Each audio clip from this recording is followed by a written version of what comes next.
Welcome, one and all, to the Wrestling Podcast, folks. I am your King of Extreme, Phil KOE, the man of the hour, the man with the power, the man that makes the other podcast cower, the prince and potentate of the political parlance, the lord of the Scottish Highlands himself, and one damn handsome man, if I do say so myself. Welcome, one and all, to the Revolutionary Wrestling Podcast, which you can find here on YouTube and Spotify, and it is, of course, me, your King of Extreme, Phil KOE, which you can, of course, find at KOE Nation on YouTube, TikTok, Twitch, and now Twitter-X as well. And I am joined this evening by my indomitable broadcast partner, the one, the only,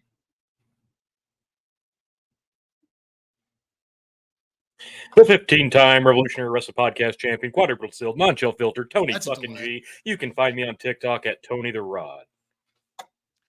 All righty. So, how we doing there, Tony, this evening?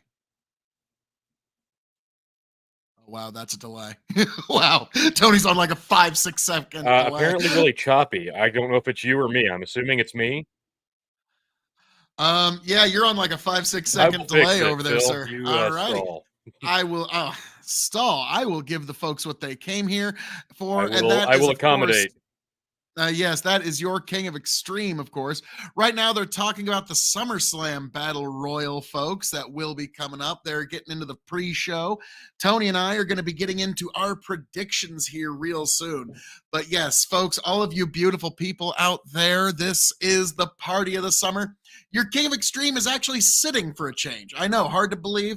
And this evening, I am going to enjoy, for this particular party of the summer, a very fine batch of Knob Creek 12. In fact, this is the 12 year that won a lot of awards back in the year 2020.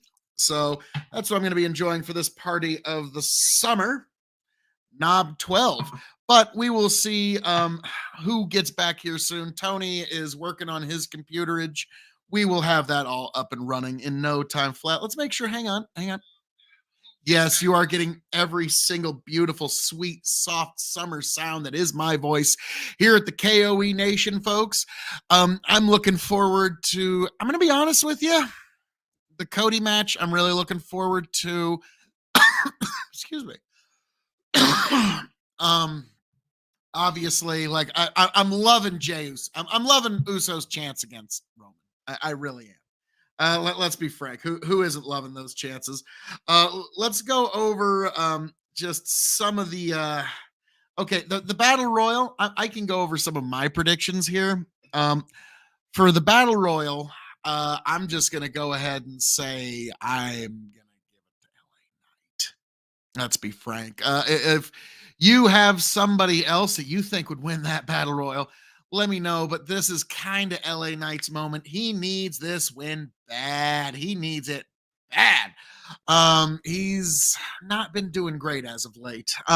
In terms of the Ronda Rousey versus Shayna Baszler women's MMA fight, I think Ronda's going to be going on a little vacation, and so this is a way for her to kind of get away. So I've got Baszler 1,000% on this. I don't really see how it could go any other way, honestly. Unless Ronda's just wanting to get back into momentum, because, boy, that's a big favor to do to somebody as Ronda Rousey. Excuse me. Even losing a predetermined MMA fight is still a big favor to anybody.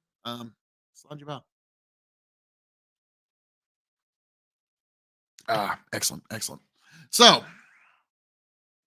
I don't think any real surprise there, but I'm going to go with Baszler. Then Gunther is going to chop his way right to another defense. I don't think anybody here within the sound of my voice is really going to dispute that Gunther is going to surpass the Honky Tonk Man's record. If for no other reason, then I don't think the executives like the idea of a guy called the Honky Tonk Man being at the top of their record books. So I could see them deciding to pull the trigger on that. Logan Paul versus Ricochet. They decided to run it back from the Royal Rumble. This will be a great event. This will be a great match. Um, but the question is, and Tony's got the feed going back, and they're playing an amazing, amazing Brock Lesnar versus Cody Rhodes package. I mean, it's going to make you believe that this is going to rival that of the Battle of Gettysburg or the Battle of the Bulge right here is Brock versus Cody.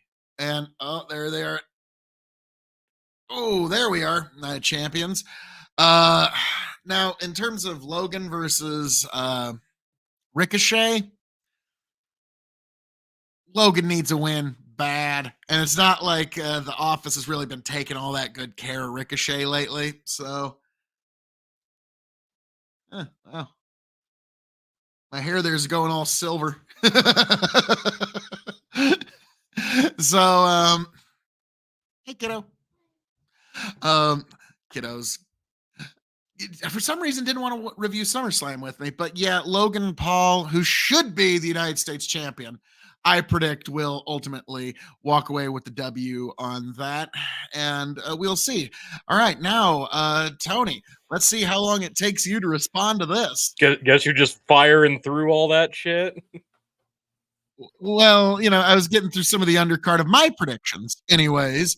To wait until the 15 times. We've got like 50 minutes to knock that out, but well, I'm going to give my analysis to go along with your thoughts, but Tony I had to give the audience something of what they came for while we were waiting for the reigning, a defending 15-time Revolutionary Wrestling Podcast champion himself, the one, the only.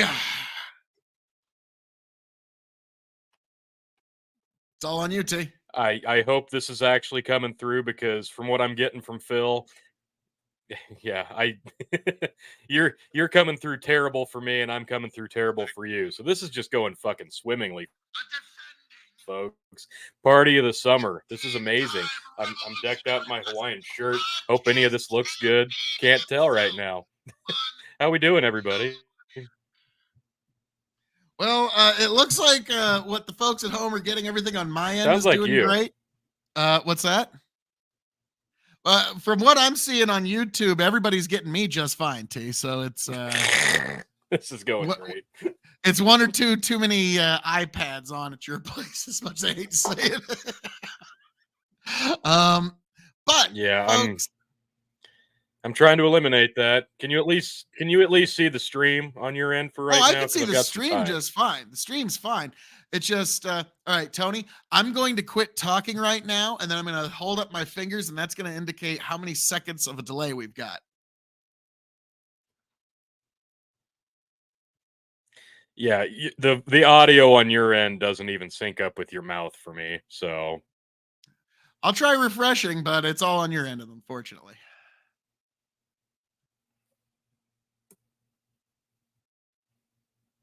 Yeah, I don't know if it's him or me, but he sounds terrible right now. Yeah, I'm your 15-time Revolutionary Wrestling Podcast, Tony fucking G. I'm defending the championship against Phil and Chicken tonight. Chicken decided he didn't want to show up again because it's Chicken. He'll be a non-factor anyway. Not a big deal. No problem. I'm going to retain anyway. We're going to get into the matches. It's only the pre-show right now, so everybody's early anyway. Not a big deal. The main show starts in about 48 minutes, so we've got some time to kill before we have to get down to the brass tacks. Phil, let me hear you now. Do you hear what I hear? Can you hear me, Tony? Okay. Yes. I don't. So so Tony, you just let me know, wave your hand when this audio stops. Tony's just not wanting, let's just keep it on this beautiful face here, Phil KOE. Oh, I know, like Chicken, I know. I'm totally fine. You're getting every beautiful, sweet summer sound that is my voice here over to all of the beautiful denizens of the KOE Nation, of the Big Buckin' Empire, of the Revolutionary Wrestling Podcast. And they're getting my beautiful voice. It's just Tony's, I'm guessing, Chicken, between you and me, every iPad that there's ever been in Tony's house is on right now and like downloading 8 things. So that's what's going on at Compound G. He has 4 children, all under the age of 7, folks. So they are on every screen you can imagine. So Tony's probably up trying to rally, like, okay, you each only get 1 screen apiece. That's probably what he's doing right now. So we're getting ready, folks. The pre-show. Oh, the pre-show froze up again. So Tony's internet's doing just spectacular, folks.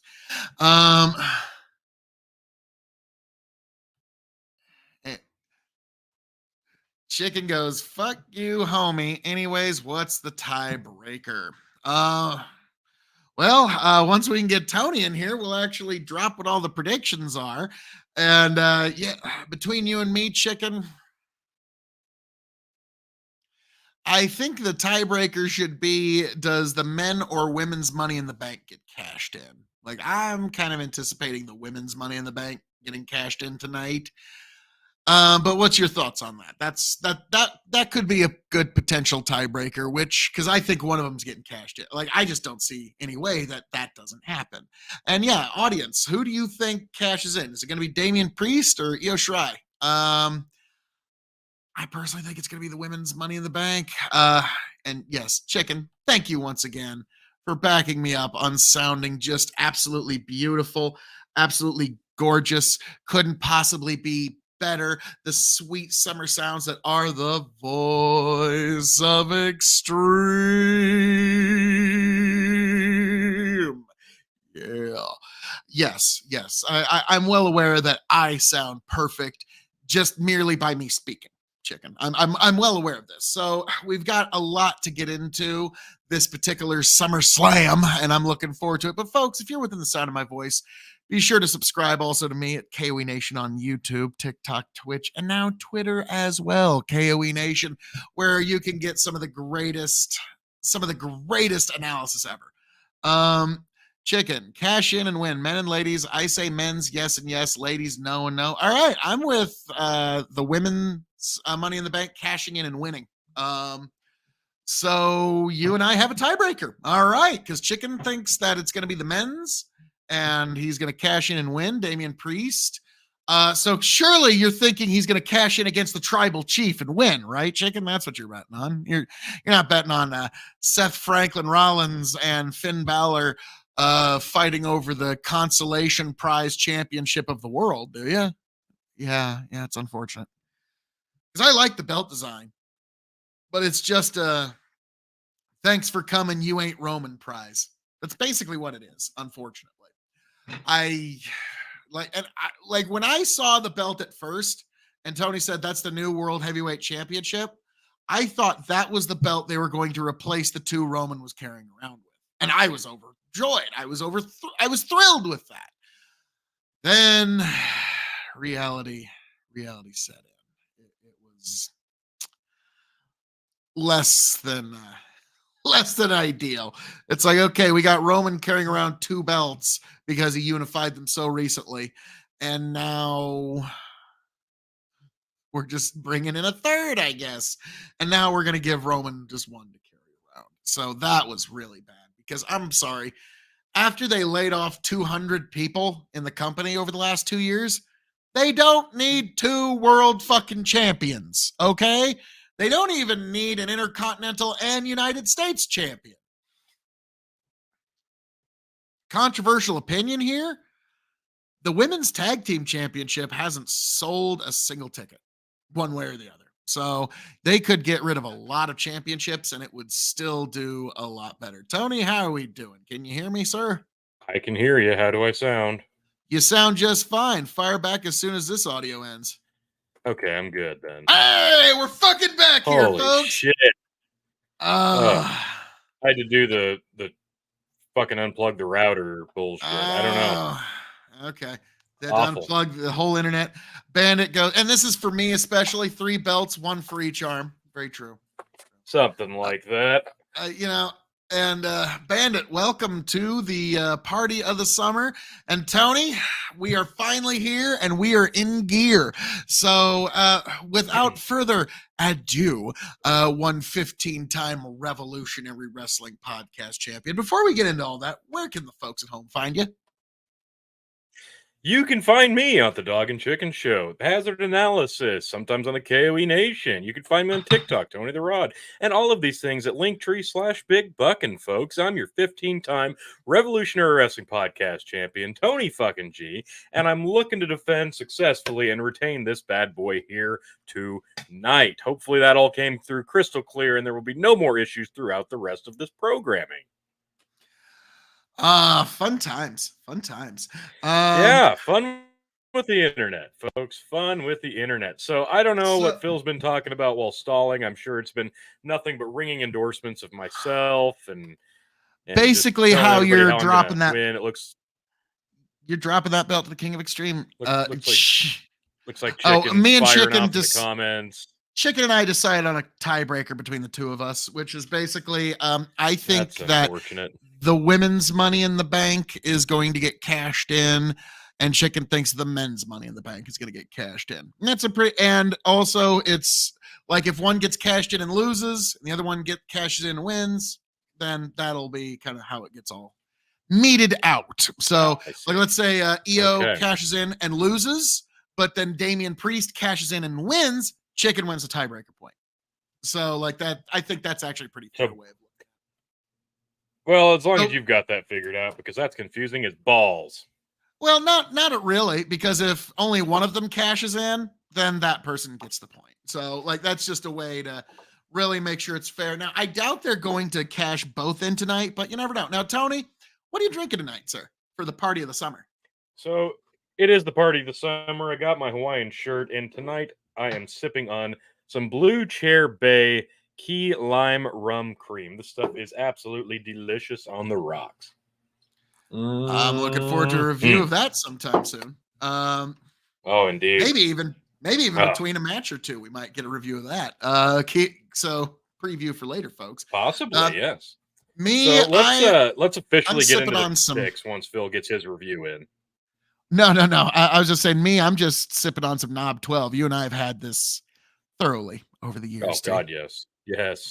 Excellent. Yeah, it's a fantastic bottle. I've got an uncracked bottle behind me. I've been waiting to open. This is from the 2020 once I batch. Open it, it disappears. Yeah. This one's from the 2020 batch that won a lot of awards, so I'm really looking forward to this one. So, Tony, why don't you start off with some of the and Bandit's wondering if it's better than banana cream. That is an interesting question. God, it's close. It's really close. Like the banana rum cream is one of my favorites. I kind of like the key lime just a little bit better. All righty. Let's see. Chicken's still working on getting us the stream. So while he's doing that, T, why don't you start us off with the first predictions? What was yours and Chicken's predictions on the first match of the evening, sir? All right, so I'm going to go ahead and I'm going to pop up the matches on the screen. We got a question here first from Cody Hale. Will Bray Wyatt return tonight? It's a good question. Typically, if you're going to have a big return like that, this would be the place. This would be the stage. There's been so many reports that he's not in a good place mentally, that they're going to just wait this out and let him go when they finally can, that they're building up a return to the Fiend because his last return was such an abysmal fucking failure. I don't know. I kind of hope he does. And I think what I'd really like to see, I know it wouldn't make a lot of sense long term, and it would suck to bury him right away, but a natural opponent for Bray Wyatt upon his return as the Fiend, it just has to be, would be Cody Rhodes. Cody Rhodes could make sense out of that character. Cody Rhodes could get a great feud out of that character, out of Bray Wyatt. I would love to see something like that, because if they bring him back to feud with like Seth Rollins, I'm not here for it. I've seen it. It was abysmal. It ruined the Fiend character. I mean, who else are you going to go? He's not going to wrestle against Brock. Brock's not going to have that shit. He's just not. So if he does come back tonight or soon, it kind of has to be Cody Rhodes. That's the only natural next place for Cody to go without it feeling kind of mundane. Another return that would be possible to be a really good feud for Cody, because let's face it, Cody is the other star we have to build right now, would be Randy Orton. Apparently, he's going to be cleared to return soon. I I don't heard know he was. how long.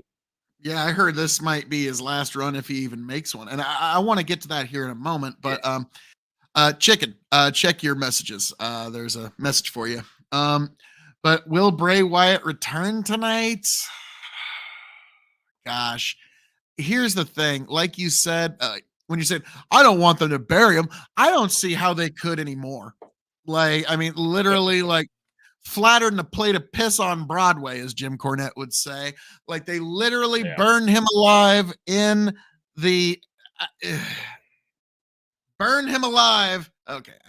Sweet. Thank you, Chicken. Thank you, Dr. Chicken. And if we could get some audio on there, that'd be sweet too. But I don't think we're gonna get the Bray Wyatt return anytime soon. And I don't, because again, all it's to do is to job to Cody to just kind of bide time till next WrestleMania when Cody jobs to the tribal chief once again. And that's the thing. If we're just buying time to get back to Mania to do a rematch, it's going to become glaringly Cody obvious. will Like, lose. this is the last match. No, this is the last match with Brock, so he's going to have to find a new feud after this. I think Bray Wyatt makes sense if they actually want to go forward with Bray Wyatt at all, which I don't know that they do at this point, honestly. Uh, it was such a bad run this last go around. Like, everybody was kind of excited. The return was great. And then it went fucking nowhere. It just fell flat. Bray Wyatt basically feuded with himself and then somehow managed to get LA Knight more over than he's ever been. That's the extent of it. And he just kind of went away again. So I would love to see Bray Wyatt come back, but damn, something's got to give. Fuck, Just that's sending an loud. exclusive. I was just sending an exclusive backstage message to Dr. Chicken of we finally got audio back. 'Cause I can't Bring it hear down. you. Yeah, bring it down just a little bit, Dr. Chicken. There we go. God, this is awesome. This is like having a Jamie. Jamie, can you pull that up? There we go. All right. Let's get Dr. into Chicken, the who won the Royal Rumble in 1992? Just like shit, we got a Jamie now. Like we can but and most WWE fans are like, motherfucker, I know who that is. Like Chicken's gonna be sending me a message here in a minute. But all right, Tony,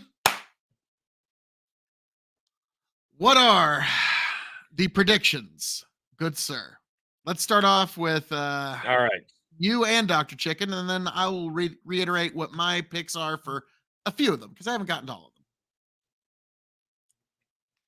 All right, so since Phil's already blasted through his, and we still got 35 minutes to go, we're gonna start off with the SummerSlam Battle Royale. Now, there's like 8 to 10 guys in this. Most I don't care. I know that AJ Styles is in it. I can't wait to see AJ back. It's been a while since he's been on a big stage. That's great, but it doesn't matter. It doesn't matter because the winner of this is going to be LA Knight. It has to be, because at this point, him losing Money in the Bank and then them putting him in a match like this, back-to-back shows, he has to win. Otherwise, that will sour the taste for the rest of the show for everybody in attendance. It's just a guarantee. I don't know where this will place on the card, but I'm guessing towards the opening. It won't be the opener, but it'll be close to it. And LA Knight's going to win. That's just a guarantee. Take that to the bank. LA Knight wins the Battle Royale at SummerSlam. Phil, who did you have? I also had LA Knight because if he doesn't win this match, then he has no hope in life. Couldn't agree more. What's that?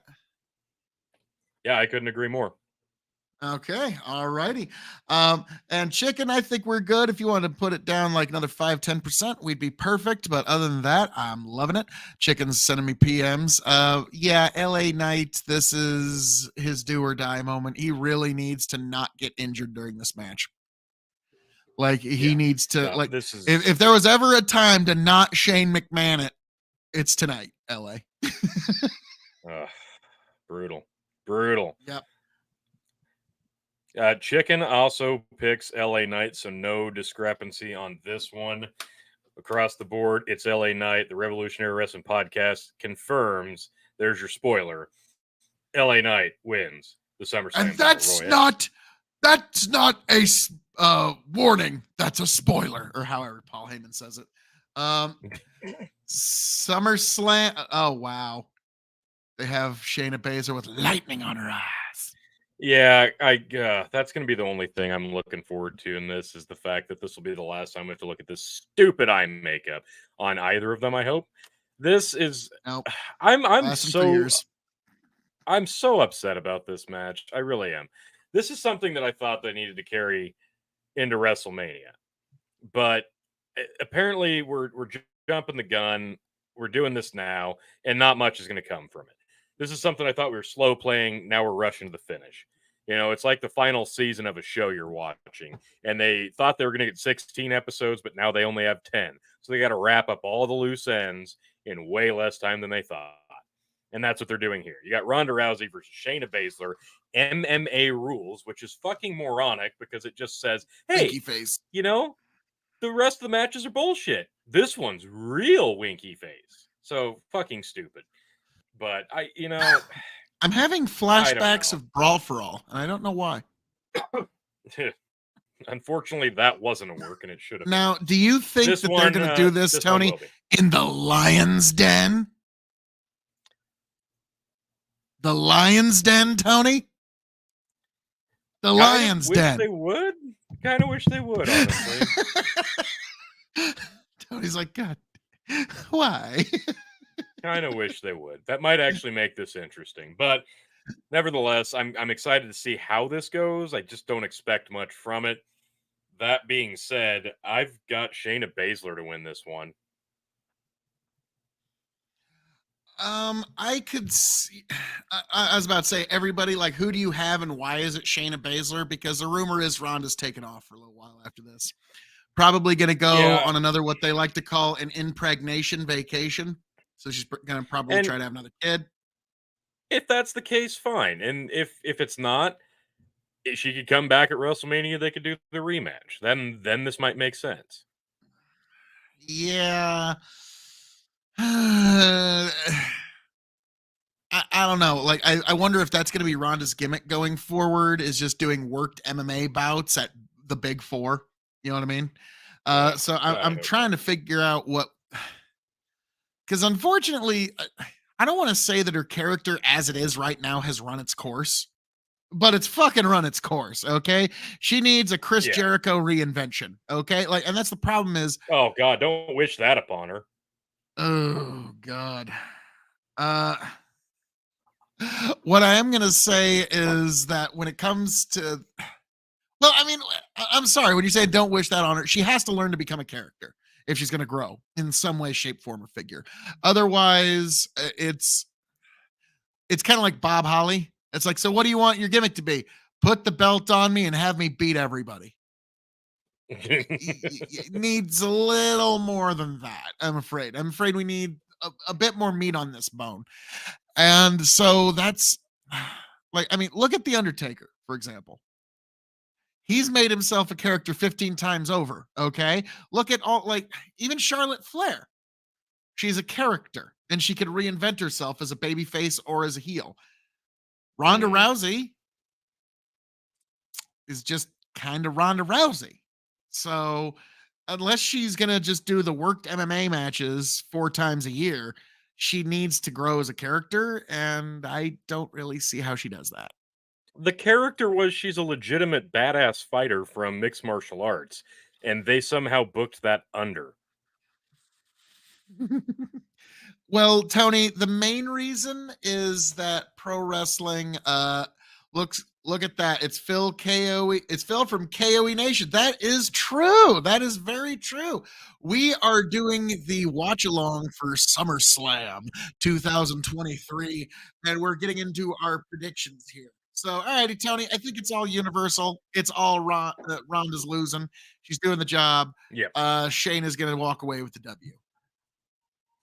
Yep, that's the way it's looking. So let's move on to Logan Paul versus Ricochet. Now, let me just say right out of the gate, it's going to be fun to watch. This is going to be a fun match to watch. It's I really am excited to watch the match.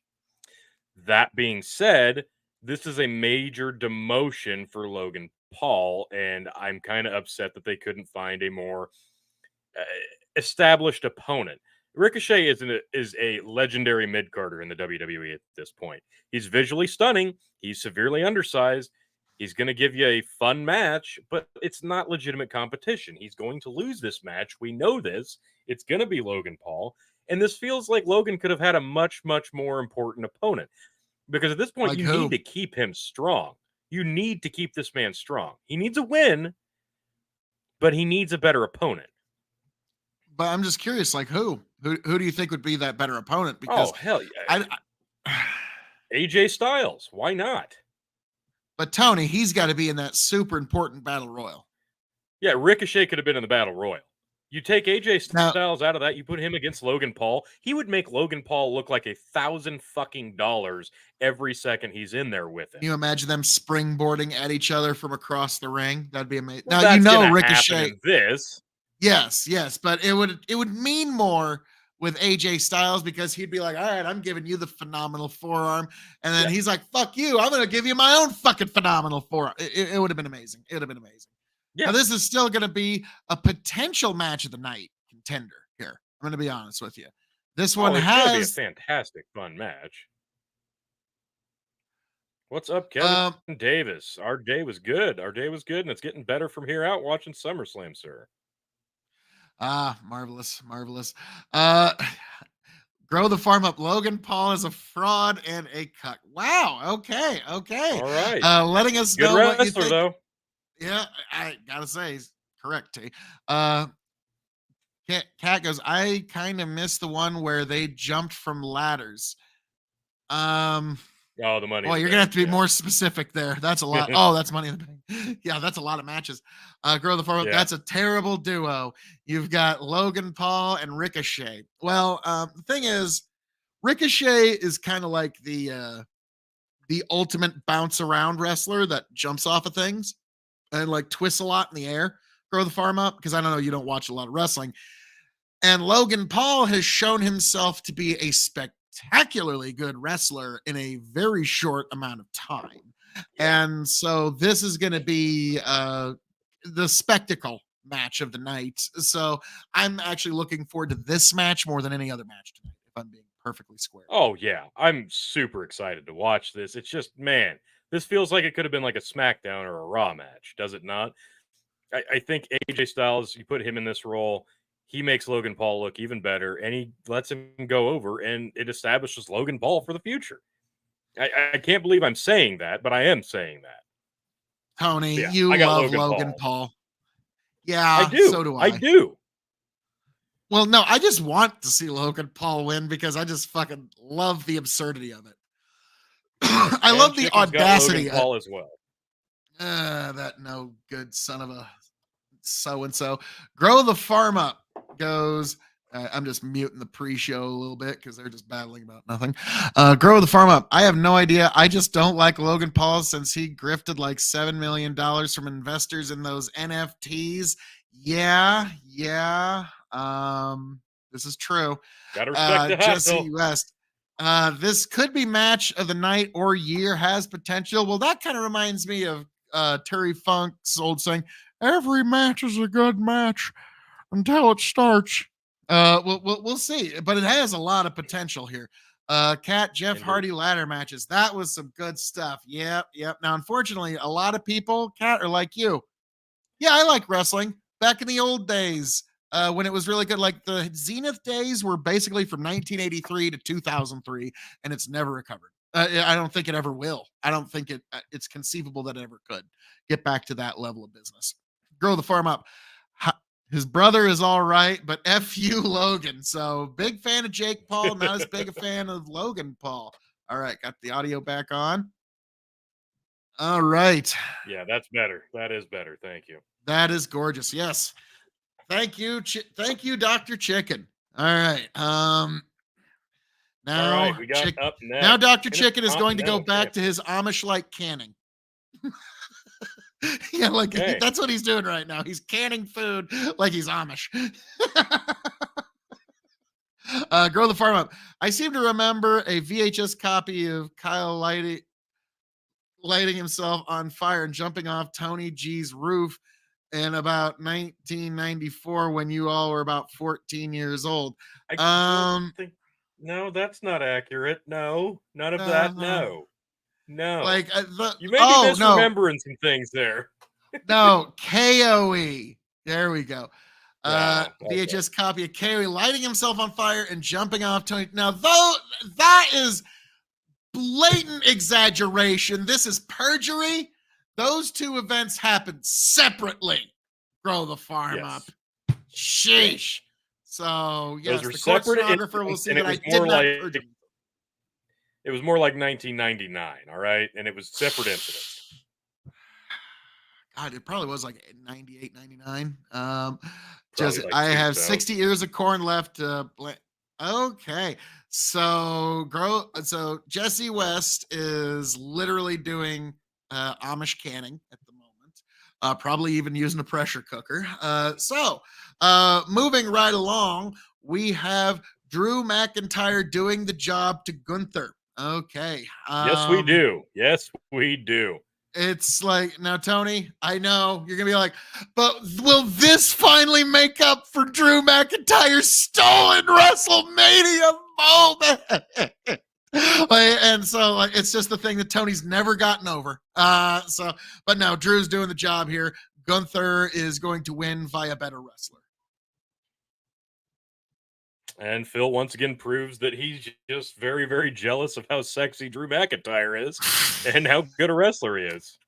Tony, he is your wrestling Ryan Reynolds. You just hate how handsome this fucking guy is and how good he is in the ring. That's what it is. I've come to realize it. It's just sheer jealousy and an unadmittable man crush that you have Tony, on Drew McIntyre. I'm sorry. I am the damn handsome man himself, so I am jealous of no man's looks. Drew would be like the ugly stunt double of Phil KOE if I were to need one in a movie, but yeah, and this is exactly true right here. My kiddo's saying it's Ryan Gosling that I have all of these issues with, Tony. Okay, it's Ryan Gosling of the Barbie movie, not Drew. She hasn't seen Drew McIntyre. Drew does need to go heel because when Drew McIntyre was a heel, when he first came back to WWE, his Scottish psychopath persona was gold. When they turned him babyface, great. He's just much better as a heel, and I've been saying that for years. Turn him heel. It's time to change things up. You know, if you ever want to get him back into a main event picture, make him look like a threat to a champion, he has to be heel. He just has to be. A guy that's that stature and looks like that, it just makes more sense that he's a heel, and we've seen it. He's a fantastic heel. So, yes, he does need to go heel. Kat says, Tony, most sus moment 2023. Which moment? Which moment? Because there's been a few. Grow the farm up. It was only a 12-foot, 15-foot fall. You got the shot. KOE limped for weeks. I don't feel like that's accurate. I limped for a few days. Like, no, let's be frank. He's being, Tony, he's actually being modest. The fall was like literally like if it was WWE, they'd say it was at least a 35 to 48 foot fall. You know, because that's how maybe 8 feet. Probably closer to 9. But no, okay, I'm going to grow the farm ups 15 to 20 feet, maybe even 40. Because this is pro wrestling. Alesto, Tony is always sus. Yeah. In fact, Alesto, you could even say we caught him lacking in 4K. Grow the farm up. I may have I may have that video now just to find a working VCR. Yeah, that's You don't need now to do that this. because you can just go to RXW Nebraska on YouTube and you can find most of that footage right there in digital format. Yeah, I'll there's drop the link in the footage. comments. There's footage of Mike main event. He was gonna spear me through a flaming table, and the fire got way too big, and you could just see my face right before I go through. I'm like, like, this is not gonna be. Luckily, I was wearing like sweatpants, sweat jacket, and it just singed all that. But Kat, I guess you can't stream SummerSlam on Twitch. No. Don't think so. WWE's pretty hard nosed about their intellectual property. Jesse, Tony and Phil chair shots back in the day got a little too real sometimes. Now, here's the thing, Chicken. Are you implying that I would, as the heel, would swing my chair with a little extra gusto, and when the time came for recompense, strangely enough, suddenly big old Phil KOE was faster than Speedy Gonzalez, and you could just poof see the cloud of smoke where I once had been once the chair shot to me was coming. Is that what you're implying, Chicken? I don't even know what to say to you, sir. I don't know what to say to you, sir. All right, so we all have Gunther chopping his way Jesus. to well, hang on, girl. Oh, sweet. More embarrassing videos of KOE. Hopefully it was his head shaved face. There was one match of my head shaved face. Yes. It was very embarrassing. Jesse, OS, I just remember commentating in a chair shot that made me wonder if Tony was gonna wake. Yeah, I might have. That one was worked. I might have actually, yeah, the one that everybody thought I just about killed you with, that one was worked. The ones that didn't seem like they were much, those are the ones that hurt like hell for a week. And Tony'd be cursing me like, motherfucker, my elbow's still killing me, you fuck. Hey, hello from the How we doing? As you can tell, we're over here across the pond, clearly Canada. We're clearly broadcasting. Howdy and welcome. God bless. Grow the farm up. Do you guys remember the rival backyard wrestling group from Oklahoma you tangled with? Yes, ICF and a little bit of HHC. Yes. I almost had one of the guys from HHC willing to win a belt from ICF and then come and lose it to one of our guys. Yes, I was trying to pull that kind of stuff. I just watched Kickoff Show. How cute is Kayla Braxton? Also, did you see she's not hosting W Bump anymore? Not sure if you. Oh, but yeah, let's be frank. If they're in front of the camera in WWE, they're going to be some of the most beautiful women in God's creation. I still think the most beautiful woman that WWE ever hired was JoJo Offman. That's just me. But all right, let's fire through the rest of these predictions before the pre-show ends. Jesus, that would be a top 10. Yeah, we can do that top 10. We'll do that. Yeah. All right, not tonight though. Let's get through these predictions, folks. Let's keep rolling. We've got the Intercontinental Championship. I think we've all got Gunther here to retain. I think the main reason we're doing this again is because the Sheamus, Drew, Gunther triple threat was such a resounding success. So we're just going back to the well again here, and that's fine. I get it, but at one point, you've got to give Gunther some fresh meat. And this is another instance of we don't know who else to feed to him. Go out there and do the job, Drew. That's what this is. So we all expect Gunther to win and retain, and whoever's next will be next. And the next match we've got the WWE Women's Championship. Asuka defends against Charlotte and Bianca. Hang on. First, we got to go. This good gentleman from over in the UK just sub, guys. God bless you, sir. Thank you. I've got Gunther. He's going to break Honky Tonk Man's record. Yes, he is. Yes, he is. I don't think WWE likes the idea of somebody topping their records with the name The Honky Tonk Man. It stood the test of time. I mean, it's been a long time. Don't get me wrong. Like Eric Bischoff always said, I don't understand your gimmick when he hired Honky Tonk. Like, to me, when I was a kid, I literally turned to my dad. Dad, is Elvis a wrestler?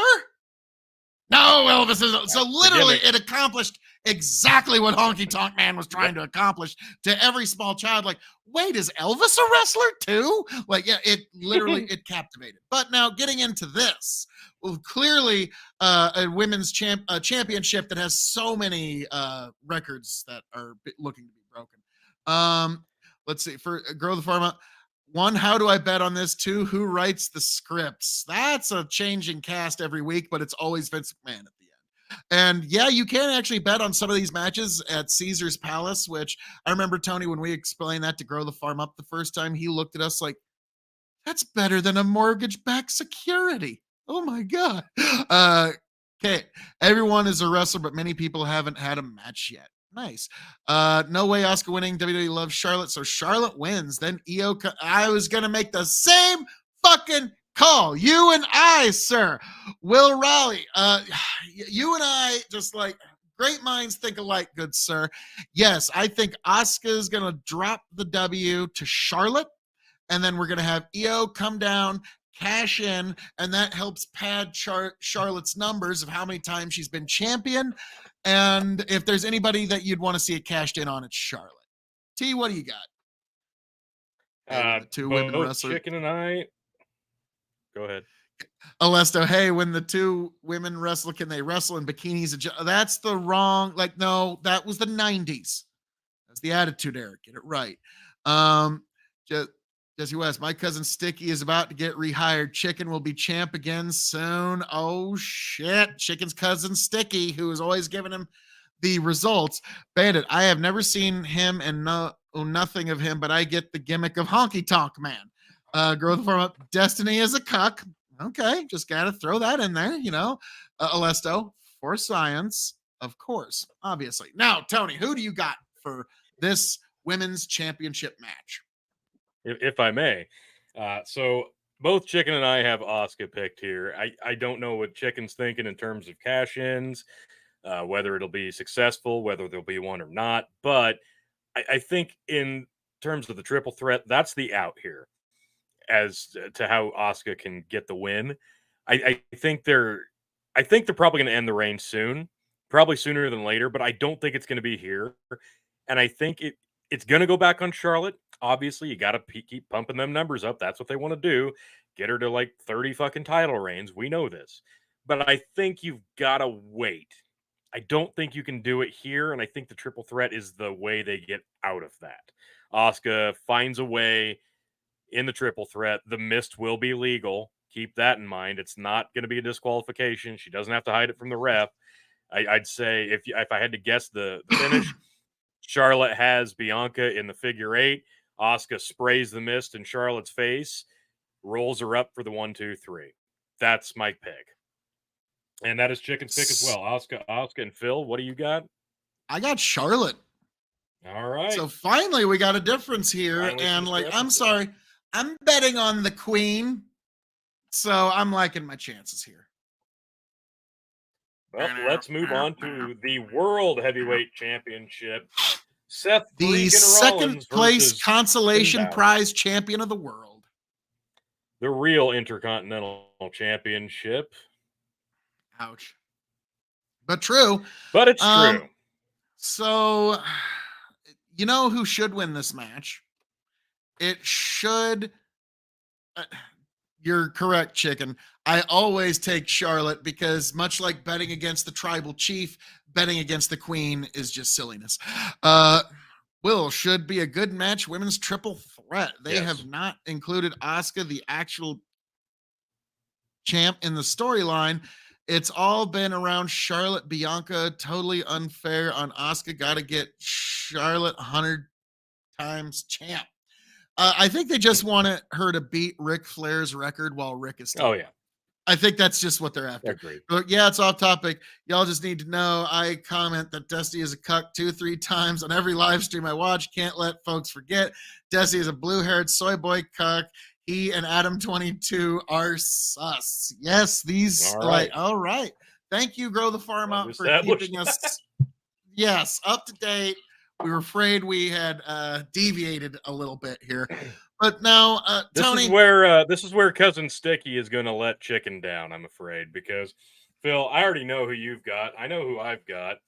We both have the winner and defending champion, Seth Rollins, winning this match, do we not? I God, like everybody said, is it Finn's time? It's Finn's time. Finn's time Finn's for time was a what? long time ago. Finn's time for what exactly?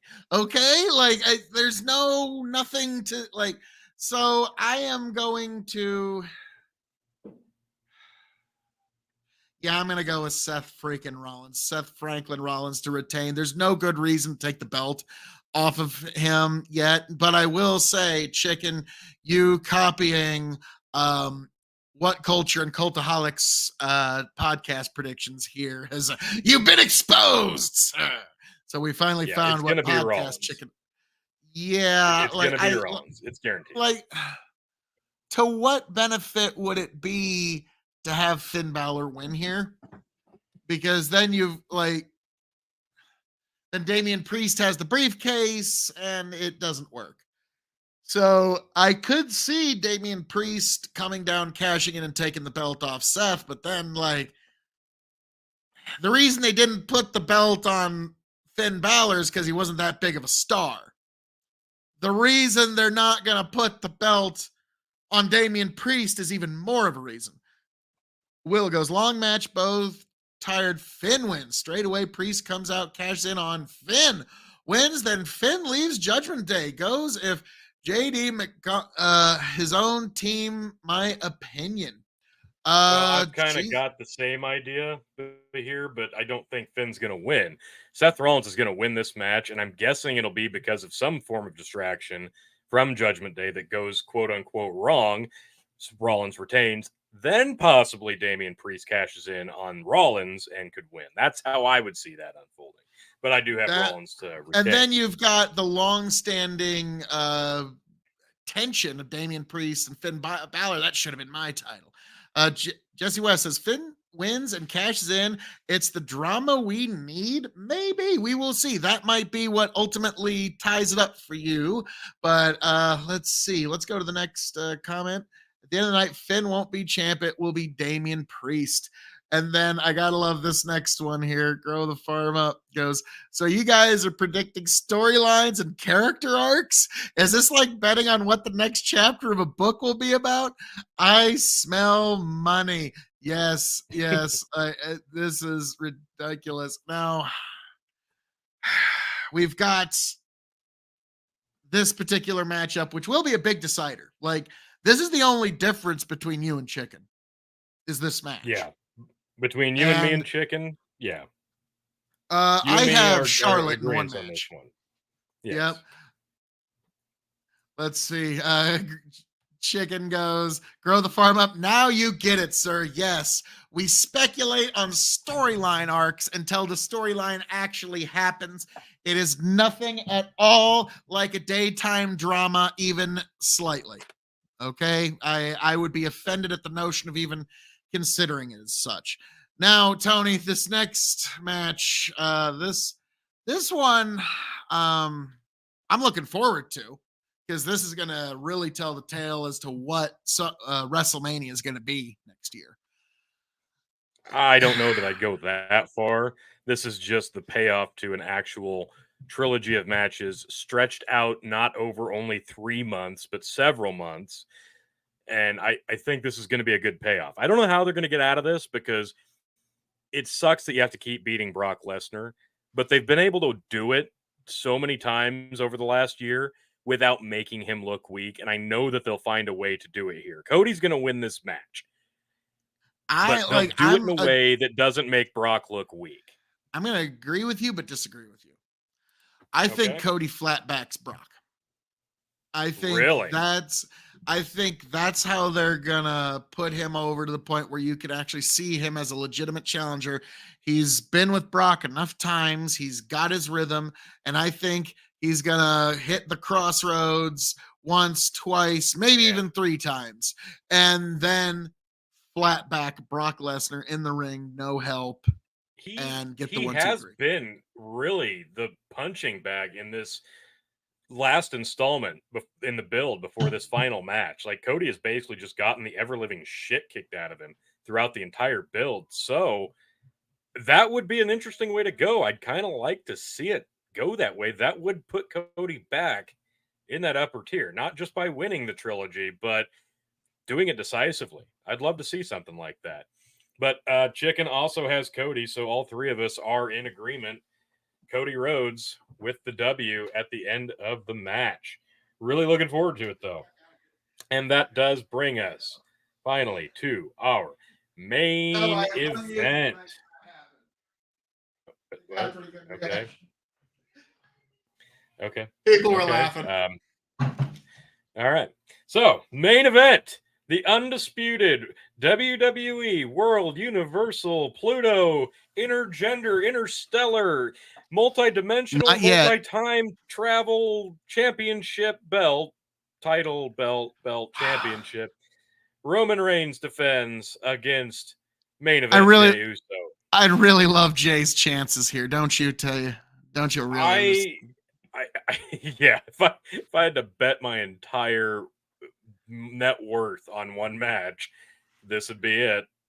I mean, Jesus. I was about to say, like, I like, yeah, this is one of those, like, I remember years ago, Opie and Anthony, they were talking about a football game where the Jets were in it, and they said, if you only have money to feed your children, bet it all that the Jets go down this week.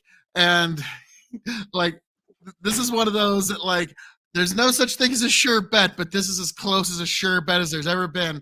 Grow the farm up if you wanted to put a few $100 on a Vegas line. I don't even think you're only going to win like 10. Yeah, but hey, it's a sure bet. Like, it's as sure as you're going to get Roman Reigns. Bet 10,000 to win 100. Now, I'm as sure that Roman Reigns is going to win this match as I was at WrestleMania when Roman Reigns took on Cody Rhodes. So, again, don't bet against the tribal chief. Now, Tony, please tell me that Chicken took Jey Uso. I wish he did, but no. We all have Roman Reigns in this. It's obvious. Roman's going to win this. We already know. Roman's going to Mania I think it would be even as the champ. To Damian Priest cashed in and lost. Like, he tried to, like, I'm going to get the tribal chief. He cashes in, and then Roman just spears him 4 times in 1, 2, 3. That would actually be an entertaining outcome.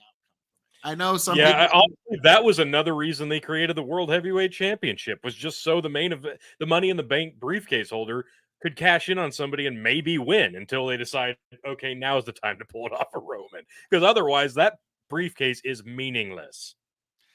What I would have done with it if I was in creative is, for 2 years solid, have Roman Reigns win the Money in the Bank briefcase and invalidate it. And so the next guy that actually wins it, it actually means something. Like, shit, this is the first time in 2 years we've had an actual Money in the Briefcase holder. Like, that would, and then you've got the female roster that can kind of appease that need for just that random cash in, and it actually kind of, all the creative of how to make a good cash in can go into the women's Money in the Banks for a few years. Yeah. So, like, to me, I think it's a win-win-win-win as far as I'm concerned. Like, I'd be all for it. It's kind of like how Brock Lesnar entered himself in the Royal Rumble to just invalidate the fact that he would have to, like, it was beautiful. And so, oh, what a story that was. Yeah, and just imagine what the heel reaction would be if Roman did that 2 years running, invalidated the Money in the Bank briefcase. So that would be marvelous. That would be marvelous. One moment, I'm going to go grab a tissue. So, with that being said, we are an hour in. The pre-show is finally over, folks. We've gotten through our predictions. We're awaiting the first match. Now, don't go anywhere. I promise it's going to be much, much, much, much more entertaining. If you just go ahead and mute whatever device you're watching SummerSlam on and just listen to our audio. Or have us up on another screen and watch and listen to us while only watching SummerSlam. But mute SummerSlam, because I guarantee that commentary is going to be fucking abysmal, folks. We're going to give you the real hard-hitting commentary. We're going to be honest. We're going to tell you what's what. We're going to be cool. We're going to be chill. We're not going to sound like Michael Cole on freaking steroids. That's what we're here for. That's the fun of the watch-along. We don't have to sugarcoat anything. When something sucks, it sucks. When something's actually good, we'll tell you about it. But this is your place, the Revolutionary Wrestling Podcast, for your commentary during these live premium event pay-per-views. SummerSlam starting now, folks. Watch the event, but listen to us as it plays. This is the only place to be, folks. I promise you that. Agree, Phil? I just got my earbuds back in. What was that? No, you agree with everything I just said, right? Probably not. Wow. Ringing endorsement from Phil KOE. Just told everybody this is the place to be, but whatever. Oh, well, yes, but that would be, especially if you're watching this place through the Revolutionary Wrestling Podcast or the KOE Nation on YouTube. That would be the main places to see this amazing event. But definitely, like, because, you know, you can also find Tony and I on our sideshow on Hazard Analysis on YouTube, but, you know, like, I'm not going to tell anybody that if there are people watching this stream that want to listen to us but watch the show, there may be a way that we can help you out. And I'm not like, it's not through any illegal means or anything like that, but if you needed a place to watch the show and you don't have one, maybe we could figure something out. If you just want to get a hold of us, you know, at the Linktree/Big Buck, and I'm sure not to be construed sexually. Hey, Tony, Dana White just heard what you had to say, and crap, that's it, Tony. Dana White just cut Tony's stream. Like, hey, you're back. Found a new VPN. It was a warning. It was a warning. Okay, just a warning shot. Like, you were just talking crazy, and Dana White just like, motherfucker. Like, I will. This motherfucker. Just cut his feed mid-sentence. So, Tony, we are getting ready to start this event. SummerSlam, yes, in Detroit. Now, Tony, I'm shocked you and I didn't feel like going to Detroit this year. Oh, yeah. You know, there's no prettier place than Detroit, Michigan in August. Okay. Oh, they're opening with Logan Paul. Yep, they sure are. All righty. All right. So this, I'm already intrigued. Logan looks like $1 million. Like, I'm sorry. This guy is just fucking brilliant. Look at this. Look at this guy. He knows he's a cocky piece of shit and he owns it and absorbs all the hate he gets from it. It's beautiful. How does this dude in his 20s know how to be a better heel than guys who have been in the business for 10 years? I don't get it. Oh, he's so good. He's so freaking good. This guy just eats it up. This is how heels used to be in the business, folks. Like, he's a they natural absorb the crowd. And like, Grow the Farm Up's like, I hate Logan Paul. Well, good. He's doing his job. Yeah, that's exactly the goal. He's there to make you just despise him. And yeah, the crowd just all like, boo, fuck you. Because like he could lean into the heel persona so much more if he were to do the fuck you, like just do the Andy Kaufman. I'm from Hollywood. I'm above all of you people. You're all below me. It would be a very easy gimmick for him to pull off. I mean, like, just bring the Pokemon card another hand. Oh, yeah.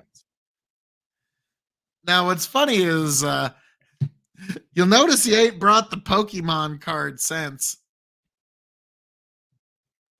You can't bring that out every event. Well, you don't think a locker room full of workers might find a way to presto changeo that sumbitch?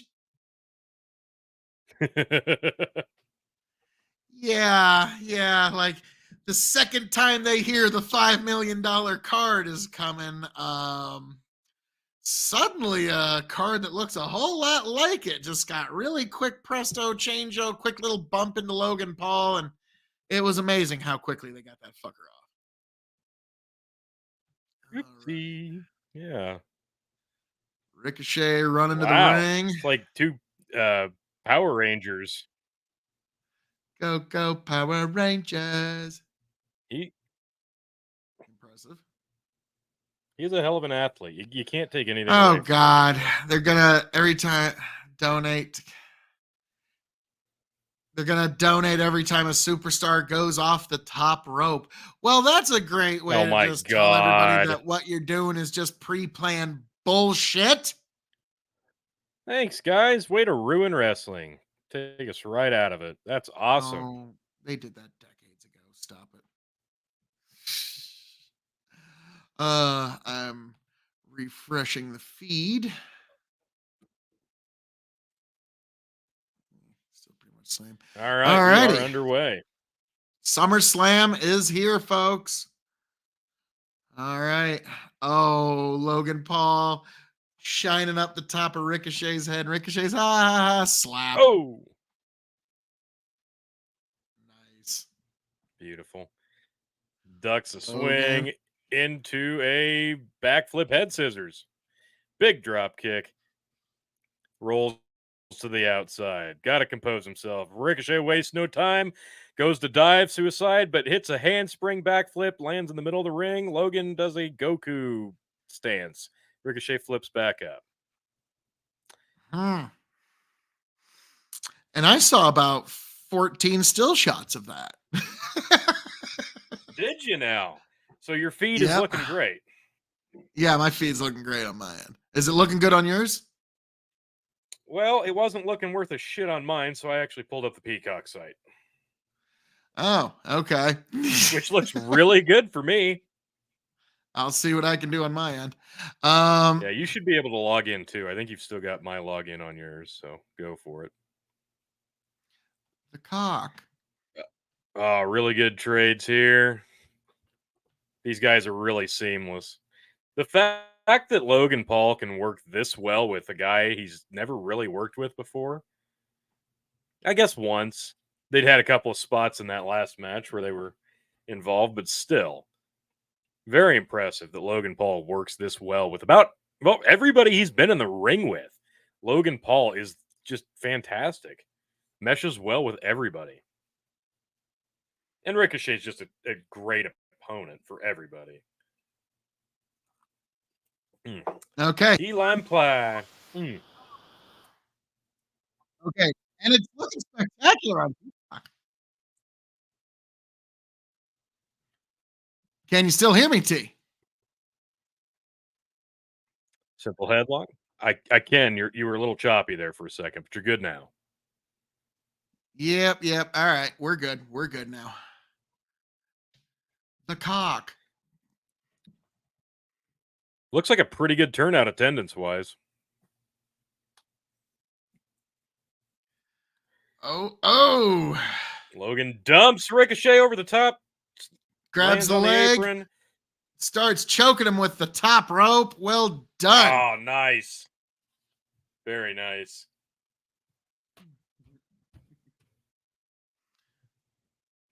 He's such a natural heel athlete. Pretty much. Oh, back elbow from Ricochet. And Ricochet's like, back off, kid. I got to do my thing. Oh, God. They're both on the apron. Oh, this is going to hurt. Oh, neck breaker onto the apron. Oh. Ricochet. Oh, beautiful. Gets a kiss in the front row. Beautiful.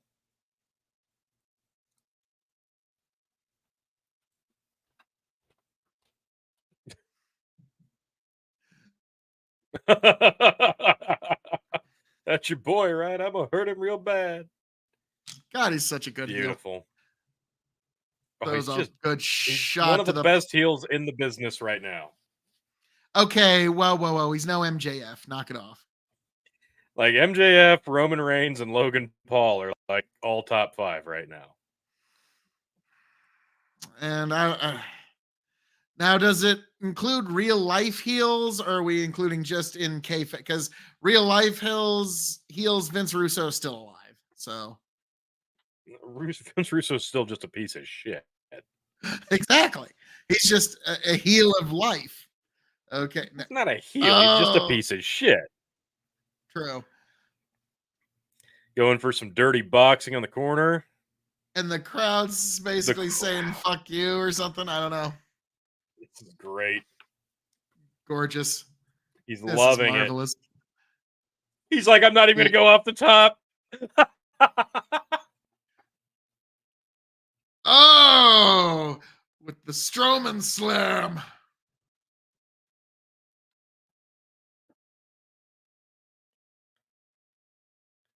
Look at that. What a great power slam. He left his feet. Yeah, but when you're like throwing around a guy that has a tenuous relationship with gravity, it's not that hard. Okay? Like, I understand, but Jesus, most people don't commit to moves the way he commits. well, also Ricochet It's doesn't like commit Brock to Lesnar. gravity. They're I hate just Brock Lesnar, but he sells his ass off. Ricochet is just friends with benefits with gravity. He doesn't commit to it. So, no. That's true. Oh! A splits leg drop. Oh Beautiful. Lord, that is just and he's doing the Hulk Hogan. Oh yes. When it comes crashing down and it hurts inside.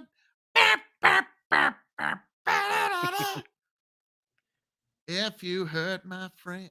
Oh, and a Ricochet spine bounces buster. suplex. Bam.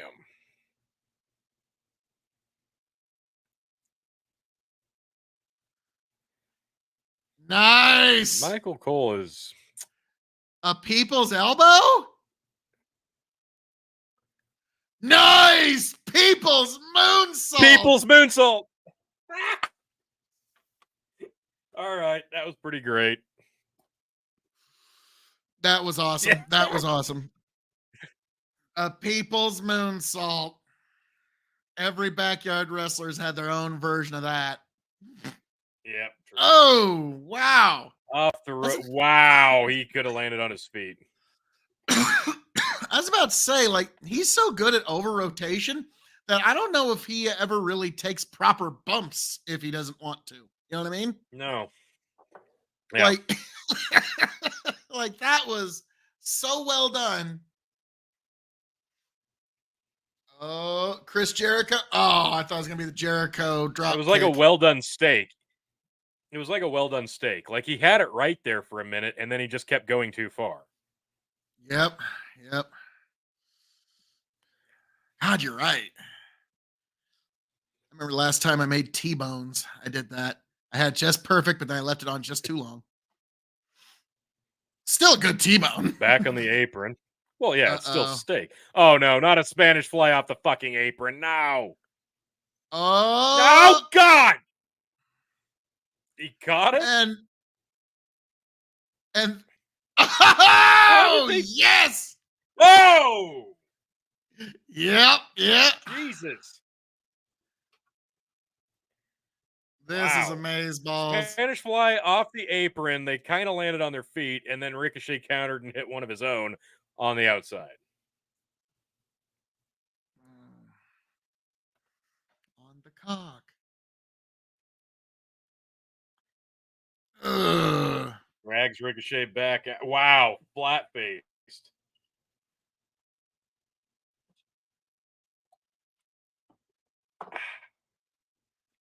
Blue chair bake. Oh! Wow. Basically flew into something Flips. like.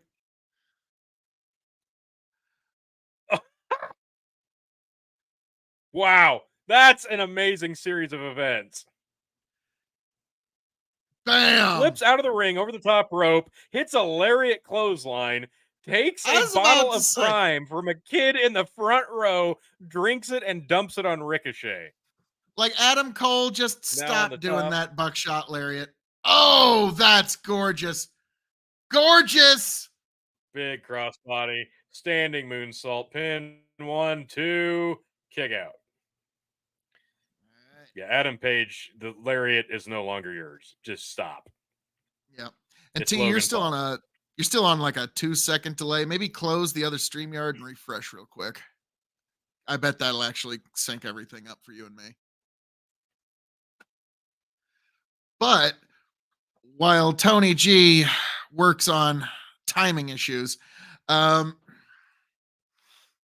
we've got Logan Paul. He's up in the ring. He's cocky as all hell. And Ricochet's getting beat up in the corner. He finally blocks, starts throwing some wrestling forearms back at Logan Paul. Logan Paul is stammering. Ricochet gets out of the way at the last second. Logan Paul crashes into the ring corner beautifully, marvelously, gorgeously. Ricochet now trying to formulate what is he gonna do. Ricochet is climbing to the top rope. Oh, what's gonna happen here, folks? I'm wondering here. Now both men are climbing up the top rope, as is so normal in standard combat. Ricochet's got his, is he going for a diamond cutter? Oh, what in the neck breaker off the top rope? Off the top rope neck breaker. Did you see that, Tony? Hurricane neck breaker off the top. Wow. How we do it. Welcome back, Tony G. Wow. Visually stunning.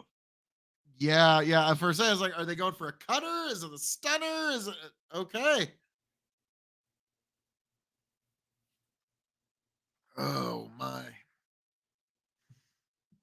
Peacock serving us well. Logan's up first. Ricochet with a kick. Ricochet with another kick and a chop.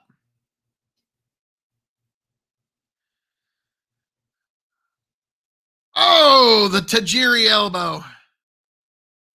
Beautiful. I don't care what you call it. It's the fucking Tajiri elbow. It's 100%.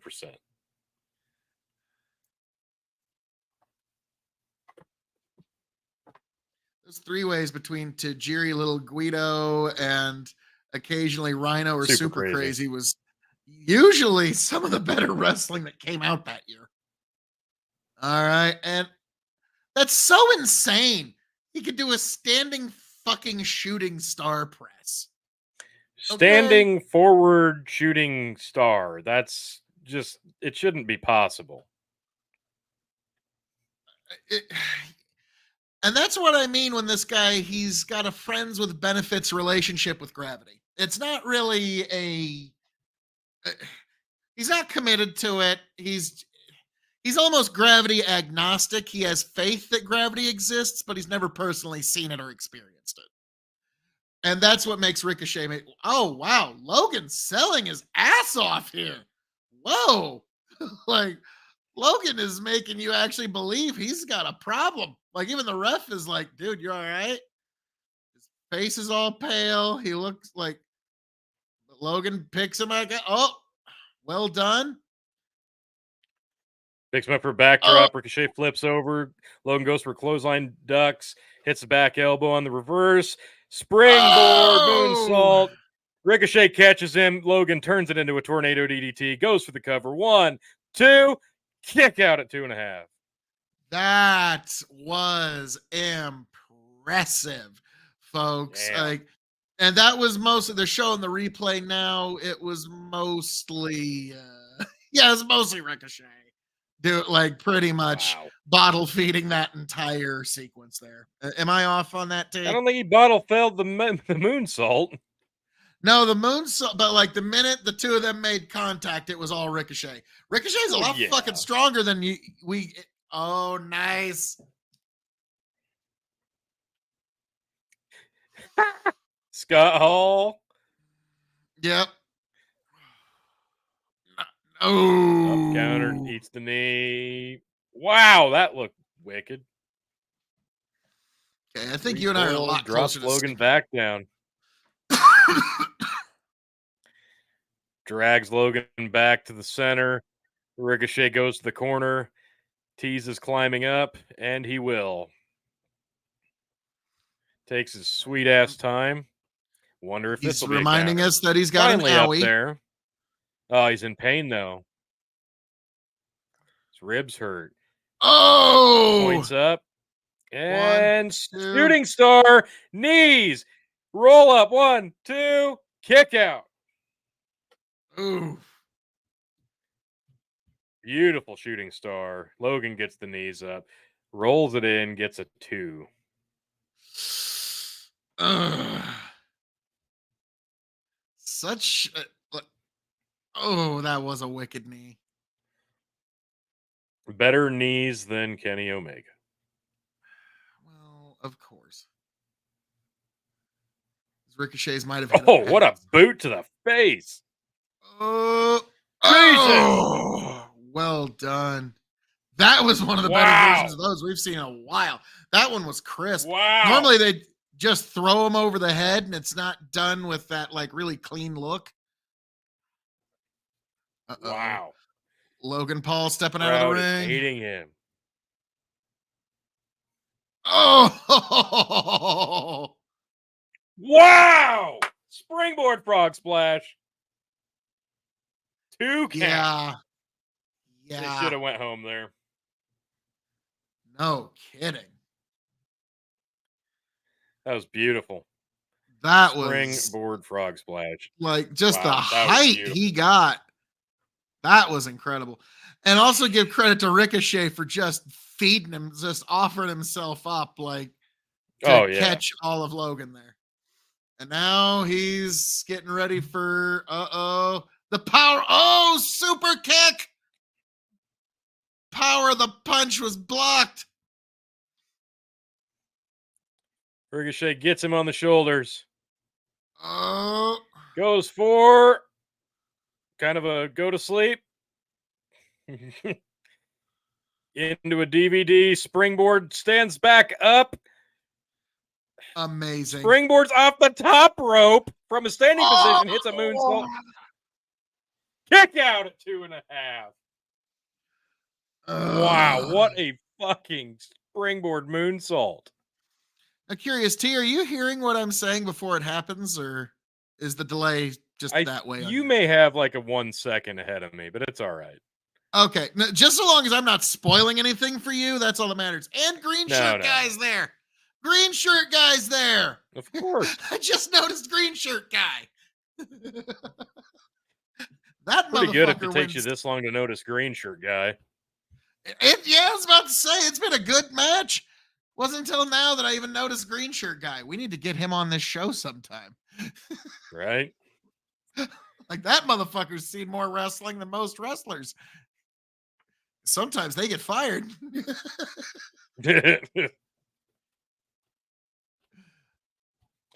Ricochet back up top.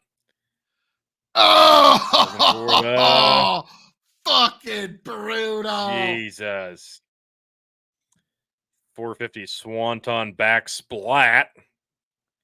And some ring crew guy gives Logan Paul brass knuckles. One of Logan Paul's buddies.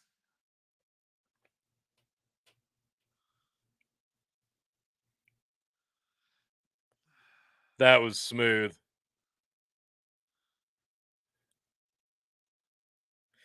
Bam! Big right. Yeah! And he hides him perfectly. And into the trunk. 1, 2, 3. Fucking Logan beautiful. Paul just beat Ricochet at SummerSlam. Yes, grow the farm up if you're still within the sound of my voice. Logan Paul defeated Ricochet at SummerSlam. Oh, that shit that happened. was beautiful. Phil, I know this is going to be a tough one, but how would you rate that match?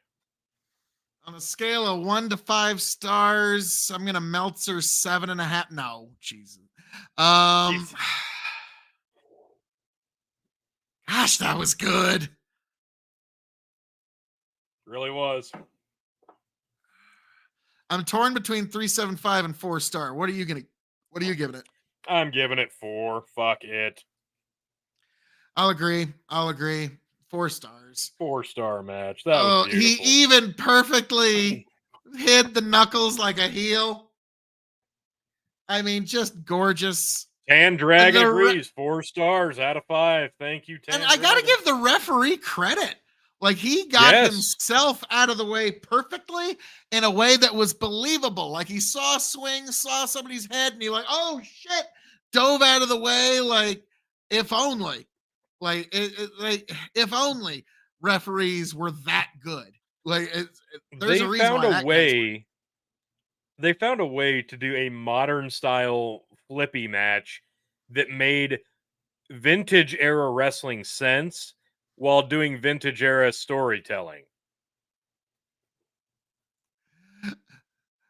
Now I was about to say, like, unfortunately, I don't think it'd be legal to do, but like the next level of magician trick there would be to pull another set of brass knuckles out of your tights and give it to somebody on the way out. But you just handed Right. somebody a weapon in an arena. So, but like, I'm Yeah. thinking just purely from the level of a magician's trick. Like, that's the next level is you take those probably worked knucks. Call me crazy. They're probably worked.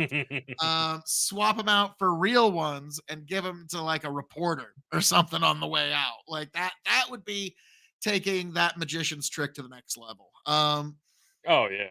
But well done, Logan Paul. I'm gotta say, Great T, start. he's one of those kids. I'm proud of him. I'm proud to see him come along. He reminds me a lot of a younger version of myself. Of course Okay, he like does. just Yes. I mean, let's be honest.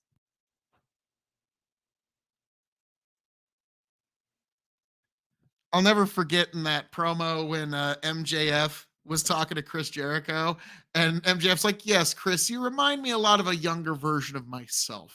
You do." And then by the end of it, Chris is like, "Hey, maybe I'll send you some tapes. Maybe you can get me booked." Like, wow.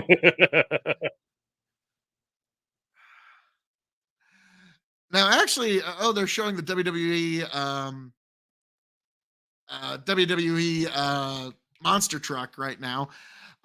Fascinating fact, and I always like to give them a shout out. When my nephew was battling pediatric cancer, the Gravedigger team actually did a lot of like live shout outs to Oliver, like on Twitter, like, "Hey, Oliver, this one's for you," and check out the like. They did a lot of good work for him. So like, whenever the subject of monster trucks comes up, I always bring up the Gravedigger team and that they do a lot of really good work. And so when you do go to watch a monster truck show, it ain't just like you're actually supporting good people doing good things. And so like I've never like it's the last monster truck show I went to, I was 14. So it's been some time. But hey, if that's your thing, have at it, folks.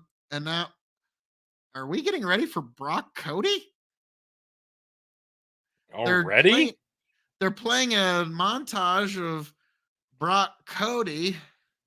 I think we are. This could So, settle things real quick, folks. Holy crap. We may be looking at Brock Cody already.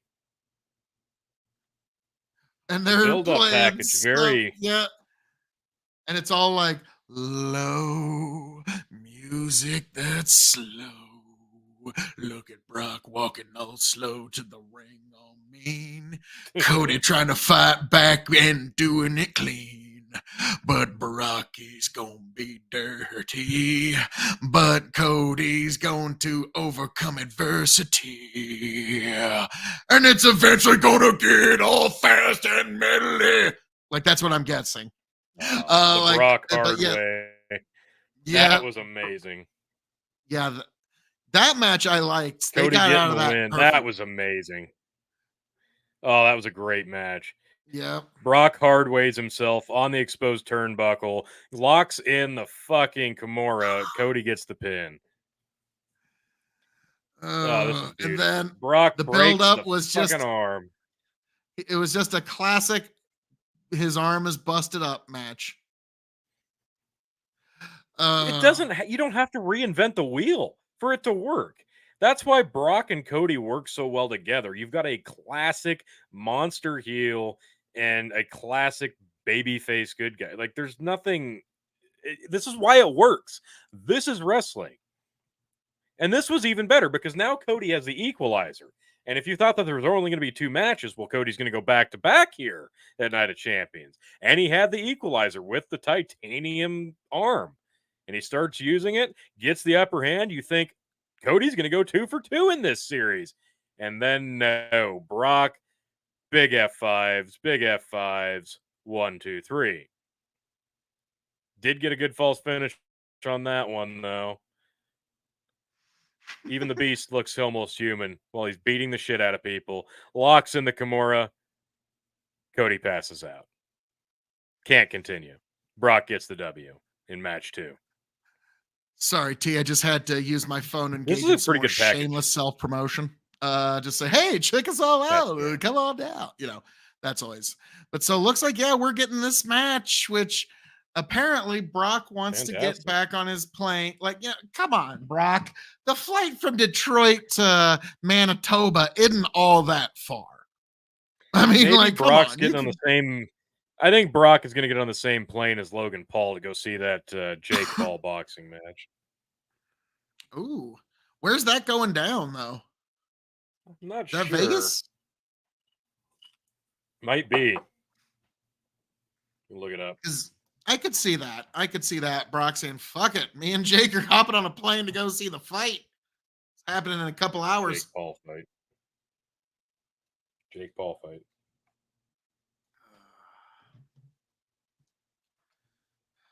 Jake Paul Now, fight.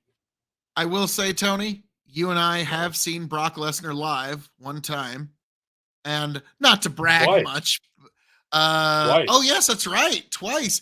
But not to brag much on the first one. It was just, up against a guy. Maybe y'all have heard of him. The Undertaker for the undisputed title. I'm sure that's not a big deal. Like, I love how whenever we drop that one, like that Lincoln House show, like people are always like, jaw drop. We saw Brock Lesnar versus the Undertaker live. And people like, and Taker waffled Brock in the face with a chair, not in the head, in the face with a chair. And Brock just takes it with his hands at his fucking waist like a man. Like you could tell that, like, at this point, that was just Brock fairly prominent heel on SmackDown in his big feud with Taker. And this was Taker kind of feud. Yeah. And now we've got Brock on his way to the ring. And all these years, he's still a big, beefy son of a bitch. And you're right, we did see him twice at 2020's Royal Rumble, probably one of the better Royal Rumbles in years. And like, tragically, the last Royal Rumble ever agented by the late, great Pat Patterson. May he rest in peace. Yeah. Drink to that. Jake Paul is fighting in Dallas tonight against Nate Diaz. So yeah, that might actually be the case. They're hopping on Brock's jet because that sumbitch will get there in time. Because like the Conor McGregor event showed us, the main event ain't going on till midnight. So, yeah, you're probably right. Yep. Brock's planning on getting out of here, hopping that plane to see the fight, and he's probably going to go there with him because he's doing it under orders of Vince McMahon as a promotional device of the WWE. Because, yeah, Brock Lesnar sitting ringside for the big fight, that's news. And he's got his hair all put up, ready to go. I'm sorry, this motherfucker. I'm excited for this. He's gonna wrestle like he's getting paid. You might be right. This might be a flatback. Yeah, this might be a flatback Brock loss. Holy shit! Job. He may not even break a sweat. Oh, Brock Lesnar sweats on the way to the ring. Brock Lesnar sweats on his way to morning coffee. Are you kidding me? Yeah, exactly. I remember Cody talking about there was a meeting where Vince wanted to change my logo. And then I just moved my collar down a little bit. Like, oh, yes, we get.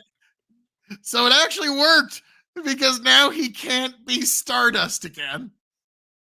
Yep, that's true. Maybe that was the goal. Tony, that was 100. You get the worst tattoo ever. So you could never be like, it's the one thing that wasn't covered by the makeup and the costume was this spot on his neck, and that's it. Cody Rhodes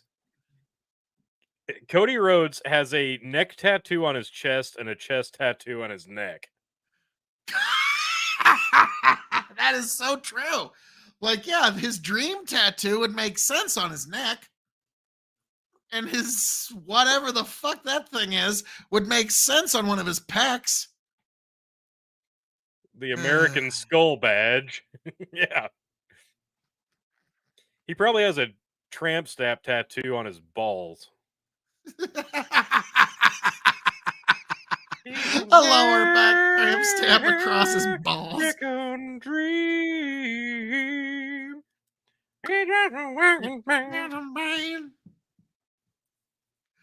Now, I liked in that song where Dusty Rhodes' theme song, one of the other lyrics is, "It don't matter if you're black or white, redneck funky." So that's how, like, you were either redneck or funky in Dusty's world. Like, there's no middle, like, wow, okay, that's I don't know. Like,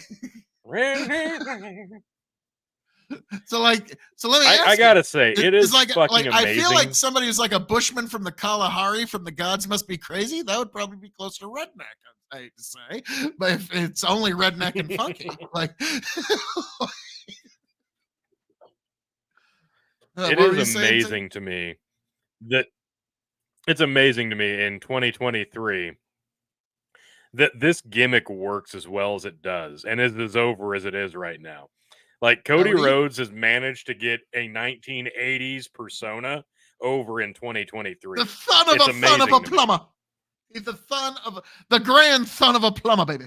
There's nothing modern about the gimmick that Cody is doing. There's nothing other than modern about it. This is vintage. That's it. This is vintage classic wrestling, and maybe that's why it works. People are so thirsty for actual wrestling that they're making this work. We thought John Cena proved that vintage style baby faces didn't work, but it was more so that it was forced. Cody Rhodes fought, started his own company, and clawed his way back to get the one thing he's always wanted. You got to respect that. Cody Hale says, I hate that they keep doing this to Cody, though. Dude's got all the momentum in the world, and they keep fucking him. He's not getting fucked tonight. He's going to win this match. Whoa! He's going to win this match. Brock just picks him up and throws him like a sack of shit. Like, that wasn't even close. Brock starts hot. Bell has rung, though. Match is underway. Cody gets the upper hand, drops Lesnar's face on the top ring rope, kick to the midsection, drops to his ass, hits the uppercut, springboard, drop kick, springboard, another kick, reeling a bit, another springboard, does not get the kick. Brock just shoves him in the chest. Yep. Into the corner. Feeling it. We're going to Suplex City already. Nope, corner, you're right. Well, no, Tony, I just have clairvoyance where I can see like 2 seconds into the future. Yeah, you've got like 2 seconds on me now. I'll refresh after this match. Oh, ring post. Goes for the spear into the corner, but no, ring post. Cody hits the ropes, goes for the dive, through the ropes, suicide dive. I could have told you that. Cody's amped up. I'm gonna, since I have like a 2-second advantage, I'm gonna fuck with you at some point. Be like, 1, 2, 3. Oh my god! Like, Brock wins. Just fuck with you. Do it on a match that we're different on, then. I know it's still gonna shock the shit out of you. All right, we're slowing things down. Brock's got control. They're on the outside. Brock being a monster. Gonna have to roll back in here, though. Oh my god, Cody. The clowns rolled out from under the ring. Yeah, that would make sense. All right, we're back in the ring. All right, I'm hitting a refresh on my PC. Oh, gut wrench. That was a good gut wrench. I'm sorry, folks. I couldn't help but fuck with Tony there a little bit. If you have a 2-second that's... you have a 2-second head start, you kind of got to have fun with it in that regard. Like, yeah, you can make every pinfall a false finish if that's the case. Suplex City. Oh, overhead belly to belly. That was Belly, belly. crisp. Oh, I think I'm ahead of you now. Hey, we will see. All right. This is fucked up, man. Brock's doing his jumping jacks. Yes. All right. Cody's pulling himself up desperately on the ropes. Brock's close. Oh, no. Brock with that cheesy grin, going for the suplex, Yeah. but no, Cody fights back. Forearms to the back. Cody down on his hands and knees. Brock goes Brock to with a pick him kick up, to the kicks him in the side. midsection. Oh. Tony's like, I think I'm ahead of you. The tables have turned, motherfucker. Wait, no. All right. Brock getting ready for another Advantage, Tony suplex to G. take him to Suplex City. Oh. Vertical suplex. Beautiful vertical. God, Brock somehow manages to use the entire ring on a vertical 2, suplex. 3. I saw the kick out before you hit 2. Okay. Beautiful vertical though. Yeah. So I ain't got my I maybe have a half second ahead of you. We can work with that. Oh, great ankle I'm ahead pick. of you. Okay. Cody trying to Cody ankle goes after pick, the but ankle again. Brock picking him Brock up. picks him up to the German. And beautiful German. 3 different suplexes in this match already. Brock X, are you not entertained? Replay of the German.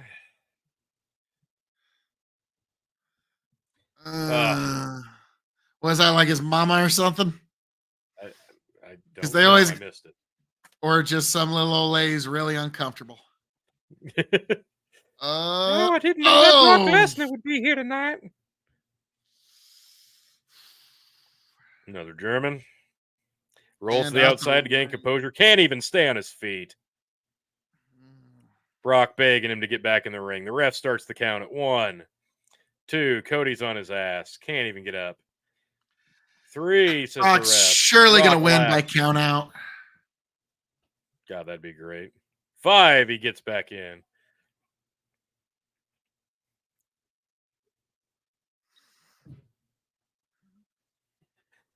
He's hanging up. He's trying to pull himself back up by the ropes. Brock gets him in another German. Throws him across the ring again. This is a classic Brock match. I was about to say, it's kind of like if you're wrestling Hulk Hogan or you're wrestling Mil Moscris, you have the Mil Moscris match or the Hulk Hogan match. This is the Brock Lesnar match. Like, tosses by Cody the back numbers. Out. Gonna let the ref count him out. Cody's doing the, hey, I know I'm going to beat you for this one, Brock, but I'm also showing that if we need to work together 50 more times like you and Roman did, I can work the Brock. I can work the Brock Lesnar match. That's great. Brock says, "Don't do it, kid. Stay out." Shoves him back off the apron to the outside. Counted him out, ref. Count him out. Stay out.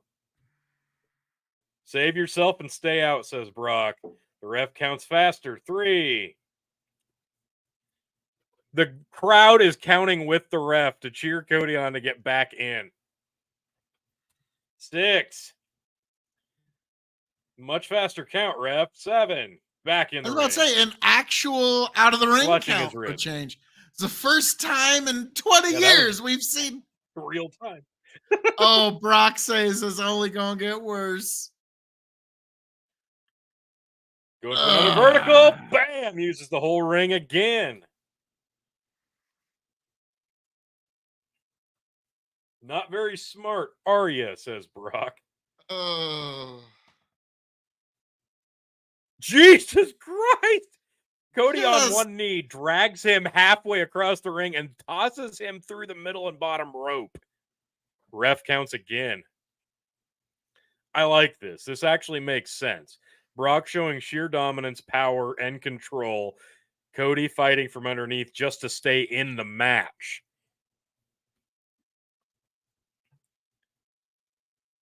Back in the ring. Beats the count again. Brock getting frustrated. Oh, he's trying to grab his boots. picks Cody up by the chin, puts him on the top rope, and clotheslines it back over. Count him out again, ref. This is brutal.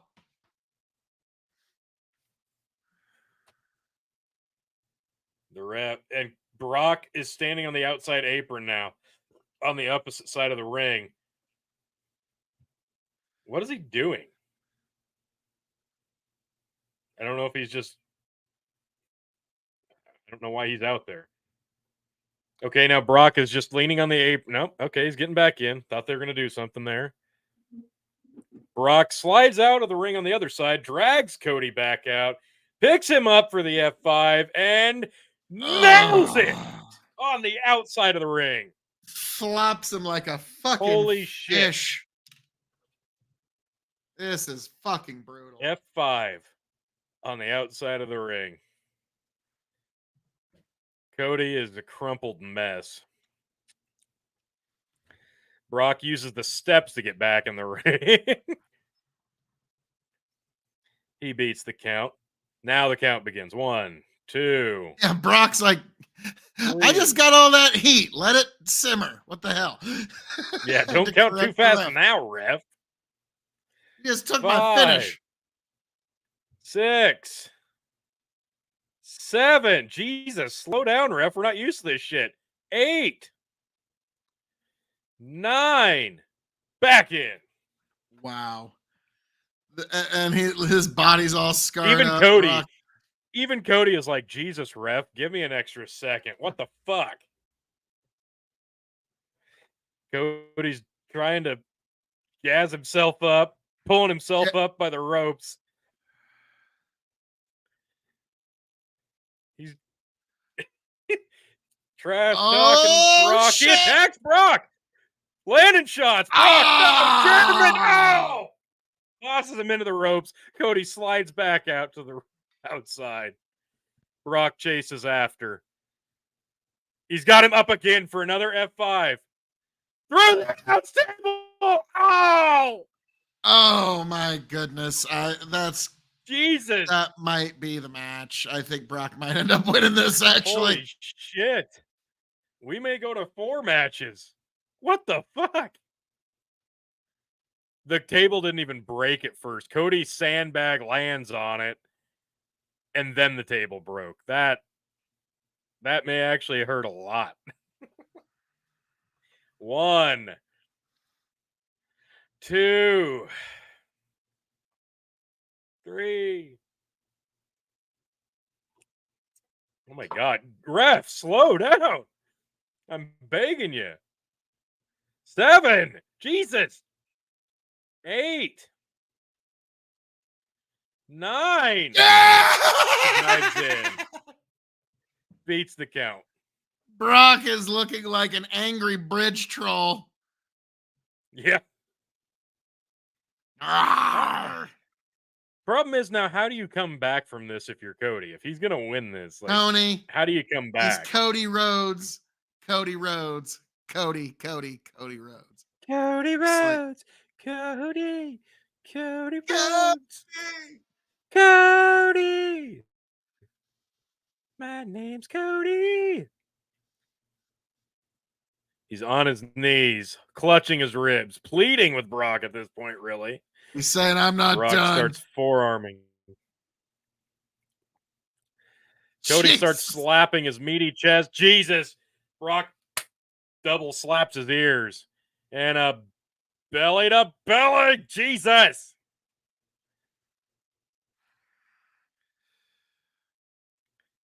Ooh. Cody. He's all right, Cody. Like at this point, like he's I'm thinking like it doesn't hurt anymore. Like, I've suplexed myself to the other side. Yeah. Going for another German, but Cody holds the turnbuckle. He's grabbing the turnbuckle again. He throws the turnbuckle again. We've seen this before. There's an exposed top turnbuckle.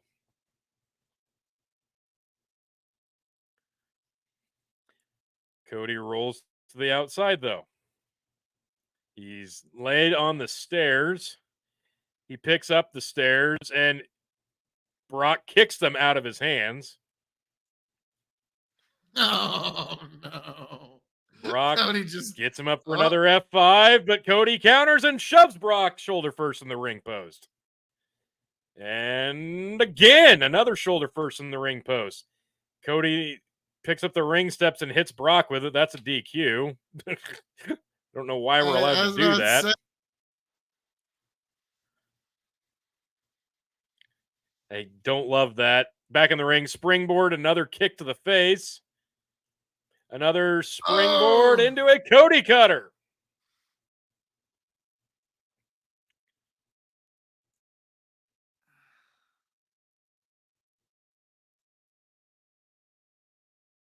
Another springboard off the top. Holy shit, he springs up to the top rope. Cody cutter. 1, 2, and a kick out. Cody showing life, but only gets a 2. Now let's not forget the ring apron. The top turnbuckle is exposed once again. We've seen this before in their first match. Who's going to get blood this time? I was not aware this was a no disqualification match. Yeah. Not in love with that. Is it? This can't be a no DQ. They're counting out the ring. Like, no. Goes for the crossroads, but Brock locks in the Kimura. Oh, this might be it.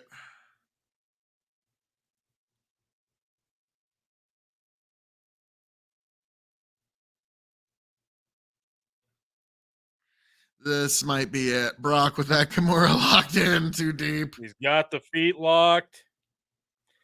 Cody's fighting for the rope.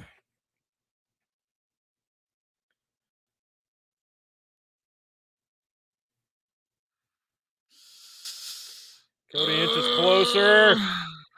I don't think he's going to make it. I think Brock's going to roll him at the last second. Oh, he's about to make it with the foot. He's about to make it with the foot. No, I don't think Cody's going to make it.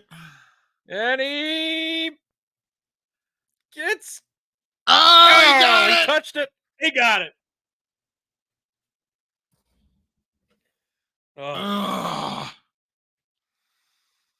Oh, man. So Brock and Cody, this has been a pretty good war.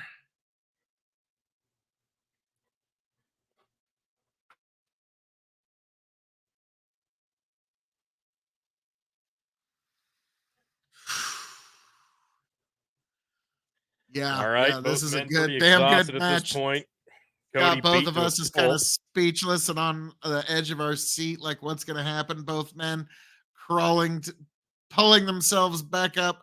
Brock on his feet first, Cody shortly thereafter, but not by much. Brock's picking him up. Cody reaching, trying. He's in the F5. Counters out. Shoves Brock chest first into the exposed turnbuckle. And locked in a standing Kimura on Brock. They drop down. Cody crosses the legs. Has Brock in a Kimura. Yeah, Cody's got Brock Lesnar in the fucking Kimura. Because Cody will be like one of the first people to ever tap out Brock Lesnar. I could see them like I don't think even Brock's gonna give somebody that much of the rub. Like, no way is Brock gonna tap out to somebody. I think the list is like Kurt Angle and The Undertaker. Yeah, and it's not gonna be Cody today. No fucking way. With his own move. But it's an interesting twist. Oh, nice. He picks up Cody and slams him down to break the move. Forces him up and drops him shoulder first into the gut to break the Kimura. Just with sheer broccoli strength. Sheer broccoli strength.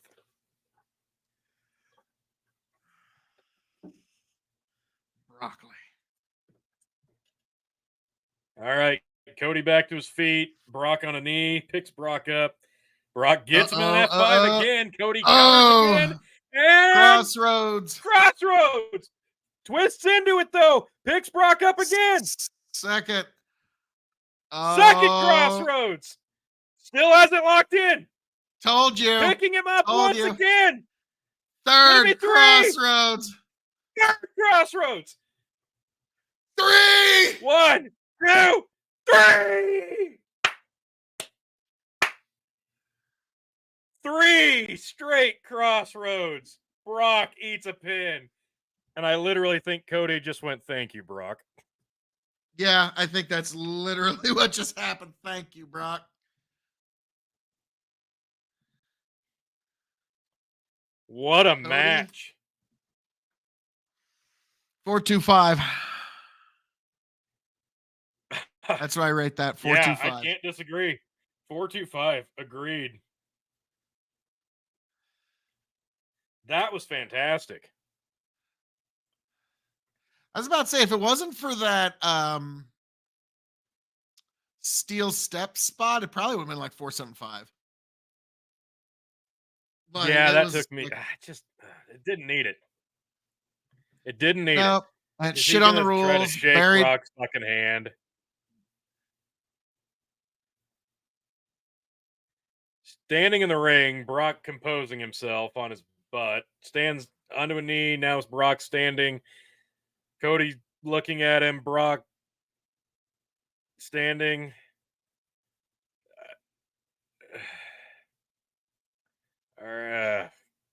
Brock inching closer. Brock taking off his gloves.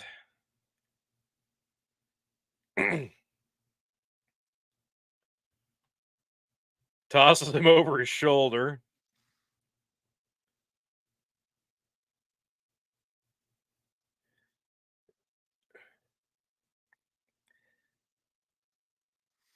Brock getting closer. Cody steps an inch closer. They meet in the middle. They're face to face, forehead to forehead, nose to nose. Brock gives him a little shove with the forehead and offers a hand. And even pulls him in for a hug. Oh, whoa. And raises Cody's arm. Wow. Twice. Whoa. Didn't see There's that gotta much be an of an F5 coming, right? There's got I don't to be think an F5 so. coming, right? Another handshake. Wow. Man, he's got some pearly white teeth. That, that's one of the most ultimate signs of respect I've ever seen, folks. yeah, I like ringing endorsement from Brock Lesnar even leaves the ring. Say, if you don't see Brock again for a long time, that would be pretty much not, expected. Like, I think Brock's going away for a while. Like, if that was his last match ever, I don't think we're going to see Brock for a bit. That can't be it. No way. No. Great match. Fucking great match, though. I just, wow. Hey, gotta tell you, folks, SummerSlam starting off with a bang. My Peacock buffered for like 2.5 seconds, so I think we're finally in like perfect syncing harmony now. Cody hugs his mom on the outside of the ring. Jesus Christ. Yeah.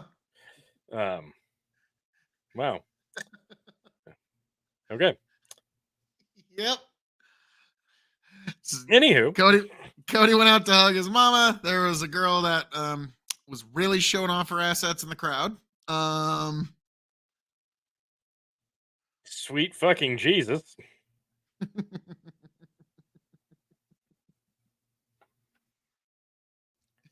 Okay. So, yeah, 4.25. What do you think about that? That match. Holy shit, Phil. We started off. Okay, it's commercial break. It's fine. So, we start off with Logan Paul defeating Ricochet in what we both deemed a 4-star match, followed up by Cody defeating Brock Lesnar in what we both agree is a 4.25 match. SummerSlam 1 hour in, 2 matches deep, and both over 4 stars. So I'm going to guess at this point, Dave Meltzer might almost give this event 3 stars total so far. You're being a little optimistic, too. Okay, 2.5. 2.5 from Dave right now, total. Total from 2.25. By the end of the night, they may sniff 10 or 11 stars total. His best friends aren't on the show, so it's nothing's. That's what I'm saying.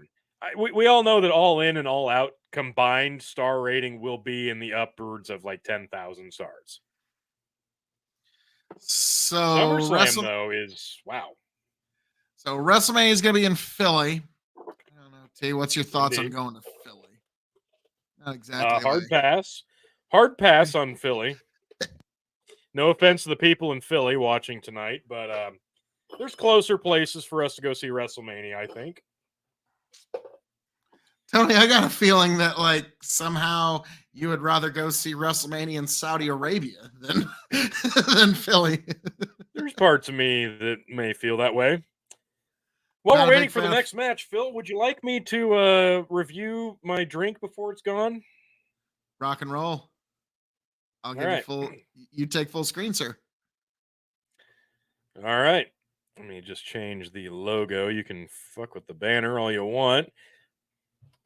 Go over to the big bucking. Folks, you are getting to take a look into the KOE Nation for a moment. We are looking at reviewing liquor over at the KOE Nation, which you're all probably very, very familiar with at this point. Folks, tonight I've got something special for you, and I'm excited to share it with you. So let me fix that banner. Or not, because apparently I can't find the damn banner. There it is. Okay. Hello and welcome to the KOE Nation. I am Tony fucking G, your 15-time Revolutionary Wrestling Podcast champion, and I thought tonight, before it disappears, I would share with you what I'm drinking on this fine evening. Tonight, I am drinking Blue Chair Bay Key Lime Rum Cream. This is not my standard whiskey, folks, but it is delicious. And I am enjoying it on the rocks, straight out of the bottle. There's no better way to do it. It's got to be chilled and it's got to be cold, and it just tastes so wonderful. Oh, that is absolutely marvelous. This legitimately tastes to me like you've had like Yoplait key lime pie yogurt. That's exactly what this tastes like, but much, much creamier. Just so smooth.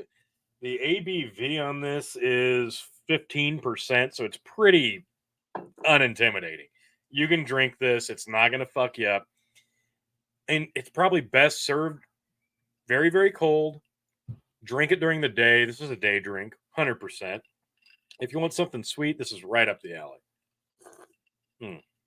Now, as a rum, I would grade this. It's not your prototypical rum, so I'll give it 2 stars as a rum. As a cream liqueur, though, I'm going to go 4.5 stars.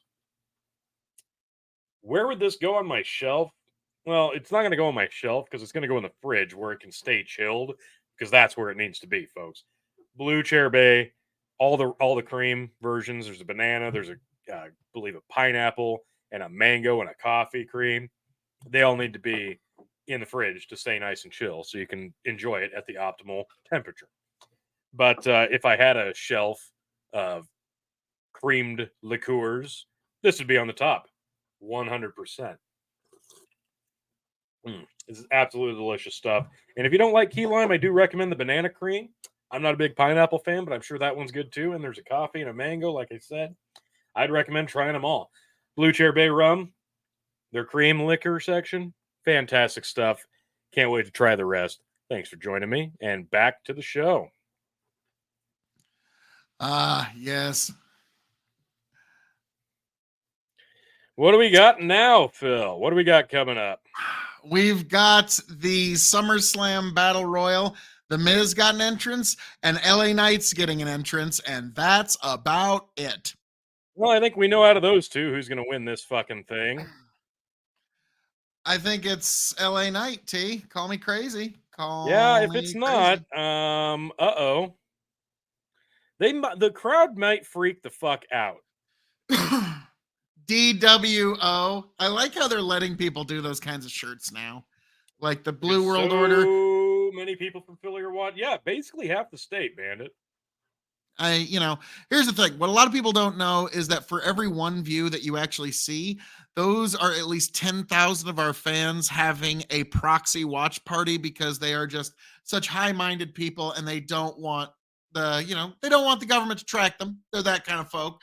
So for every one view, that's Fair. actually a watch party that has tens of thousands of people. Truly, Tony. I don't think I'm exaggerating at all there, right? Absolutely. All Not at right. all. AJ Styles Oh, getting an entrance, AJ's so getting an this is all good. entrance. Okay. I would love an LA Knight AJ Styles feud. Let's make that happen. Like, we all know AJ Styles is at the end of his career. Like, he's already hung on probably like 2 years longer than he'd planned on anyway. Because I'm pretty sure like 5 years ago he said, "Yeah, I'll probably do this for 2, 3 more years." Funny thing about wrestlers when they realize, wait, I'm not even old, gray, and decrepit yet. I could keep beating my body up for another 12. Why would I quit now? Well, it's That's going to also one of those unfortunately be like AJ Styles. it's also one of those things that's like, hey, honey, we both know exactly how long we're both going to live, right? Would it be better to have more money or less money? Yeah, unfortunately, there's not a lot else for AJ Styles to do in this world. What's he going to do? Get a job at UPS or some shit? I doubt it. He could be You an know, agent, but AJ Styles is one of those guys that I feel like if he's not in the ring doing it, I don't know that he could be around the wrestling business. I think honestly, if like it'd still be beating his body up a bit, but I think he'd be probably one of the better Hollywood stuntmen. Like he could be Keanu Reeves stuntman, actually. What? Oh no. Oh no! God damn it! Ugh. Well, MVP just ruined this match. Omos is in the match. I am Jesus wrestle. Christ. Like I still think that should be his gimmick, where that's all he says. It's kind of like I am Groot, but like he expresses everything through just very angrily grunting, I am wrestle. And like there's actually Ugh. some meat on that bone because like you could like here's the weird thing, almost is like a college educated, like really smart motherfucker. But he looks like And he the should have dumbest a thing in the world. vocabulary of 6 words. Here's the dumbest thing in the world, folks. The entire ring with like 15 guys in it sees that Omos is now entering the match and he's still walking to the ring. So what do those 15, 20 guys do? They start fighting each other. Because yeah, certainly wouldn't want to wait Or for you the could wait till the giant gets in and you could and then eliminate team up him on and him. then fight. Yeah. Yep, Omos is in. He's going Wow, to probably throw out like 10 of these guys. a couple of these guys, I'm They're, kind of shocked they still have jobs. Like one of the I think Viking that was Raiders Apollo still has a Crews. job. Here, that's another guy I'm shocked still has a job. Like, Um, want to be Adam Cole. yeah, pretty much. Oh Tosses him out. wow! So that's why he was in this match for almost to. All right, so now he's Okay. you. Oh, it's Giant Freddie Mercury. Hey, Attacks Boogs is back. I like Boogs.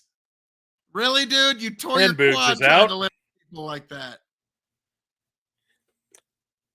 You know, Yeah, yeah, yeah, not Pete Dunne. There's Butch gets on Omos, and now that's right. If we all team up on him, we can get rid of him. yeah. Who would have thunk it? Gable, Otis, Butch, Sheamus, Holland, Oh wow, all there's a doing lot the of dudes on this one. forearms. I think the entire Brawling Brutes are about to go flying. He throws Butch back in for some reason. Knocks Sheamus. Nobody got eliminated there. This was okay. This is why the Royal Rumble works and Battle Royals don't. All right. Well, Am I wrong? okay, battle royals used to work because it's a spectacle for the crowd. And what you would do is you'd have all the underneath guys do a battle royal after the main event so that everybody wouldn't file out of the arena at the same. Otis. I liked his chances. But yeah, so the Otis battle royal gone, was and looks like Gable's going to follow him. nice. But like, it was basically so that the dedicated wrestling fans said, well, okay, there's a battle royal, gotta stay for the battle royal, and all the underneath guys would stay into a battle royal as a favor to the main event talent to get out of there, because the main event talent had to move on to the next town. The guys who were going to be sleeping in their own bed that night, they all stayed behind and did the battle royal, and it prevented the arena from all filling out at the same time. So that's literally what the battle royal used to be through the 70s, the 80s, and the early 90s. Now I can see what you say about like, it does it exactly work under today's formats? Is that wow? They got Matt Riddle to get in on this nonsense. Both of the Viking Raiders are gone. Ciampa got rid of them. Nakamura and Ciampa, a feud I would love to see actually on the main roster. But nope, that's what it's going to be. Instead of a battle royal. Nice. Gets rid of Nakamura. Yep, Nice. that was it for the feud. That'd have been a great program. That's creative. Ciampa. Oh. Bye, Ciampa. Thanks for coming. Boy, I wish Ciampa wishes it was like 5 years ago and still NXT. He's another guy that could do that. I am wrestle gimmick. Like King Kong Bundy could have done that. Any big guy that just looks like he should have a Ridge is gone. A small vocabulary. Why is Theory in this? Because he wasn't. Theory F5 clothesline on the top ropes. That guy. That guy. Beloved that guy. Oh, no. Escobar dumps Theory. That actually pushes that entire storyline. I'll take it. And then Escobar gets dumped out by that. Who the fuck is that? Oh, it's Cross. Forgot he has hair again. And he tosses that out guy Escobar. Changes his look. That guy changes his look more than he changes his opinions of his boss. Kaiser and Gable now.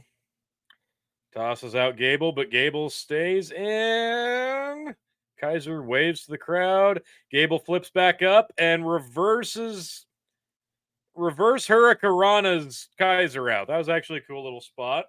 Great core strength by Gable, but we knew that. Well done.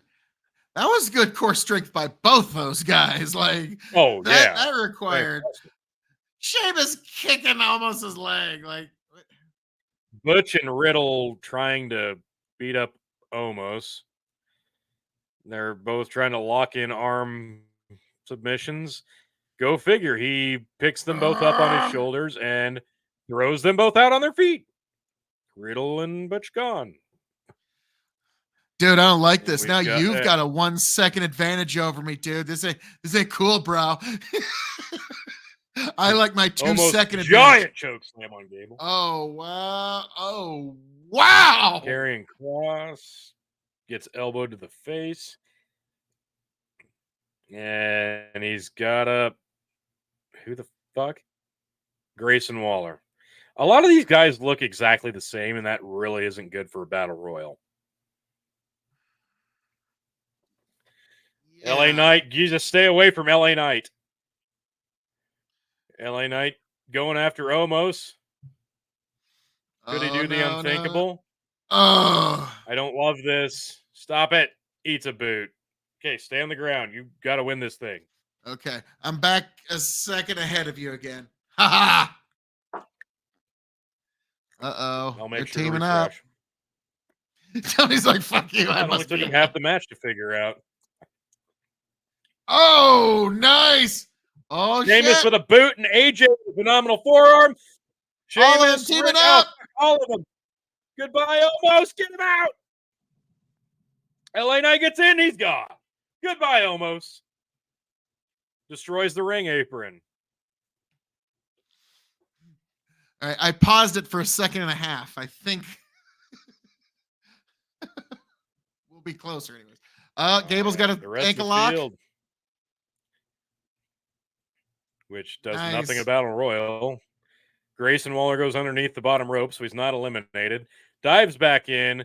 Wow, what the? I don't know what that was, but it was actually pretty cool. Miz. Forgot Miz was in standing here. tall with Waller. They're Miz picking and up Waller Gable, work. and Gable is going. Nope. Hangs Oh, onto the top. all right. I pause it for another half second. I think we're in sync now. All right. LA over the top. No! Hangs on. Thank Christ. Miz over the And top. goodbye, Miz. Miz is gone. Miz's streak of not winning matches in 2023 continues. Oh, this is good shit. Oh, Sheamus with a knee. And goodbye, Waller. Thanks for playing. Goodbye, Waller. Got Sheamus, LA Knight, AJ Styles, Karrion Kross, Bronson Reed, and Gable. AJ throws out Karrion Kross, but he stays on the apron. Pele kick, and Kross is gone. That's it. Yep, we're pretty much down to close 5. Get it? LA Knight hanging on. Bronson Reed almost Gable going for Bronson Reed. Damn, that guy's got some. That guy's got some strength. Gable flies over the top. He's out. Fucking thanks for coming, LA Knight Chad. Going after Bronson Reed. No, can't get him over. Gets him up on his shoulders. Throws LA Knight over the top. He's on the apron. Hits a shoulder to the gut. Pulls Bronson over by his neck, trying to eliminate Bronson Reed, and he pulls him over. He's out. LA Knight He's out. In.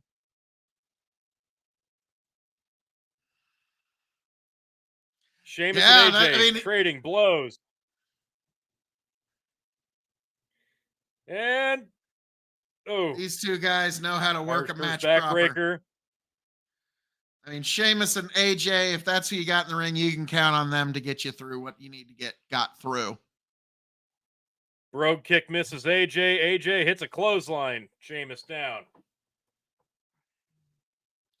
AJ sees LA Knight. AJ goes over the top. Hits a forearm. Knight stumbles. He's looking for the phenomenal forearm, but Kross sees AJ and grabs his ankle. Sheamus Brogue kicks him. AJ falls out. He's eliminated. It's Sheamus and LA Knight.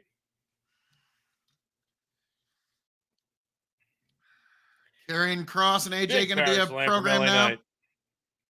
LA Knight just eating it up.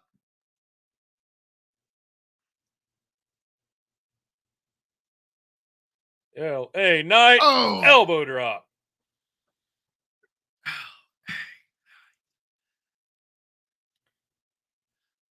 Man, this guy is reeling. He's fucking over. Oh, wow, what a knee. That was fucking rough. Stiff. He's up for the fucking outsider's edge. He's going to try to throw LA out. No, LA squirms out and tosses Sheamus. He's on the apron, though. Oh, Sheamus drops him down, chokes him over the rope. Sheamus goes up to the top. LA Knight jumps to the top. Both men up. Could we be looking at a superplex? No! Jesus, belly off the top. Well done by LA Knight. I'll be honest, like this kid kind of made me skeptical up until tonight, but he's starting to show me something. He's not a kid. That's the thing. Clothesline. Sheamus is out. LA Knight wins. LA Knight with the W. But that's what I mean. Like, finally, he's showing me something that means he can make it to that next level. He could be a dance partner with all these big timers. And like you said, he's not a kid. He's probably about our age, maybe a little younger. Probably a little older. I don't even want to look that up. We look it up. Dude, this wrestling industry's tough. He's 24 years old. He might be 40. Let me look.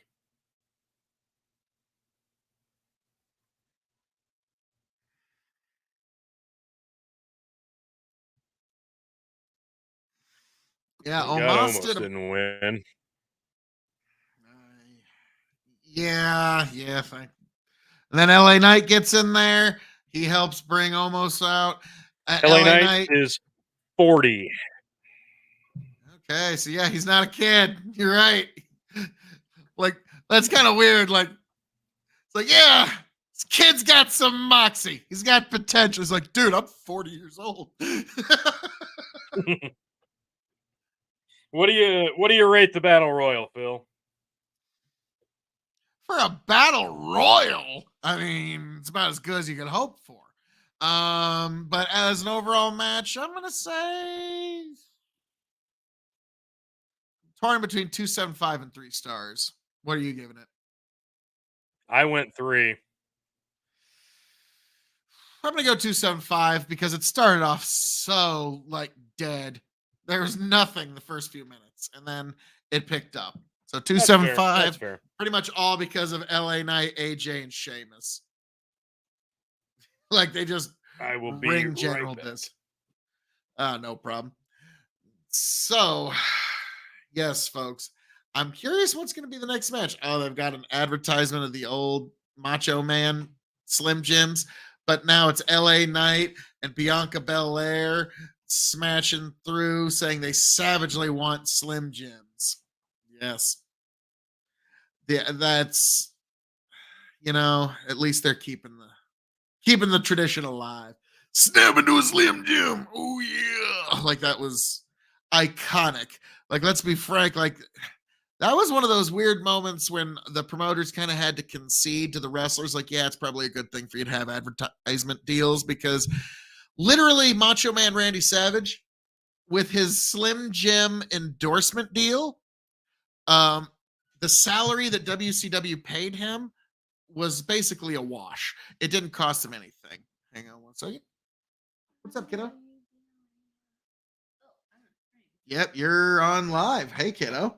Say hello. You already did. Oh, I already did. So what's up, kiddo? Oh, okay. Sorry. Well, wrestling. Do you want to watch wrestling? No, don't want to watch wrestling. All right, we'll watch a movie after SummerSlam. Okay, kiddo. So hey, gotta do what you gotta do, folks. Kiddo was like, I don't want to say hi. You just did though. So, folks, SummerSlam has been going quite well. I'm wondering what the next match is going to be. There's only a handful of them. I'm guessing the women's three-way championship match will likely be the next one. Hey, kiddo, you want me to throw a pizza in the oven when Tony gets back?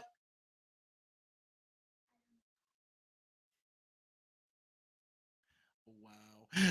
I don't eat carbs as a reply. All righty. Well, um, oh man. So folks, I'm guessing the women's three-way dance is going to be next, and that's going to determine whether I, Phil KOE, become the Revolutionary Wrestling Podcast champion here, folks. That will be the match where I have Charlotte Flair to win. And also, that'll be the match where I believe that EO will cash in. And then I'll have the tiebreaker point with Chicken, but it doesn't matter because I'm going to be 2 points ahead of Chicken. But this is going to be a fascinating evening. So right now on SummerSlam, they've got a advertisement with Kevin Hart and a bunch of wine, and John Cena is one of the guests, where basically Kevin Hart sits down with a couple glasses of wine. They talk about stuff, and that seems like a show I really kind of want to like. I would love to watch that. As much as I hate to say, I'm a bit of a wine snob, but all right, we might be getting back to the live. Oh,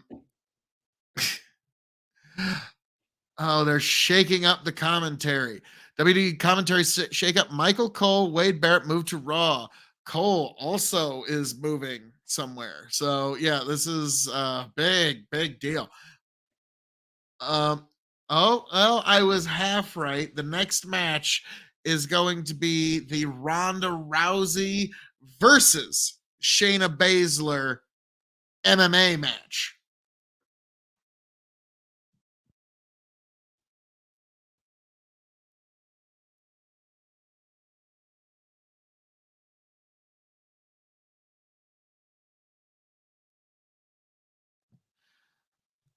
All right. So we uh got Ronda Rousey coming on down to the ring. Yeah, just get that beautiful face up there, folks. And while she's making her way down to the ring, also keep in mind you can find me, Phil KOE, at KOE Nation on YouTube and KOE Nation on Twitter or X, whatever you want to call it. KOE Nation on TikTok and KOE Nation on Twitch. It's all very on brand here, folks. Your King of Extreme, Phil KOE. And I'm really looking forward to this. I'm curious what this is going to look like. Are they going to do it in a cage? Is it going to be in the ring? There's a lot of questions as to how this is going to go down. It looks like it's just going to be in the ring. Okay, Ronda's just standing in the ring, and yep. So this is going to be basically working an MMA bout in a ring. So I'm actually kind of curious to see what it's going to look like. Two championship level MMA fighters who are now well trained at working a match. If these two can't make a convincing looking MMA fight where the outcome is predetermined, then it's a lot harder than anyone wants to pretend that this is easy to stage. Because there's been throughout MMA's history, there's been a lot of accusations of fixed fights. And let's be frank, if these two that are as highly trained in both crafts of MMA and pro wrestling, if they can't make a convincing looking MMA bout where the outcome is predetermined, it's going to really put a lot of holes in a lot of theories about any fixed MMA fights.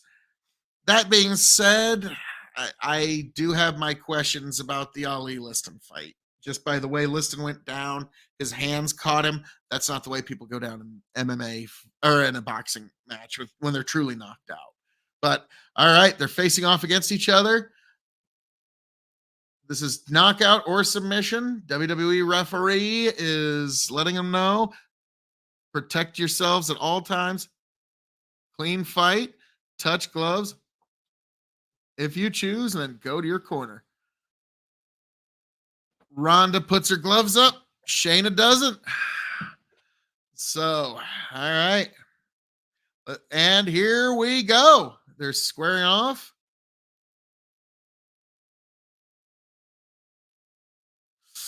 Okay, here's the thing that I don't believe. Ronda's got convincing and good stand-up in this. So, like, already, like, you're kind of, pushing credulity here, Tay. Like, Ronda Rousey hit even a single punch on Shayna Baszler. Oh, there we go. Judo throw. Yeah, I think it's pretty well known Shayna's got much better, superior stand-up to Ronda Rousey. Sorry, it's just true. Then Ronda does an ankle pick, and Shayna's like... You can see it in the upper body build. Oh, yeah. Oh, nice. Baszler countered it. Although I gotta say, Ronda looks like she might be in better shape than she's been in for a while.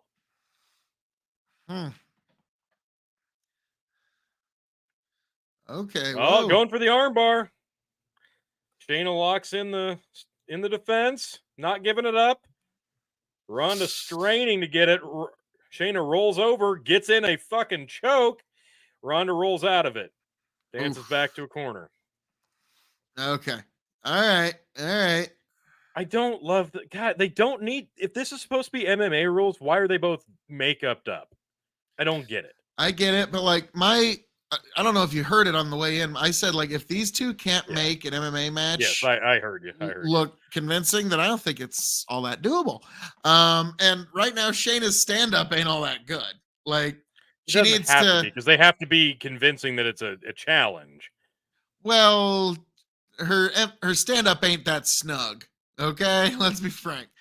Yeah, but Ronda's isn't either. That's the point. Wow, big head kick. That was actually a sneaky good head kick. Okay, not bad. Sneaky good head kick. She did it quick enough and subtle enough that you didn't see it coming. That was actually good. Which is a good throwback to Holly Holm knocking out Ronda Rousey. That was good. That was really good. Yeah, that was. I'll give it to both women there. That was fantastic. And now she's got kind of a knee bar. Oh God, I hate those positions. The who's got who position, where everybody's trying to wrench on each other's legs. Like, that's why. Like at first she had it right, where she had her foot basically right in Ronda's. Like you put your feet right in the opponent's crotch, so they can't. Yeah. Come at your feet for their own. And both of them know that.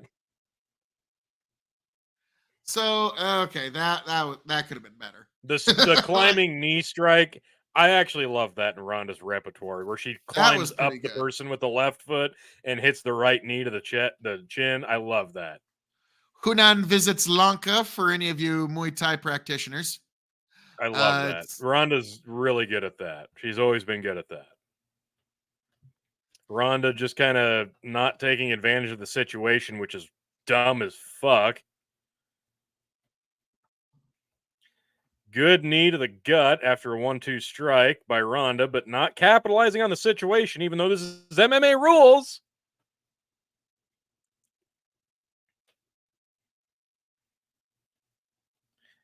Baszler does a crappy shoot. Ronda stuffs it and locks in a head triangle-ish. Now just punching the kidneys. Shayna's basically out here. An MMA ref would have stopped it. Ronda going for an armbar now. Dumps it over, but no, she hangs on. Ronda's in the air on Baszler's shoulders. Baszler carries her over to the rope and dumps her over the top, but both women fall out to the ring, both on the outside. Huh. That was a weird spot. Now, I would say bullshit if it wasn't for the fact that Bam Bam Bigelow tried to throw a guy out of the cage one time. Or not Bam Bam Bigelow, Tank Abbott. But you can see how I got them confused. Tank. Yes. Yeah, it was Tank Abbott, but you can see how I could get them too confused. Bam Bam's weird Tank Uncle Tank. Yeah. Bam Bam Bigelow and his weird Uncle Tank. That would be a great reality show. Bam Bam Bigelow, may he rest in peace. Also a hero. He saved a bunch of kids in a burning building and got like really bad burns all over his body. He decided that the tattoos weren't enough. Apparently. Now the doctors are checking on Shayna's arm or something. 2 ring technicians, medical officiants, and a ref. Oh, for fuck's sake. Shayna. Ronda throws the medical officials.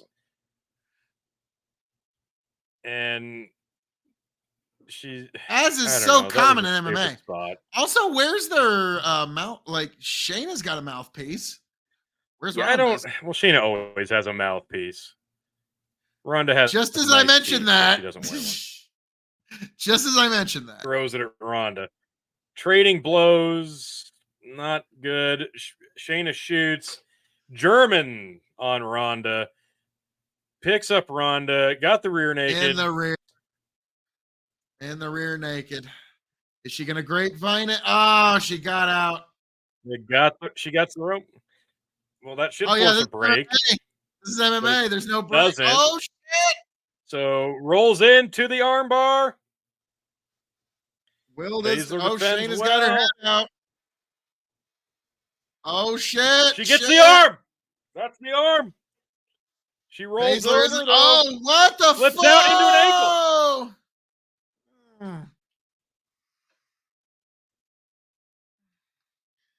Grapevine leg. I know. Pulls Ronda back a bit. Ronda flips over, gets in, pulls her down. Rear naked choke. She's got the body. She's got the choke. That should be it. But Tony, This should be remember, it, but in no. WWE MMA, hulking up is a thing. And Shayna flips her over, rolls her through. She goes for All that knee right, strike back into again, it. but she lifts her up over. Shayna gets her own rear naked, drops. Grapevines the body. Oh, Ronda's fighting them arms. She knows. Trying to break the choke. And Shayna's Shayna has biting the her own glove. right arm. She's biting her own glove, which, oh, she got Ronda's going out. She's out. It's done. She's out. Shayna wins Baszler via chokes submission. out Ronda Rousey. Yeah, tell me there won't be a Wow. rematch now, Phil. Well, probably at Mania when Ronda comes back in 9 months, 10 months. That's kind of my thinking exactly. Well, Oh, wow. how are you going to rate that one? And Ronda's already awake. Yeah. I'll let you rate this one first. So, I don't know if this is the way they should have gone out of the gate with this feud. I told you on the prediction portion that I didn't want to rush to the end of this, and that's what they've done here. I feel like they made the cake and started putting the icing on before it was done. And the match kind of felt that way too. So I'm going to give it 2.75. I'm going to give it 2.5. Right in the middle. I've seen a hell of a lot worse. It was kind of an awkward gimmick, and they did the best they could with the first time they've tried this gimmick. Okay? Okay, since the Lions leave the door open. Let's not forget Owen Hart it leaves the door open Shamrock in the Lions pit, Tony. So I consider Owen Hart's MMA record 1-0. I mean, there's nothing more legitimate. Was innovative. It was a match. Is this seriously a Cody Rhodes documentary? No. Okay. They shouldn't have done this. No. Oh no. No, you shouldn't have done this. It needs to be made after he wins the belt. Exactly. God damn it. How do you and I, watching this for the first time, both realize the problem here? God damn it. No. Oh, man. No.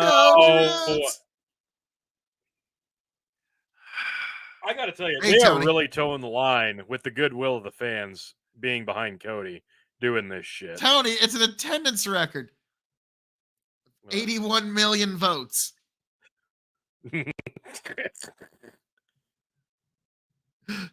59,194. Look up what the actual capacity is of the Ford Field Center. On it. Like it's gonna be like 45,000. Okay. Ford Field capacity. Detroit. 65,000. Okay. But they're the saying regular seating capacity is approximately 65,000, but the stadium can be expandable up to 70,000 for football and 80,000 for basketball. So, like, it's just the crowd pop. We made an attendance record. Yeah, for SummerSlam. For SummerSlams in Detroit, you've set an attendance record. Like, yeah, there's more people at this SummerSlam in Detroit than any other. Hooray. Well, my key lime rum cream is out, so now I have to drink whiskey. Oh, good. It's a Nicolas Cage movie with Cody Rhodes documentary and Hot Wheels and other shit on Peacock because we needed to see all that. The cock. Oh, and it's a Oscar thing. It's a fucking commercial for Ahsoka on Disney Plus because it ain't on Peacock. Why is this a commercial on Peacock? I actually used Ahsoka Tano as a good example when I was telling my daughter about like building a fictional character. Ahsoka Tano, when she was first introduced, the fans hated her. Yeah. But now she's one of the most beloved characters in the Star Wars universe because she built her own legends within it. But when you first introduce a new character, the fans are almost going to universally hate them. Yeah. It's Yeah. just you're not going to get over that part. And That's so why like, pro wrestling is so unique. yes, but like yeah, because the new character is kind of the intrigue. Like, oh, who's the like even like remember like, ooh, Bray Wyatt's got a new character that's coming. People have bought tickets based on I wonder what new Bray Wyatt's new character is going to look like. Let's drink Blanton's. Yeah, nice. Well done, sir. Blanton's. Universally hated. So I was about to say, like, how many matches are left? So we are 4 matches into a 1, 2, 3, 4, 6, 7, 8 match card. We're halfway through, at least. Alrighty. And none of the deciding matches have been decided yet. No, between you, myself, and Chicken, we are all 4 for 4 on the night. That's about to change with the Seth Rollins match and the Charlotte Flair match. Yeah, if we get like the IC title next, it's going to come down to the 2 before the main. And we are. It's Drew McIntyre making his way to the ring. So Scottish.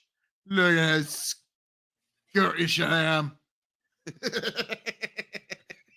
Phil, every time you make fun of Drew McIntyre from now on, I'm just going to assume it's you like lusting for him a little bit.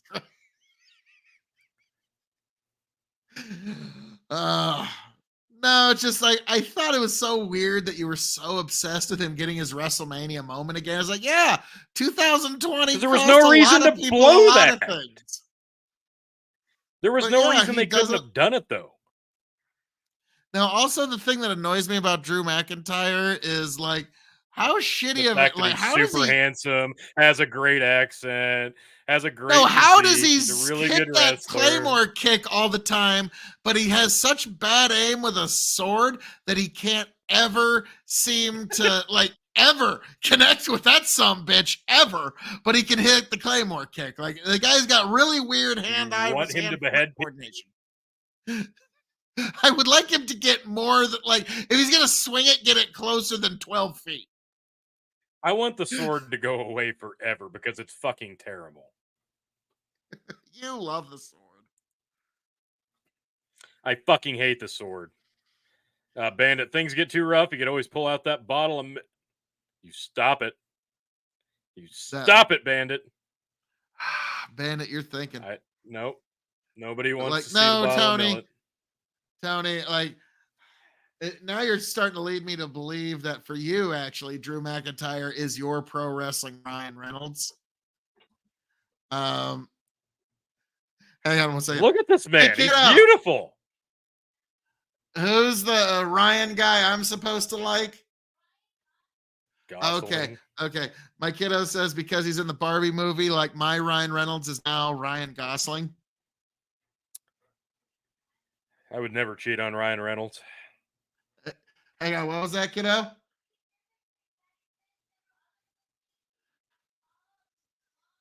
She says he's perfect for me. He's tall, he's blonde, he's been in other movies, but Ken is like, and Josie, Tony says he'll never cheat on Ryan Reynolds.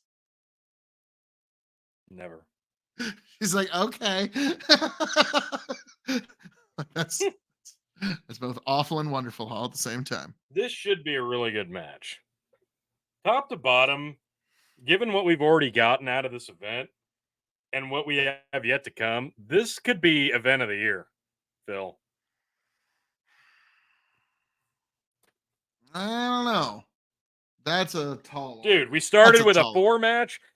Dude, 4-star, 4.25, solid 3, and then a 2.75, 2.5. And now we're going to get this. Dude, this is going to be at least 3.5 3.5, guaranteed. Probably closer Gunta. to 4. The triple threat women's match is going to be great. Rollins Balor is going to be great, and Roman and Jay is going to be great. This is going to be one of the strongest events of the year, guaranteed. Here comes Walter, because I'm still stubborn about that. You know what? The sad thing is Gunther's actually grown on me. I hate it too. Walter was better.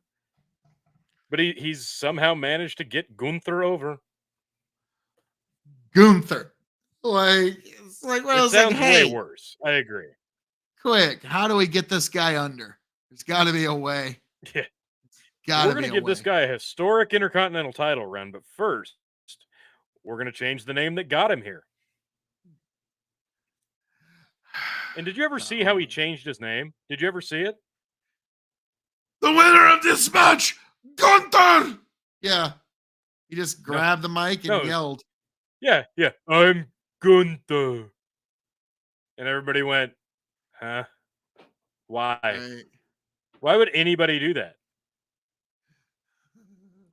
Quick, I'm moving to the United States. Look at this guy. Jesus, look at this guy. Ugh. This like is he would work in movies. No, this guy would work in every era of pro wrestling. Every era. Visual, but for Gunther, his work rate works in any era. Drew McIntyre, his look works in any era. Like this, visually, this match should work really, really well. Now, this girl who's the referee, you know why they have her in? Because she is probably like 4'6", and she makes the wrestlers look massive in comparison. Like, holy hell. Like, I bet if you were to look up her real height, it would be something like almost 4 foot. Like, because that just makes the wrestlers look huge. She'll be able to pull these two apart. I have a lot of faith in that. It's pretty impressive. Look at this. Jesus Christ. You forget how big Drew McIntyre really is. We've seen him live a couple of times. I was cheering for both of him them on in the the same 2000. weekend. Tony, I was cheering for him in the 2020 Royal Rumble, but a lot of momentum's got cut short in 2020. Let's be frank. And that's not his fault. But you hold it against him. No, I'm just like, at one point when you're like 2 years afterwards, like, when's he going to get his WrestleMania? I'm like, you're like, oh, this like Chicken's head at one point, like, Tony, get over handsome. it. Oh, I'll give it to you. Since he's come back and he actually let his body hair grow and he let a facial hair grow, yes, he's a lot better looking. He would do a lot better in a 8x10, and he'd do a lot better in a Hollywood promotional. But, I mean, you remember him in 3-Man Band. You missed a lot of his early heel run. No, that's the He's problem. You remember him in 3-Man Band. That's the problem. Band. Every time you remember him in 3-Man Band. Okay, I missed that era. We're a 3-man band. So literally, Heath Slater missed a lot of his early heel work. Heath Slater was the only member of 3-Man Band to not become WWE World Heavyweight Champion. Yep. You missed a lot of his early heel work on the return. I'm telling you, that was some of his best work ever. I was about to say, no, I've seen his early heel work. Maybe that's why. It's like, I'll never buy Drew. That's not, no. Nice. I think you might be right. I was never going to buy Jinder Mahal as world champion. I was never going to buy Drew McIntyre as world champion. Remember when Jinder Mahal was in Lincoln? And I was the guy that screamed the minute there was any silence and he's in this ring, I scream, "You're still a jobber!" And like, I really think that might have gotten him pushed down the card. That one thing.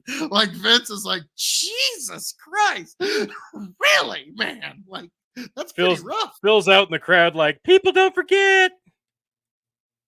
People don't forget. I almost spit tea all over my computer. People don't forget. Glasgow Kiss. Gunther rolls to the outside. Drew comes after him. Oh, Gunther throws him into the ring post. People don't forget. Oh, good. And what might be more fun Oh. ruining my internet? Severe thunderstorm warning for South Central Nebraska. Phil, are you getting that notification? It expires in 37 minutes. Yeah, actually, same. I'm at. You stay where you're Awesome. at. I'm gonna look outside real quick because it's like literally 4 steps away from me. So Yeah, I don't want to go upstairs. Gunther in the ring, Drew on the outside, beats count back in about 5. Gunther starts laying the boots. Good stomps right to the top of the chest, kick to the back. Taunts the hard camera. Crowd reacts. Crowd respects Gunther a lot. Drew reeling, hanging himself up on the middle rope. Gunther picks him up.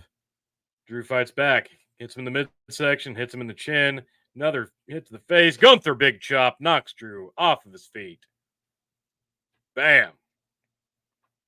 Massive chop. Replay for a chop. Drops Drew. That's impressive. Chop to the chest gets a replay. Another big chop. Drops him again. Gunther's so methodical. It's just, again, all eras. Gunther would work. Double underhook suplex. Visually impressive considering the size advantage Drew has, which isn't something that a lot of people can say they have over Gunther.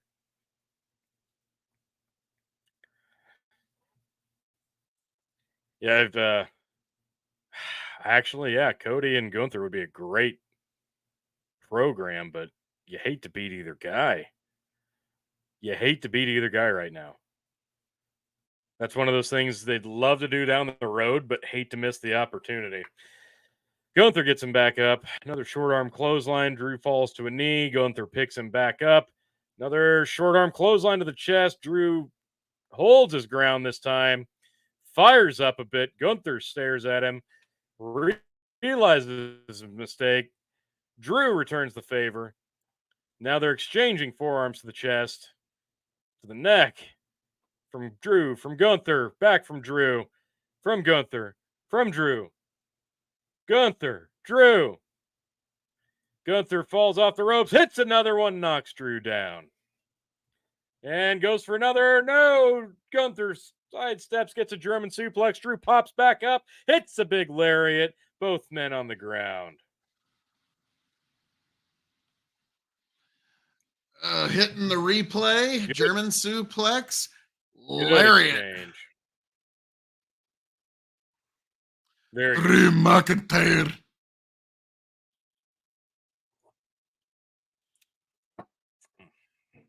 Jeez. Some of Gunther's sweat just landed on our table.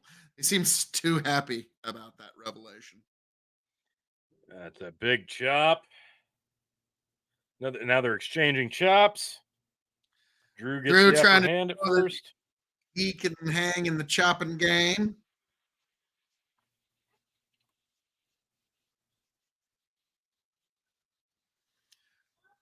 McIntyre to the corner. Another belly. Well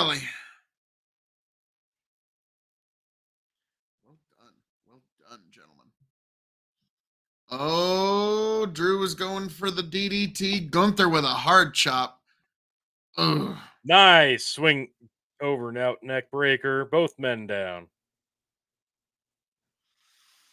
I was about to say, did Ilya Dragunov ever fully heal from that chop fest that Boom! Gunther? Oh my! Big pickup. God, Oh that's my! amazing. That beefy son of a bitch can do that. Calling for the Claymore. I don't think he's gonna hit it. Gonna signal for it. Nope, he doesn't signal for it, so you know he's gonna miss. Yep. Jeez. That's Gunther pro ducks. wrestling rules. Drew goes over top. Big drop kick sends Drew to the corner. Gunther pulls him back, gets him in a powerbomb position, picks him up for the powerbomb. Drew powers out, counters, puts him in a Power power bomb of his own, bomb. and drops him. Big power bomb. Big DDT. future shock double arm DDT. 1, 2, kick out. Excellent series right there.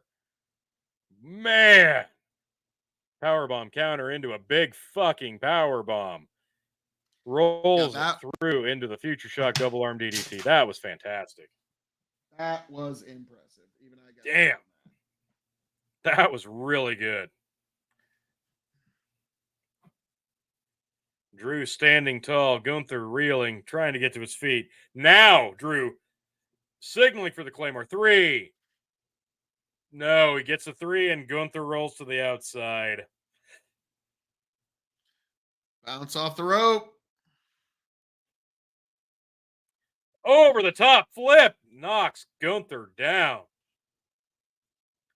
Lands on his feet, rolls through, throws Gunther back in. Good God. Seriously, Drew McIntyre, athletic wise, just incredible. 3, 2, 1. Oh! And no! Counter with a drop kick. Gunther Powerbomb. Kick out. Are you kidding me? Fantastic series. This is fantastic. This is again. I said it again.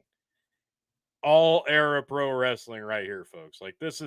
This works in any era. Give me a time machine. You can put this in any decade, and it rope works. And hits a splash. Simple splash. 2 count. Give me a time machine. Let me take these guys and put them in any decade, and you tell me this won't tear the house down in any decade. Damn. Yeah, that was kind of like stuff. That was a pterodactyl just flying off the tire. No, that's the beauty of the frog splash. The guys that get the extra height and hang in the air versus what Gunther just did is just a sack of potatoes, body weight falling full force into the other man type frog splash. Both the same move, but 2 different, vastly different looks. Gunther with forearms to the side of the head on Drew.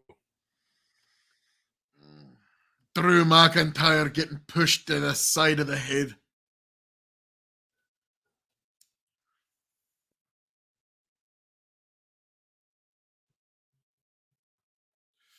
Drew catches chop the chop.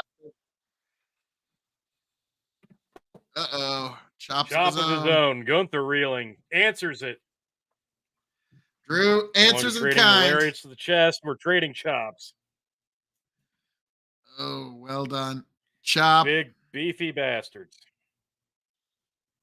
Throwing chops. Chop.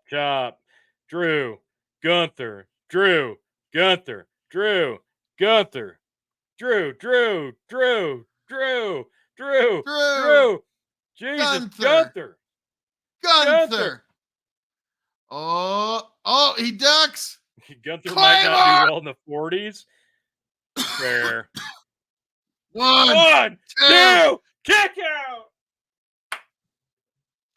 Oh. Woo. For a second, you thought you were going to be able to shove this up you thought you're going to be able to make me eat crow on this one for a while. Oh, no. I picked Gunther too. I know the count here. You know what time it is.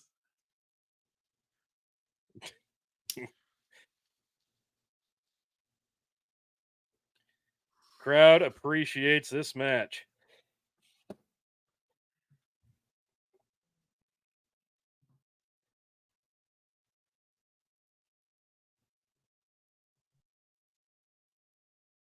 All right, Drew back to his feet after coming this close to winning the title and the match. Picks up Gunther. Gunther barely got him to his feet. Up on his shoulders. Oh, shit. Sets him on the top rope. Chop to Gunther. Throws both legs over the ring rope. Another chop. Gunther sits on the big ring post.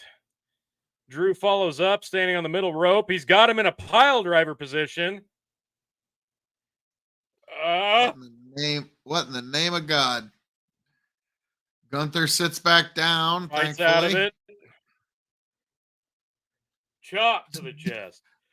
It looked like he just smacked the bejesus out of his face. Chop, slap, forearm from Drew. Drew gets up under the top rope. No, he gets shoved off, crotches himself on the top rope, falls to the center of the ring. Another big splash from Gunther. Picks up Drew. Big clothesline to the fucking chin. Picks him back up. Power bomb. One, two, three. Gunther retains. Wow. I'm gonna give that 3.5 stars. That was good. I mean, could it have gone a few more gears? Sure, but this was a great introduction for these gents. I mean, oh, that was fantastic. Hard hitting. They knew what they were doing, and they both laid their shit in as hard as they could. That was fantastic.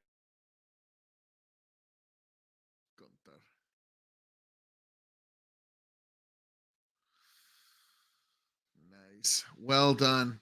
Thanks to Rocket Mortgages, Gunther was able to pull this off, Tony. Don't you know that? And I remember this year, WrestleMania wasn't really WrestleMania. It was TurboTax presents some stuff that involves wrestling. That was WrestleMania this year. Tony, did you know that there's a thing called TurboTax? I do, because it was in every fucking match. Oh, Tony's not there. Let's see. Bandit. Gunther might not do well in the 1940s. Yeah, there's that. The Baron von Raschke gimmicks, they definitely have a shelf life. Gunther standing tall in the middle of the ring, holding that belt proud. And we are down to the last 3 matches of this event. And these are the ones that are going to decide who will be the Revolutionary Wrestling Podcast champion. This is going to decide if it's Charlotte Flair versus Asuka versus Bianca Belair. I will be, if it ends up being Charlotte, I'm going to be definitively ahead in a way that it's going to be very hard to come back from. Because I'm going to be ahead in several ways, because I predict, I think the next match is probably going to be Charlotte, Bianca. No, looks like the next match is actually Seth. Yeah, it's going to be Franklin Rollins, because they're not going to do both world title matches back to back, Phil. That would make sense too much. See? Seth Franklin Rollins and Finn Balor will be facing off for the second place consolation prize championship of the world. I hate to say that, but I'm right. Phil, if Rollins wins this and then there's a cash in, Charlotte's not going to win the next match. It's unfortunate. If Balor wins the next match, there's not going to be a title switch.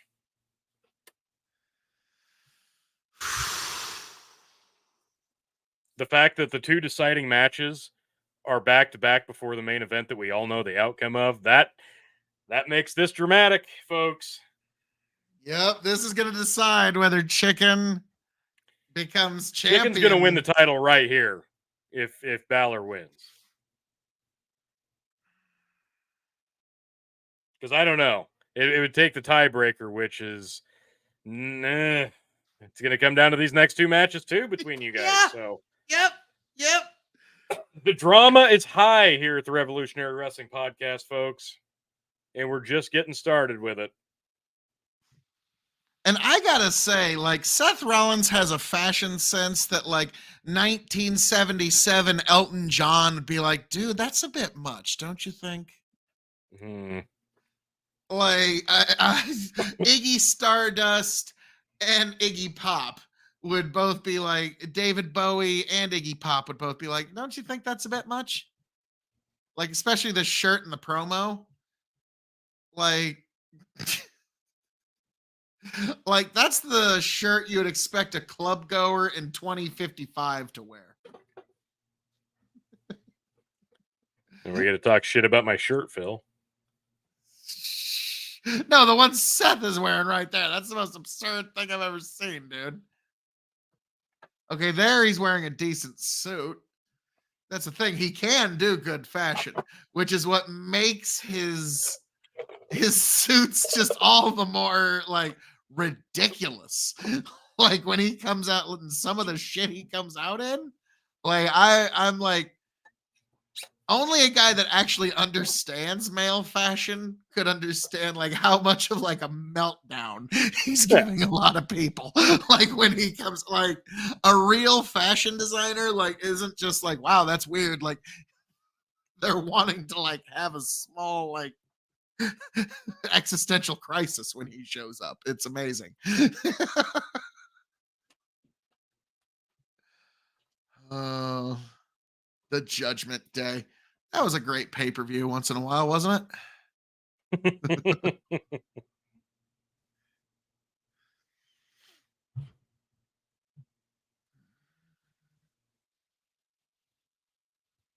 I kind of want Priest to cash in and win it. It's too soon. I'm ready. No, it's not, actually. That's the thing. It's not.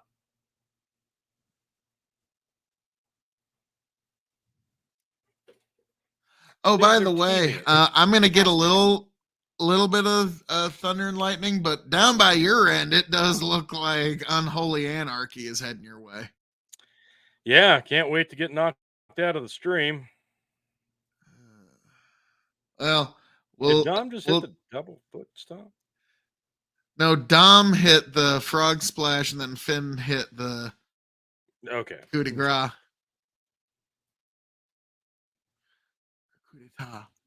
It is time to kick Balor out of the Judgment Day. Gosh. Kick Balor out. Kick Balor out. Put the belt on Priest. Then Rhea's got the women's title. Dom's got the NXT North American, and Priest has the World Heavyweight. It's time. Kick out Balor. He brings nothing to the table. The group will be better without him. He was never meant to be in the fucking faction to begin with.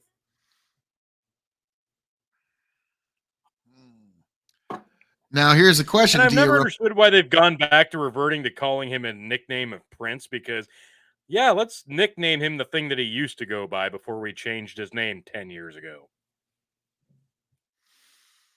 You don't suppose that was like some weird insistence he did, do you? Seven?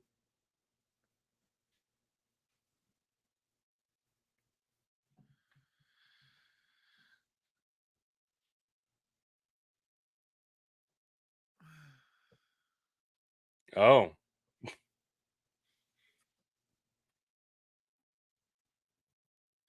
That's not a tattoo. That's okay. There you go. So 7 years ago at SummerSlam, Finn Balor defeated Seth Rollins for the Universal Championship for the first ever reign. Phil, you asked earlier during the predictions, it's Finn Balor's time, right? Is it? No, it was his time 7 fucking years ago. And since then, he got hurt. And guess what happened? He got the Drew McIntyre treatment. But instead of being injured, Drew got COVID.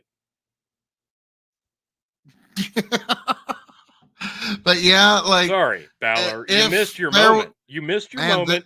Balor will never get it back. Here's the reason: because Balor is undersized. Balor's not a strong heel. It doesn't work. It's not going to happen for you. You're not a world champion. It's just not going to work. Even if they do put the belt on you at some point, it's not going to work. Intrigues me enough to put on the glasses of extreme. Wow. My brother even kind of gave me a hard time about that. It's like, some dudes would just put their glasses on, but no, not you. And now here comes Seth. Put on the glasses of extreme. Frankfurt Rollins. Seth Fanciful Rollins. Oh my. Josie, come here. Wow. Oh, Phil. Josie, come here. Oh, You Phil. gotta see this. Look at what Seth's coming down to the ring in. Wait till it.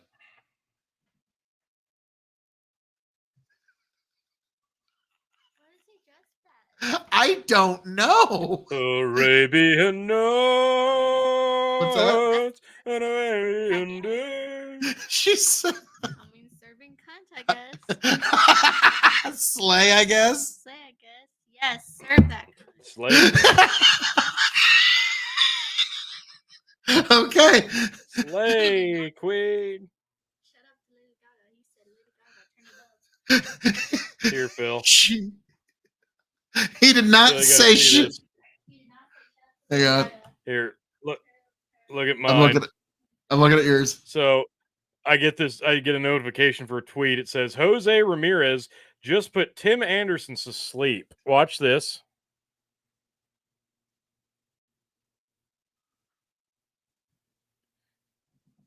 Okay, this guy knocks this guy out. Yeah. And Brian Last says better than Rousey versus Baszler. Ouch.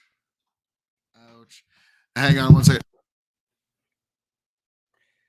Seth still making his way to the ring. Has that amalgam WCW title, WWE title. It's a title. I just wanted to show you that weird outfit. All right, love you, kiddo. Yeah, I just wanted to show her the weirdness that Seth Rollins was wearing. Oh my God. Did you see the shirt? No, I'll see it here shortly. No, you missed the shirt in the crowd, Phil. Oh, this dude was wearing a Wu-Tang shirt, but over top of Wu, it was a picture of Ric Flair. Oh, that's beautiful. That's brilliant. Woo! Tang Clan. Yeah, they're totally going Rollins to take the eating belt up. off him. Yeah. So they should totally take the belt off of him. Yeah. Just the whole crowd Allegedly eating 59,000 people cheering his song. 38,000 people cheering his song. Remember that one 42. year? I remember one year SummerSlam had 15,000 people there, and we were both like, dude, that ain't good. Yeah. Yeah, there was a stretch there where they only ran like 10 to 20,000 people for SummerSlam, which is crazy to me. Well, that's it where used the to be a business lot was. more respected. This is a lot more respectable though. They picked a good city and a good time. I gotta say, they're riding the views off of the bloodline. Ride the bloodline wave. I get it.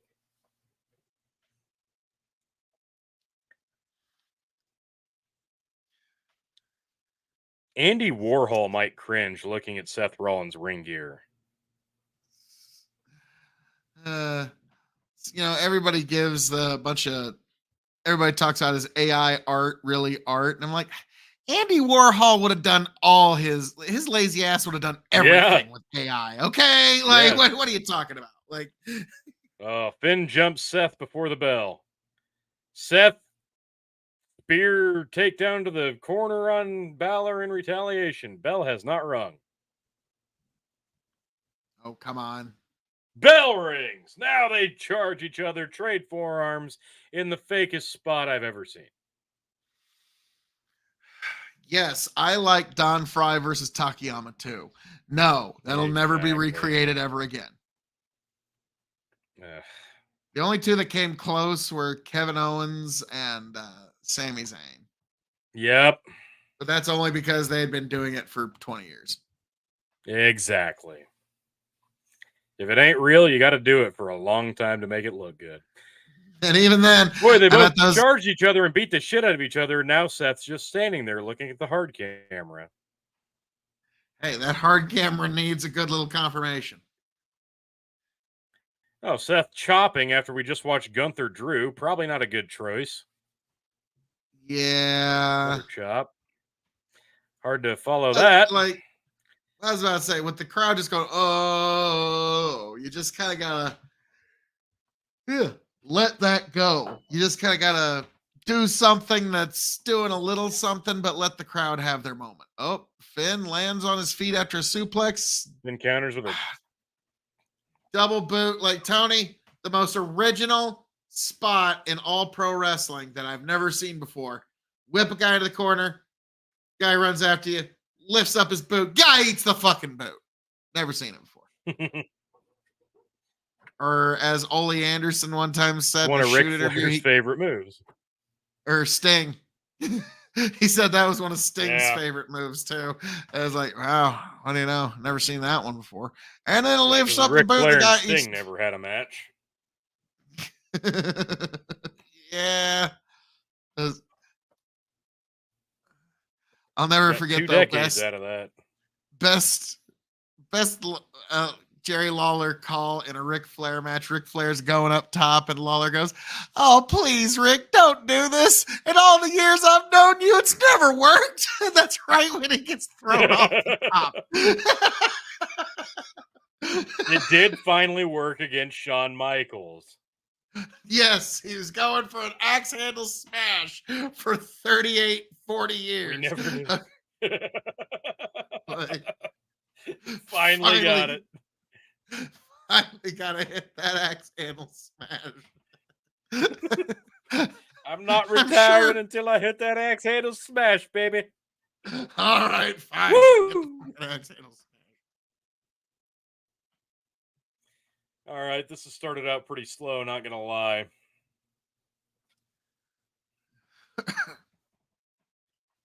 Seth gets him up, but doesn't. Back into an arm wrench. Has his knee on Seth's head. Seth can't breathe.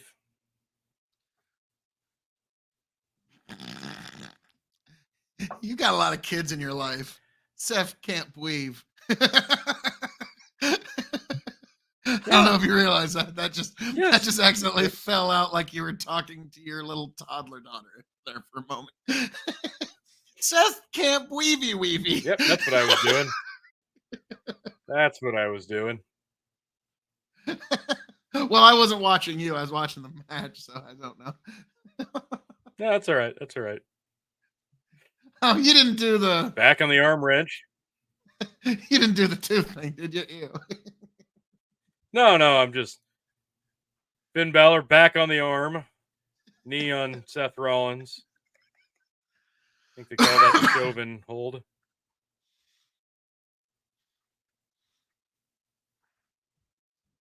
Wrist lock.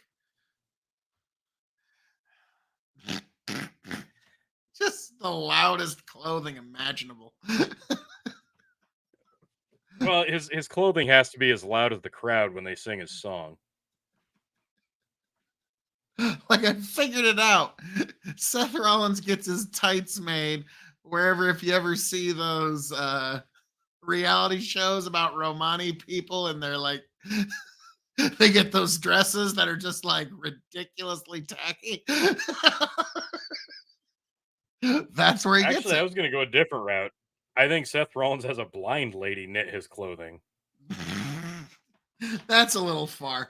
There's clearly this color feels nice. This color feels nice. No, this one and then looks Seth like. Comes in, yeah, that looks fantastic.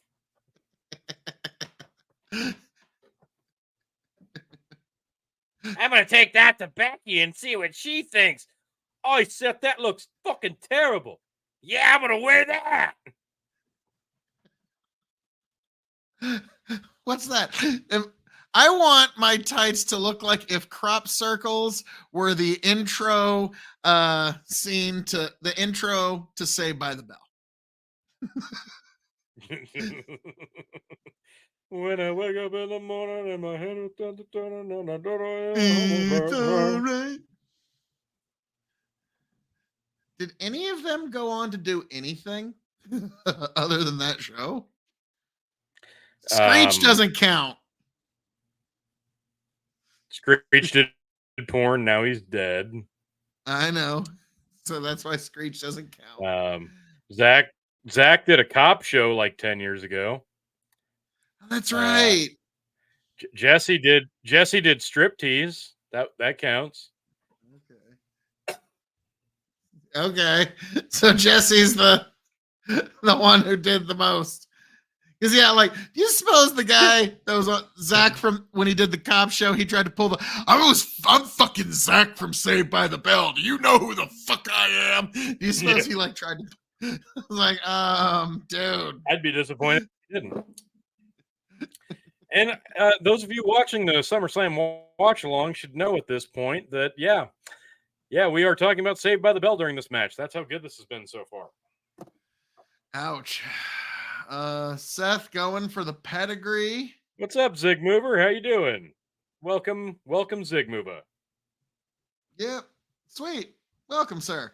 We are in Falcon Arrow. Like, I don't know what I expected. All right. They're a little exhausted. They're struggling to pull me into this thing. It's a good Falcon Arrow. Good Falcon Arrow, but I've seen these guys have a match before, and I just don't feel like the stakes are really that high. And you know what? That's the sad thing, because this belt doesn't feel like a World Heavyweight Championship. And this feud doesn't feel like a main event level feud. This is, you know what's at stake here, though? The Revolutionary Wrestling Podcast Championship. That is at stake here, sir. So if Seth Franklin Rollins wins this match, then it's down to just you and me. If Finn Balor wins this match, Zig Mover says Damian Priest run in. Eventually, I kind of hope Rollins retains and then Priest catches in. I could see that. I really could. That's see what I'm that. hoping for. I don't see him cashing in against Finn. I don't. I just hope he cashes in either way, honestly. Well, you can sustain the drama for a lot longer. Because if he cashes in against Finn, that's a pretty definitive betrayal, and you can't really string it along. But if you can string it along if Priest cashes in on Rollins, and then Balor just has to suck it up and be like, well. Yeah, and then there's the tension of, well, that should be my belt. Yeah. Well, you didn't win. Yeah, well, that's why I went with that. You're only champion because I softened him up for you. Well, I still beat him now, didn't I? Exactly. Yeah, you can play that. I think that makes way more sense. But at the same time, the World Heavyweight Championship, you can do whatever you want with that. We know that the undisputed title is handcuffed to Roman for the time being, so you can trade this off. If you're going to have two world titles, one of them has to change hands. It's going to stay around Roman till at least 2024, I believe it is. Good luck with that. To beat Bruno's first reign. Oh shit! Got Rollins up. Buckle bomb into the barricade on Rollins. Same one that put fucking Finn Balor on the shelf. Yep. With his Universal Championship. Balor hits a sling blade. He's actually getting the crowd a little bit behind him.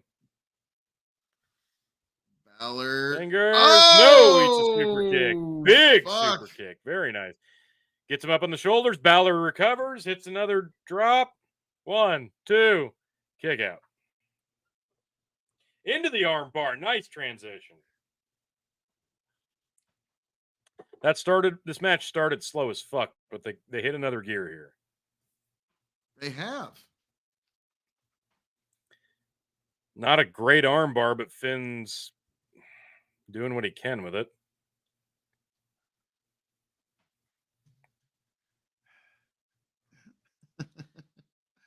He's hanging on with his hands, which is Tony G did this arm bar better. Oh, Jesus. Was that the Deadly's arm bar? Oh, now you're in a triangle. And Rollins powering up Balor, hits a buckle bomb. Oh. Puts him in between his legs and hits another. Nope. Turns it around. Buckle bomb on the other side. Rollins goes double out. Buckle. Finn falls to the mat in the center. Rollins on the top rope. Assesses and frog splash. 1, 2, kick out. Barely. Zig Mover says Finn copying the Young Bucks and wearing Jordans to the ring. Oh, Oof. wow. Don't talk shit on Finn like that. Jeez, be nice to Finn. I mean, Hell of a nice frog splash there. he's got a point, though. I mean, Give me Logan Paul and Seth Rollins. should have been who won the United States title, in my opinion. Logan Paul. Back in Fuck. that. Finn is bleeding from the tongue. Yep, he bit his tongue Tongue real or bad. lip. He's bleeding all over from the mouth. Ouch. And he's playing it to the camera for all it's worth. Smart man. Seth Roaring spinning elbow. forearm to the chin.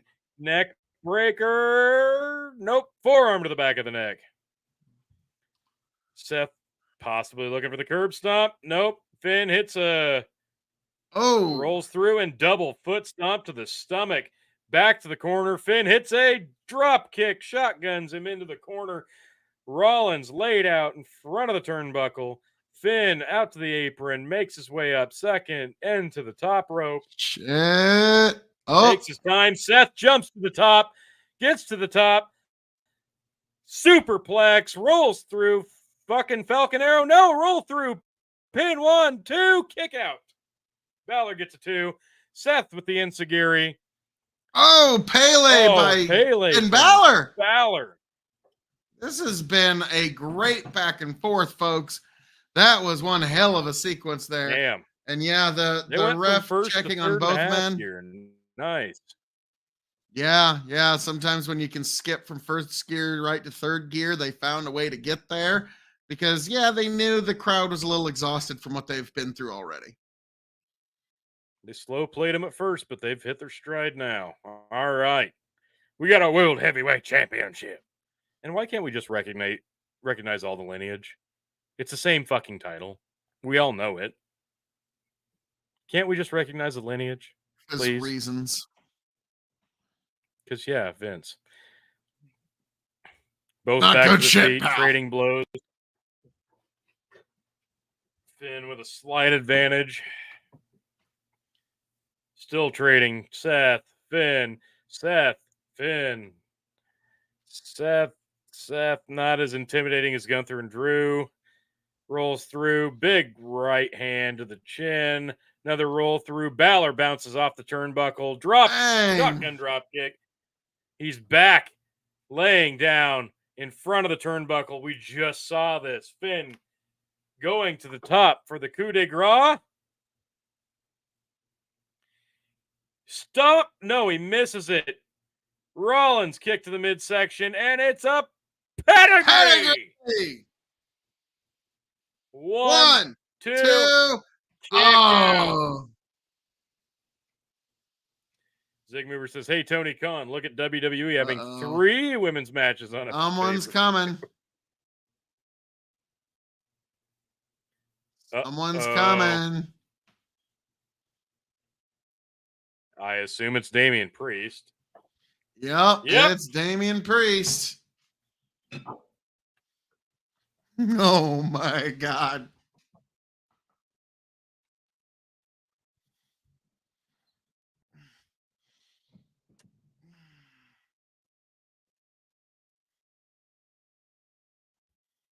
Balor tries to get a roll up, only gets a 2. Gets Balor on his shoulders. Balor runs through, tries to get a sunset flip. Seth pulls him in. 1, 2. Kick out. Priest with the big right hand. Balor. Pedigree of his own. Rolls him over. Oh! Oh, that was close. Wow, that was last second. Let's see. Will you turn the AC up to 2 more degrees? Man, that was a last second kick out from Seth. Oh. There we go. Thank you. What's it set at now? 2.9 kick out from Seth. Yeah, that was close. And here comes Rhea and Dom. But why though? But why though? But why though? So they're going to distract the ref. Priest gives Balor the briefcase. Balor's going to hit Seth, but Balor says, no, take it back. Seth accidentally hits Priest. Hits the curb stop on Balor. One, two. Kick out. Oh! Oh!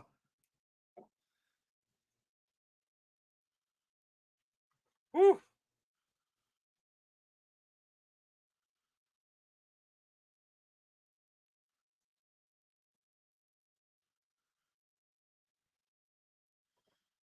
I don't. Oof. All bets are off That was- now. I don't know where they're going from here. Seth on the top sees all the members of Judgment Day. Dom jumps up top, but Rollins launches off, hits Priest, hits a midsection super kick on Dom, hits a curb stomp on Dom on the outside, gets back in. Balor hits a sling blade. Balor in the corner. Balor in the corner. Hits a drop kick. Shit. This might be it. Coup de grace. 1, 2, 3, I'm afraid. Kick out! Kick out. Tony could just feel his championship reign slip from his fingers there. And, oh, he's got it back. Oh, my goodness. That was close. That was close. Oof. Balor can't win now. He just can't. Now he's telling Priest, now I want your help, even though he rejected it a minute ago. And Priest, you can see, is audibly annoyed. Rhea checking on Dom, who's basically just been laid out for the rest of the year. Priest, pissed off, throws the briefcase into the ring, distracts the referee,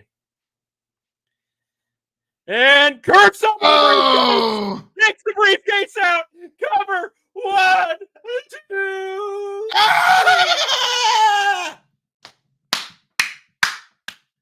Seth freaking Rollins. And he's not going to cash in either. Oh!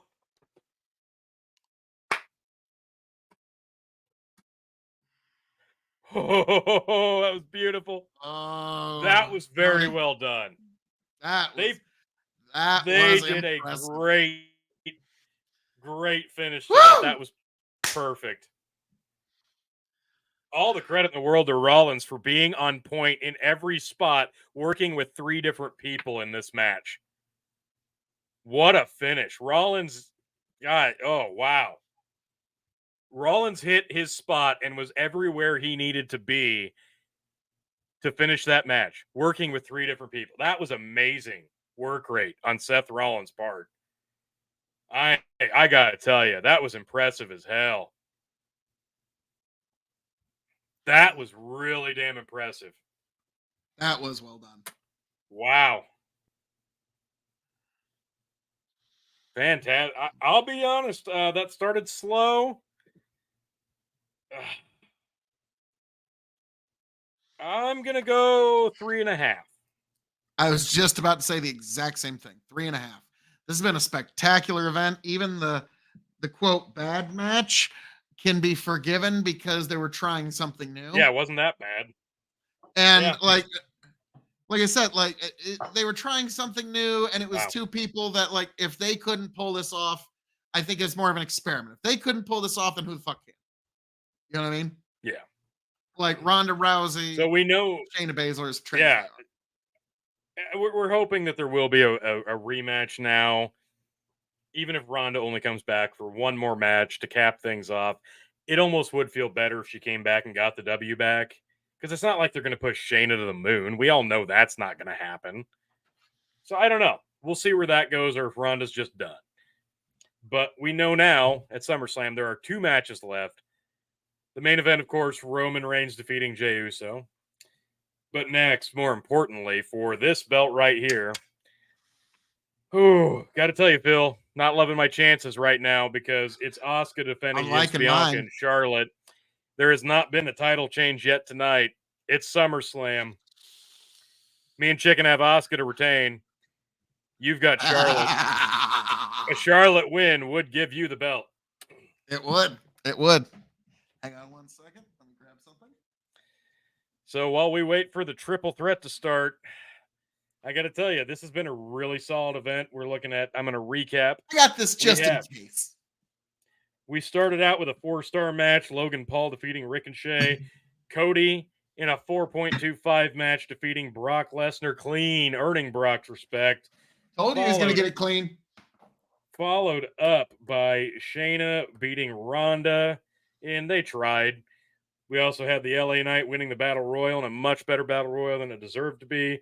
Gunther defeating Drew McIntyre in a 3.75 match. And now the 3.5-star Rollins retaining against Balor started slow, but finished very nicely. Zigmover goes, Charlotte is walking out. Well, Charlotte's going to win, but she's not walking out with the title because Io is going to cash in. That's my prediction. So, Tony. Well, Io cashing in does nothing to me if Asuka gets the win. So I know. Yeah, if Asuka wins, you got it, T. That's all I need. I think they're going to give it to Charlotte just to pad her numbers. I just want you to know for right now, and I know I'm going to be jinxing it by doing this. I want to point out something real quick. This has been a long, fantastic pay-per-view, premium live event. I'm loving everything about it. This has been just magical. But more importantly, Phil, right now, Tony G is once again calling a perfect night. 6 for 6 so far. We're about to see. And if I call Asuka right in the next match, not only will I be 7 for 7, I'll ultimately be 8 for 8, Phil. I was about to say, you're not liking Jay's chances. No, nobody is. Nobody is. But it'll still No, be a fun not match. even Jay. Not even Jay. This triple threat, I'm going to be on the edge of my seat. It does make me very excited to see the conclusion, the women's triple threat match.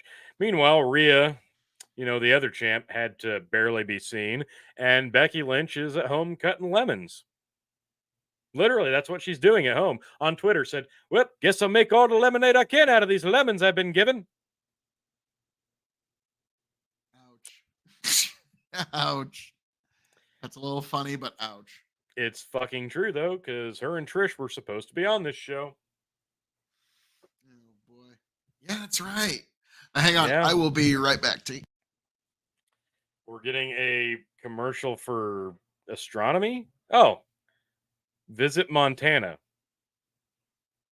Yeah, during SummerSlam, you need to visit Montana when we're coming to you live from Detroit.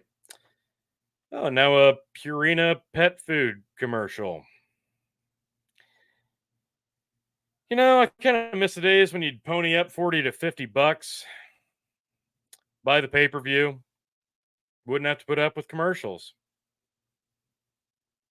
Oh, Charlotte's coming out first.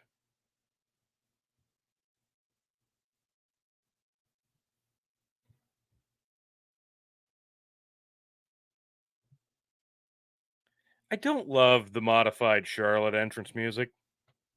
Oh, hail the queen, bow down. I don't know. It's like steampunk. I don't know. And the gear? I don't know. I can't see the gear really well, but Charlotte's coming out in like a Handmaiden's Tale red robe. It's a little sparkly, but not like as showy as she normally would have.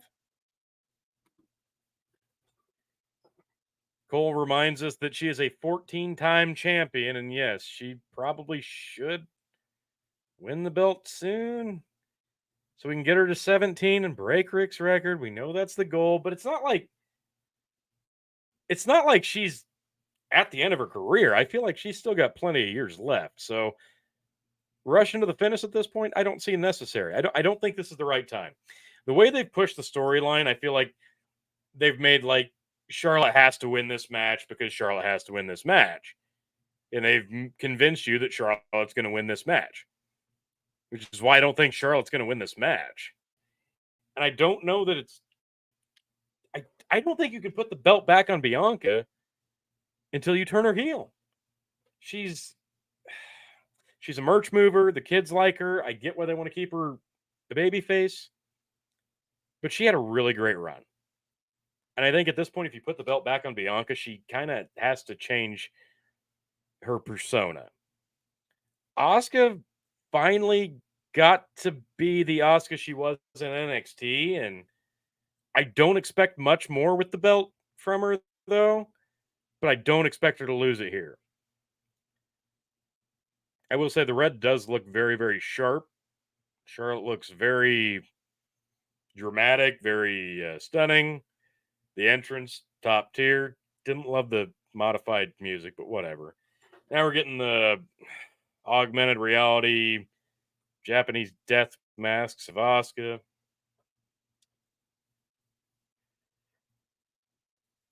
Hers is a little modified too, but yeah, it's fine. Here she comes, much quicker, wearing the much more terrifying dragon mask. Jesus. That is over the top. Takes it off. Oh, the face paint on horrifying level tonight. Purple streaks.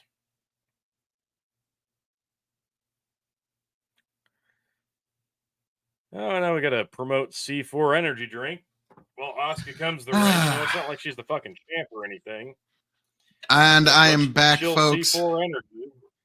I apologize. The moments I was away, your life was tumult and chaos. I'm so sorry. I cried. I know.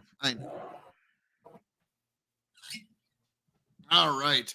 Just to remind everybody, if you haven't already, please do go over and like, share, subscribe to the Revolutionary Wrestling Podcast. We have got a full slate of events coming up very, very soon. Folks, as Bianca comes to the ring drinking, I'm guessing a C4 energy. Go figure it is. Shocking. I am coming up here at the end of August and into September, we have AEW's All In, AEW's All Out, and WWE Payback. That's happening over August and September. And of course, we've got Survivor Series coming down the pike. And what's the other one in AEW? Is it Full Gear towards the end of the year? Like, full slate yet of wrestling. Make sure you like, share, and subscribe to the Revolutionary Wrestling Podcast. She's just skipping down like a 300-yard, like probably not that far, but like 150-yard entrance ramp like it's nothing. Like any other normal human would be blown up by the time they got to the ring. Like Bianca's an amazing athlete. That's undeniable. Yes. Bianca and Montez Ford would be the only intergender tag team I would want to actually see. Yeah, I could actually be behind that. Okay. Now, the problem is who the fuck do you have them work with? Well, Sammy and Ty Conti had the AAA intergender tag titles a while back. That would have been fun. Oh, my God. Charlotte's got kind of an Electra vibe going tonight. You know? Kind of does. Flair! I don't know. I'm just not getting the vibe that Charlotte's getting the win here. Okay, I'm not getting the vibe that she's walking out with the belt. Like, that's the vibe I'm getting off of Charlotte. Yeah. Like, if I was going off vibe alone, I would Match be is going all I care about. Cash in after Bianca. that, I don't care. Like, if I was going by vibe alone, I'd be saying Bianca's walking out of here with the belt. I could live with that. I'd be fine with a Bianca win. I know you would, because that would keep I'd be the belt happier on with you. an Asuka win. because then you could Exactly. claim a perfect night. Because let's be frank, like Yeah, I Tony, just need Charlotte to not win. like let's be frank, we're going to be watching the Roman Reigns versus Jey Uso match, not because we're wondering who's going to win, but it's a little bit of that South Park, like, sir, there's a little girl out there that's addicted to abortions. It's going to be that. The drama that's going to be holding us. And we are underway. Charlotte, Asuka, Bianca, triple threat, World Women's Championship. This one I will put on the glasses of women. extreme for again. Big flip in roll up pin from Asuka to Bianca. Flair kicks it out, tosses Asuka out. Asuka stays on the apron. Charlotte goes for a big boot, gets hung up on the ring. Bianca hits a shoulder tackle. Asuka still on the apron. Bianca hits the springboard, but Asuka catches it. Ooh. Same thing. Drops her legs on the rope. Well done. Charlotte with a spinning back elbow. Asuka back in, hits the big thump with her ass, but no, Charlotte catches her. Backdrop, suplex, kicks back up and hits a woo from the crowd. Bianca's back to her feet, stalking the 14-time champion. She notices. Asuka rolls out. They take their time. Charlotte with a quick roll up. One count. Kick out from Bianca. Bianca bounces off the ropes. Drop down from Charlotte. Oh. Springboard hand press off the ropes. Charlotte does the same and a backflip. Now both women bounce off the ropes. Big knee to the gut from Charlotte. That one, Bianca. Purdy. That was just rough.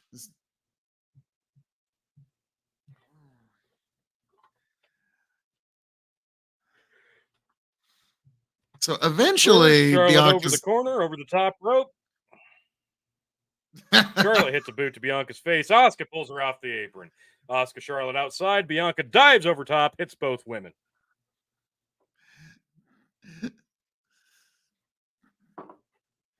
Jim Cornette would just be like, oh, then she flipped her hair and I just couldn't take it and I just turned the match off. I said, fuck this. God damn it, I just can't do it. She flicked her hair and she smiled and I just couldn't take it. And so I just would have done any of this bullshit. I just decided to take Harley Quinn for a walk and that's just it. But not like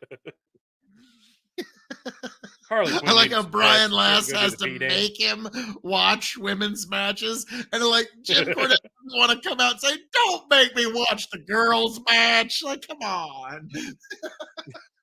Oh no, is this a C4 match? This is. It's not, a C4. You know, hey, I'm going to give WWE credit. I'm going to give WWE credit. They did not make the Battle Royal nearly Slim Jim enough.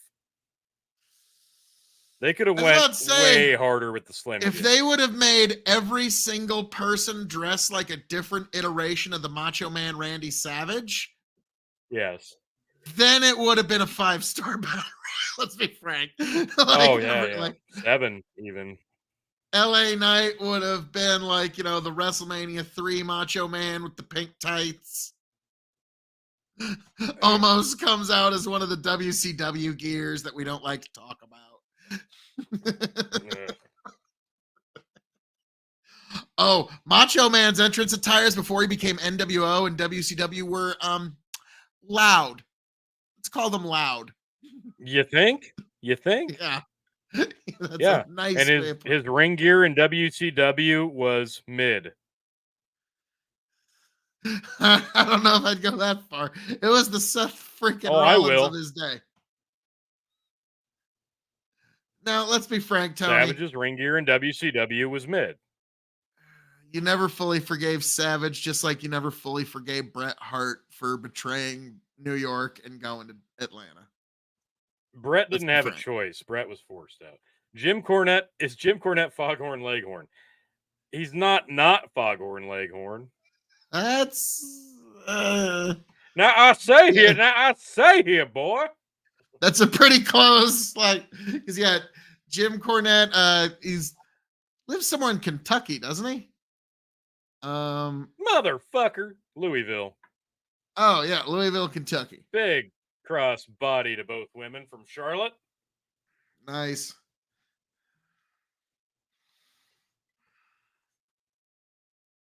Jim Cornette's top 3 managers of all time in professional wrestling history. He's been in the industry for 120 fucking years, motherfucker.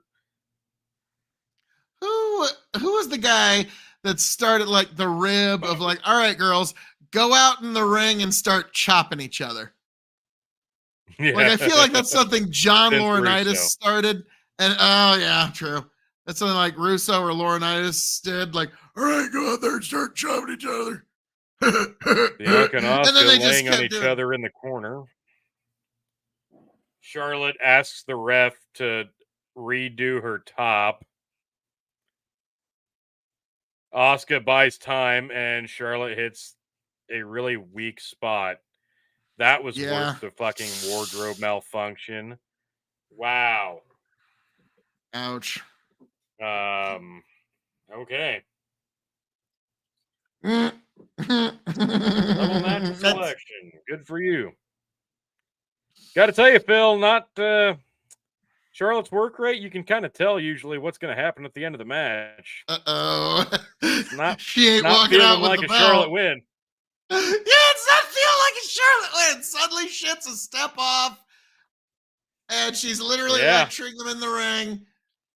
And she's trying to, like, man. I like how you put it. It's like, I'm not liking my. Suddenly, by seeing Charlotte suddenly, mysteriously, a step off, I just don't like my chances suddenly, T. Yep. She may even eat the pin. At this rate, I wouldn't actually doubt it that she eats the pin. Fuck. I'm sticking with my prediction. Charlotte locks in the figure 8 on Bianca. Asuka hits the mist on Charlotte. Counters, gets the W after the mist. If that happens, I'm champion for life. God damn it. Come on. No, you're not champion for life. I'm not giving If I can call the finish, on a perfect night. Like, you've been RXW champion for life until you and I finally get back in the ring one more time, T, and I finally claim my RXW prize. That is happening, T, just so you know. At some point, we do need to play the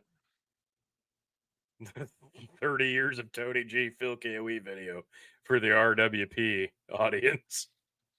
And you will know. That will, I think we can get away with it on Twitch because they're not quite as hard-nosed on their music. Okay. So we can like do a world premiere where you need to go to Twitch on this Twitch. Time.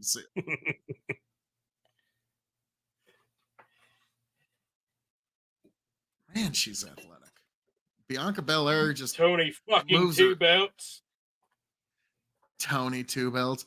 What in the world? Oh, well done. Bianca does a neck breaker and a DDT to both girls at the same time. Very well.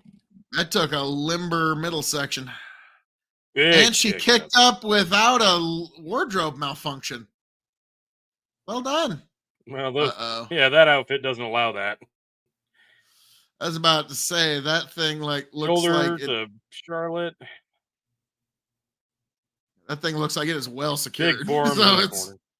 Oh yeah, Whoa! Oh, Asuka because she's got to pull moves Bianca like that. Backflip, hits a backbreaker. Charlotte attacks. Nope, spine buster. Bianca dancing around like she's got all the cardio in the world. Dives over both women, hits a handspring. Big moonsault. Both women get their hands, double their knees sets up. of knees. Spear. Charlotte hits the spear. Asuka head. Oh, Asuka's got the Asuka lock. The Asuka lock. Not quite, but she's it's pretty close.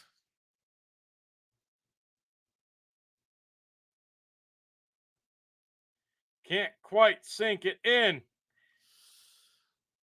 Where's Bianca? She's rolled to the outside. Where is she? Here she is. Handspring. Moonsault lands on both of them. Breaks it. The hold.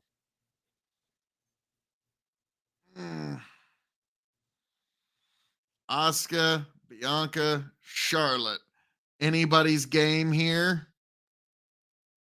Like you said, Tony, with Charlotte being a half step off, I don't like my chances tonight. It's undeniable. It's undeniable.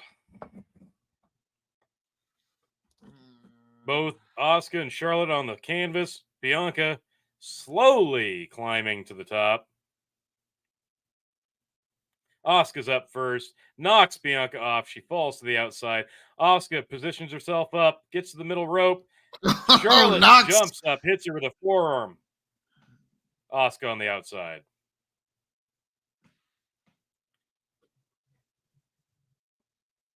Charlotte makes her way outside of the apron.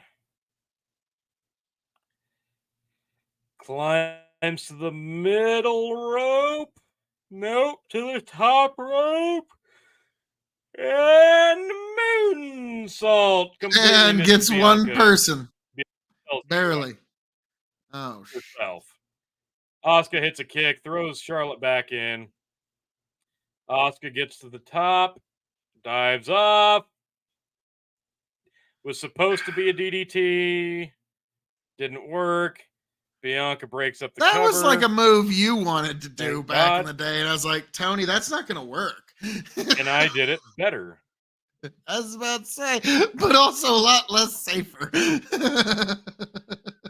True.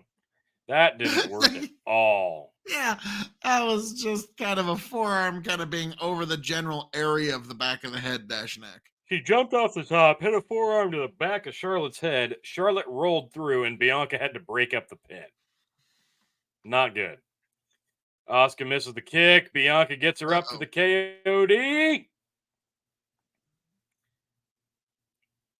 Asuka, she's trying to position Asuka to catch the rope. Asuka does. Gets off. She's on the apron. Has Bianca chicken winged on the ropes. Charlotte hits the big boot. Knocks Asuka off the apron. Bianca gets Charlotte in the KOD. Could she hit it? Charlotte lands on her feet. Goes for the big boot. Bianca with the German overhead belly or back belly suplex. Asuka's back in. Throws Bianca out from her hair. 1, 2, kick out. Ooh, kick out. But locks in the armbar. And Charlotte immediately rolls out of an actual armbar because God forbid she take a submission. Oh, now in a triangle. But that's a pin, ref. Ref, that's a pin. Charlotte powers up Asuka from the triangle into a power bomb. Gingerly sets her down. Charlotte's not winning this. Bianca's back in. Gut wrench power bomb. Jesus! Because fuck you, Charlotte. Sit down, gut wrench power bomb. Let's go with the Asuka lock on Bianca. Charlotte, 1, 2. Oh! I thought Charlotte was going to sneak one right there, and you were going to be pissed. How pissed have you been if Charlotte won on that? Fairly. What's that? A little bit, maybe.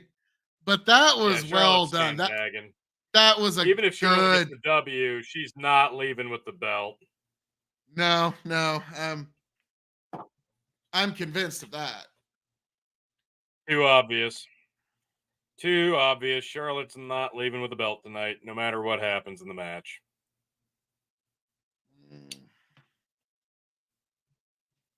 Come on, Charlotte. Asuka eats a boot from Flair.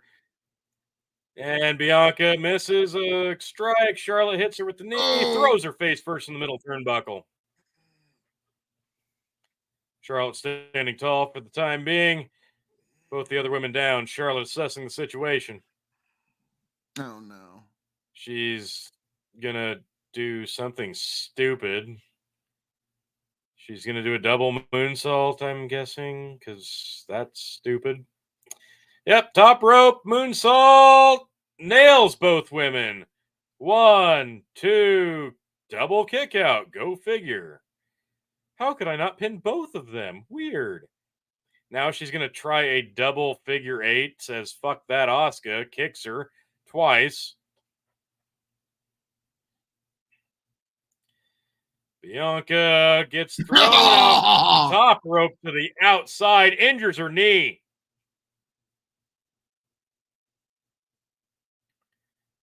Oh.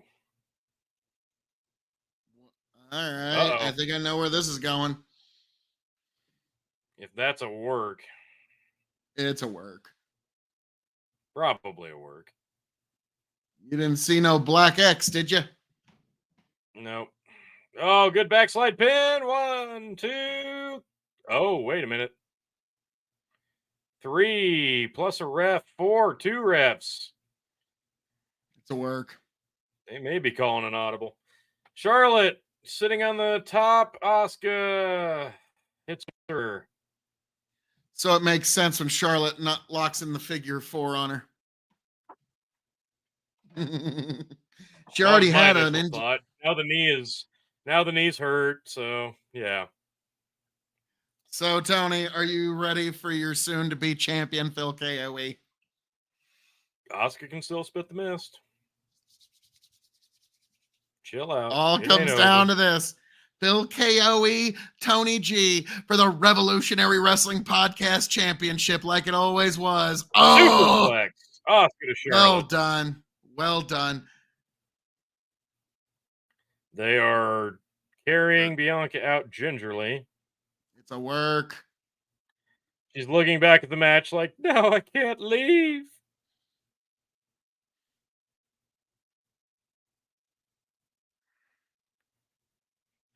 Let's see this. Yeah, they don't really show the impact, so Oh God, what if Io Sky cashes in now? Says Bianca legit hurt. They're doing a good job selling it.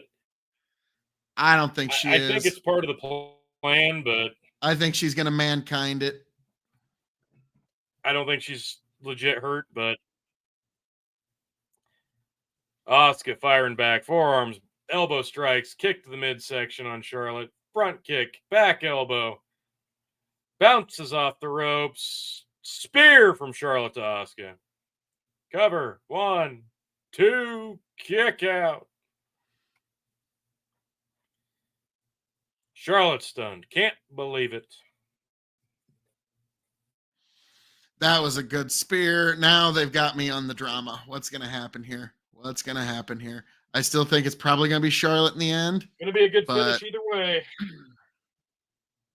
Charlotte's locking in the figure 8. She's got the figure 4. She's positioning. Bianca's fighting back. Can't hardly stand. She's powering herself back into the match, but instead of, just breaking up the submission like a fucking idiot, she's climbing to the top rope. God damn it, so stupid. Somebody who's hurt should definitely go to the top rope. Oh! 1. Beautiful. 2. 1, 2. Oh! Kick out. God damn it. Oh! It just needed to be a breakup. Sometimes less is more. Jesus. You don't do that for an injury spot. Do that. God damn it. This could have been so much more. That would have been a great spot before the injury. Jesus Christ. It's like nobody knows how to agent a fucking match anymore. Oh, I can hardly stand, but I'm going to fight my way back into the match, climb the top rope, take my time, hit a 450. Are you fucking kidding me? This match just went down a full point because of that. Why would you allow that? Okay, this is actually a pretty damn good match, though. Well, it was up until that point. That took me the fuck right back out of it, Phil. No, this still got me because that was a good spot. Regardless. No, that was a dumbass spot.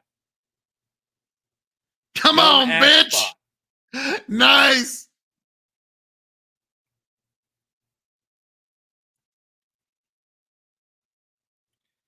Now it's just Bianca and Charlotte. Charlotte's about to lock in the figure 8, get the miss. Asuka wins.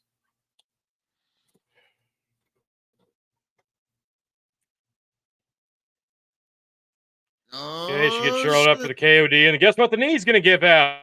Big shock. Charlotte rolls her through and knocks Asuka off. Charlotte's on the apron. She just swallowed the miss. Roll through the ropes. Yeah. There it is. There's the almost a figure 4. There's the figure 4. And here comes the bridge for the come on, do it. There's the figure 8. Tap out. Tap up. Miss! Miss to the figure 8! Okay. No! Oh! Oh! Oh! Bianca gets the win! You still retain. Oh! I was right there, Phil. I was right there. You called the entire finish. You called the finish. Well done, T. Well done. Half a step off.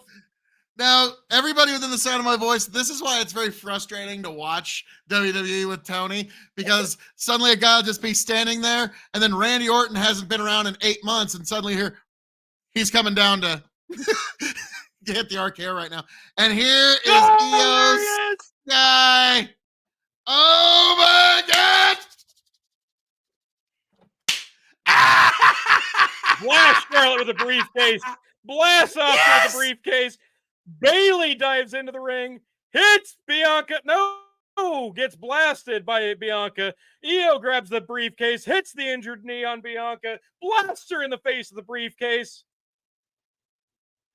Gives it to the ref. Catch it. Listen, here it is. Io Sky's cashing in. Ding, ding, ding. Io Sky on the top hits it. Moonsault. 1, 2, 3. New champion, Io Sky.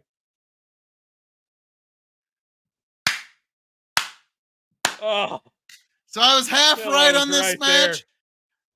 So even if I can't win the title, I can still beat Chicken, which is still better than winning. That's true. You did. You did beat Chicken. I'm going to give you the tiebreaker point off to the side. Phil, I was right there. I had not only a perfect night in my sights, but I had the match finish called. I just had to give Bianca the W first, I guess. And you're right about Charlotte, T. She just happened to be a half step off on a night she wasn't taking the W. Told you. Huh. It's funny how that seems to work. She was like, oh, fuck, don't get it up my nose. It's up in my nose. You know, that's exactly what Charlotte was thinking. Like, fuck, it's up my nose.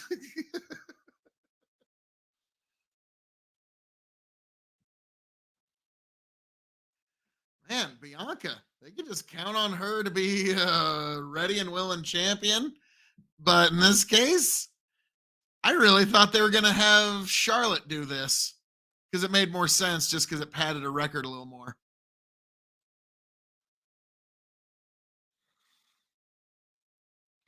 And Io is now your WWE Women's Champion. Well done. Well done. So, Tony, you have retained the Revolutionary Wrestling Podcast Championship. I don't get the perfect night. No. Tony, I had my whole speech ready. I wanted a perfect night. Like when Charlotte won, I was going to be like, Tony, I told you, you are going to win and lose that title during the reign of the tribal chief Roman Reigns. Now, that is yet to be seen, but you will still lose your title before Roman Reigns loses his, sir. I hate to Well, tell I've you got this. I 3 hate to- more opportunities within this month and the next between WWE and AEW. Good God, there's a lot of wrestling to come up, and yeah, I gotta let's. say, Hey, you know what I've been saying for like 4 years? AEW is stupid for doing a show during Labor Day. Well, WWE jumped on that bandwagon too, because during Labor Day we not only have one on Saturday, we also have one on Sunday too now, yeah. which is fucking stupid. Pro wrestling is not very considerate to us farmers. Yeah, she kind of Or to looks like she's anybody. not ready to puke. Like she can't believe it herself. Like, how the fuck did Well, I the get moment here? Rio Sky. Yeah, yeah. She can't believe it herself. Like, I am Yeah, don't wear fucking, the belt. Just hold it up. That's, yeah, much better. you're the fucking champion. Wow. Okay. Go get What do you Inio. give that, T?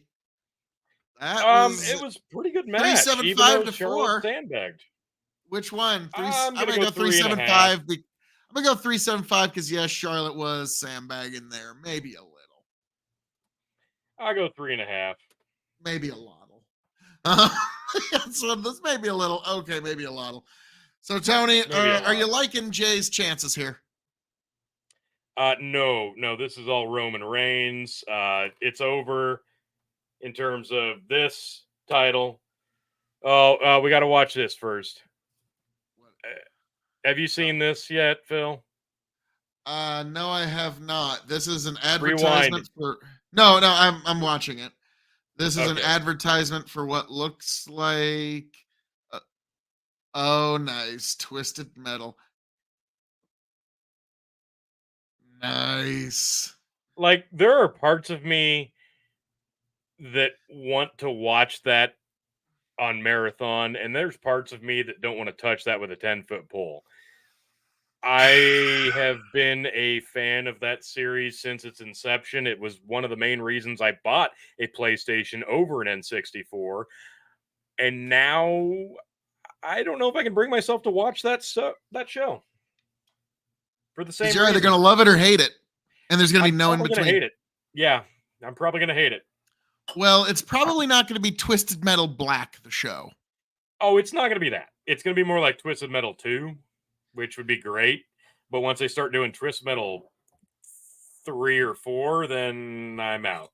I'm gonna be honest. On the way back from Colorado, I actually turns out my daughter is a huge fan of the Rolling Stones, so I actually played "Paint It Black" with the Twisted Metal Black video because I think that's the most intense video to that song. Oh God. And she had a lot of character questions. Needless to say, why Twisted does he Metal look? Black is just one of those games that even if you go back and look at it today in 2023, and I have, it's fucked up. I was about to say it's Legit. disturbing nature. The disturbing nature of it really holds up to time. Oh If yeah, that makes sense. It it's a doesn't. timeless piece of horror, really. Yes, that's a really good. And here's the weirdest part. Okay, there's a Rob Zombie song called "Cry Out Loud" that was part of the soundtrack to that. You remember that song quite well, don't you, T? I do. Try to find it. I dare you. Like it's one of those like it's sort of like the Donald Trump MTV Limp Bizkit ad. It's just disappeared forever. Like You're not talking about the one that was in Twisted Metal 4, are you? I think it was.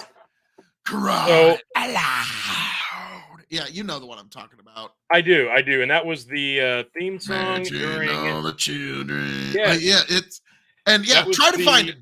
That was the boss battle during Twisted Metal 4 when you'd go against Sweet Tooth at the very end. And believe it or not, I did find it.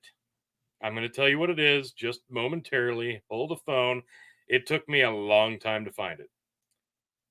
I have it on Spotify in one of my playlists. I'm going to give it to you. And I'm going to change your life. Okay, Rob Zombie. Devil's Rejects, White Zombie. Oh, where did it go? Now we're into Had a it. package of when the elders of the Samoan wrestling family crowned Roman the tribal chief. And he has taken that very seriously, folks. Like pictures all of them as little kids and cousins, and now they're grown men all covered in tats, and it's quite a story. And them beating up Drew McIntyre, Brock Lesnar, Kevin Owens, and Sami Zayn. It's shocking how Got it. it's shocking. Phil? Yeah. Phil, the song that you're looking for is Yeah. Grease Paint and Monkey Brains by White Zombie.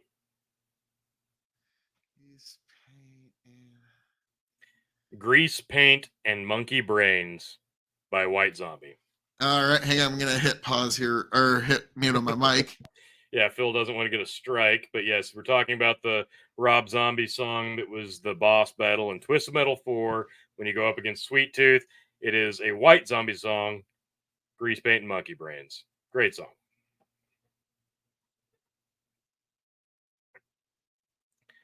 The Bloodline storyline, just even when it's off a week or two, it's still the best thing going in wrestling.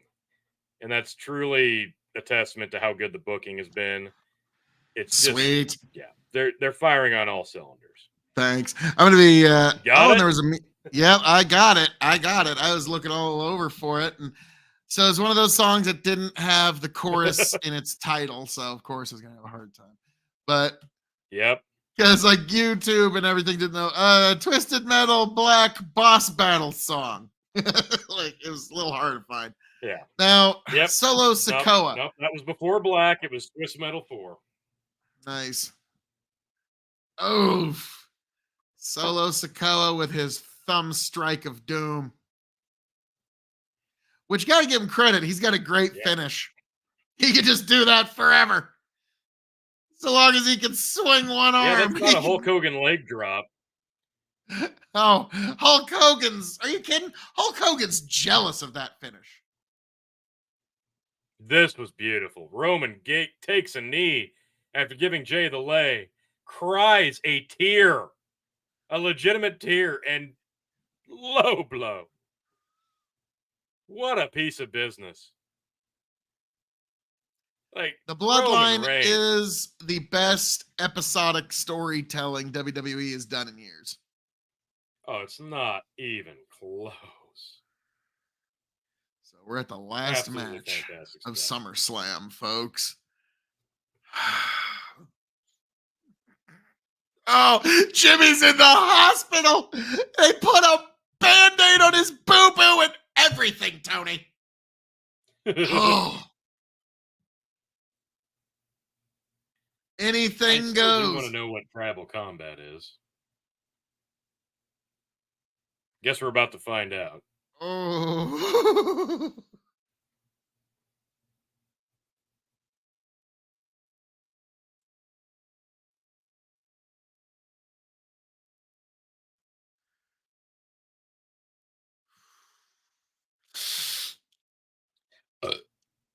Oh, man. SummerSlam's been really good, folks. Oh, this is going to be amazing. Tony, there's going to be someone addicted to abortions in this ring tonight, and we're going to be on the edge of our seats about it. Anybody who's seen that episode of South Park knows exactly what I'm talking about. Anybody that hasn't, you're like, what the fuck are you referencing? Oh, wow. They even referenced Umaga. Wow. Yeah. That's kind of shocking. Be more shocking if they mention fucking what's his name, the one that they won't talk about that's over in like MLW. Yeah, I didn't know who you're talking about. Yeah, he's never been under contract, so why do they need to bring him into it? Yeah. Every time Superstar goes off the top rope, Rocket Mortgage will. Oh God. I can't tell you how much I hate that. Every time someone goes off the top rope. Yeah, I'm not a fan. It's probably why Gunther went off the top rope twice. True. Day one-ish, been down since day one-ish. So here we go. We got, Jay coming down with white flowers around his neck. Ooh, all right. Tribal combat here. Family combat here. Cousin versus cousin. This is very Game of Thrones. And I will take you, and I will defeat you in battle, cousin, and then I will be the king of the realm. That's actually what's happening here tonight, folks. Very Game of Thrones.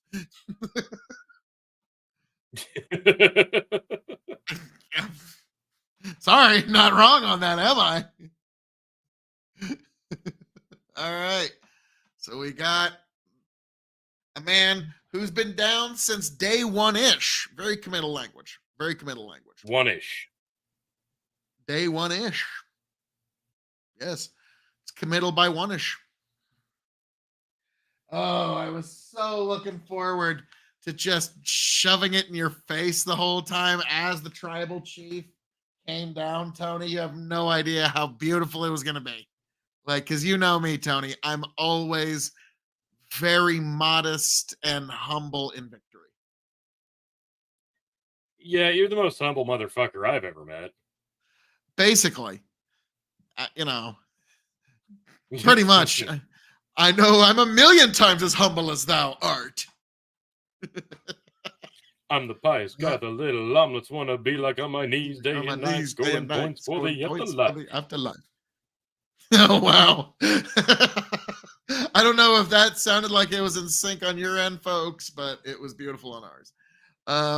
Wow. I've noticed that I want to know who their teeth guy is. Because clearly them teeth can take a bit of a licking, but they're also whiter than pearl. Like Cody's teeth are so white, like it's just like you don't even see them. Your eye picks up its lack of color. The fact that there's just a lack of color there is all you're picking up. True. Jay's like, come on, do the thing with me. Come on, let me catch something on.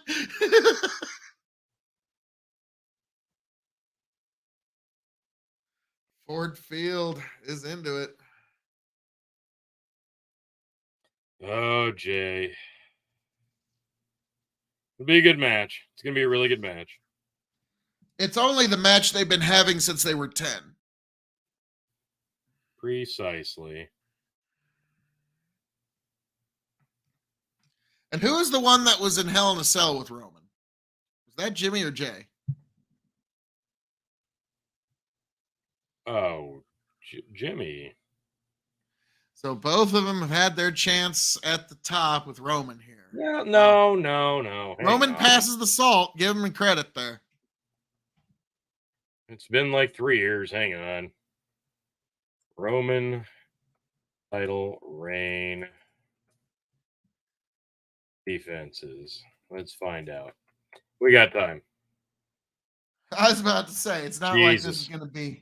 Roman Reigns has held the championship for over 930 days in his most recent run, the longest title reign of the modern era. During that time, he's defended the championship 27 times. Huh. 930 days. 27 defenses. Huh. Like you'd think it'd be a few more than that. Yeah, you'd think. All right, here you go, Phil. No, okay. As Roman walks in the ring, I've got the whole list right here. Are you ready for it? I'm ready. Let's hear this list of, the Hall of the Greek Champions. Number 1, Jey Uso, Clash of Champions 2020. I remember that. Number 2, Braun Strowman, SmackDown. Number 3, Jey Uso, Hell in a Cell 2020, I Quit match. Okay, so Number it's always 4, been Jey. Kevin Owens, TLC 2020. Number 5, Kevin Owens, SmackDown Steel Cage match.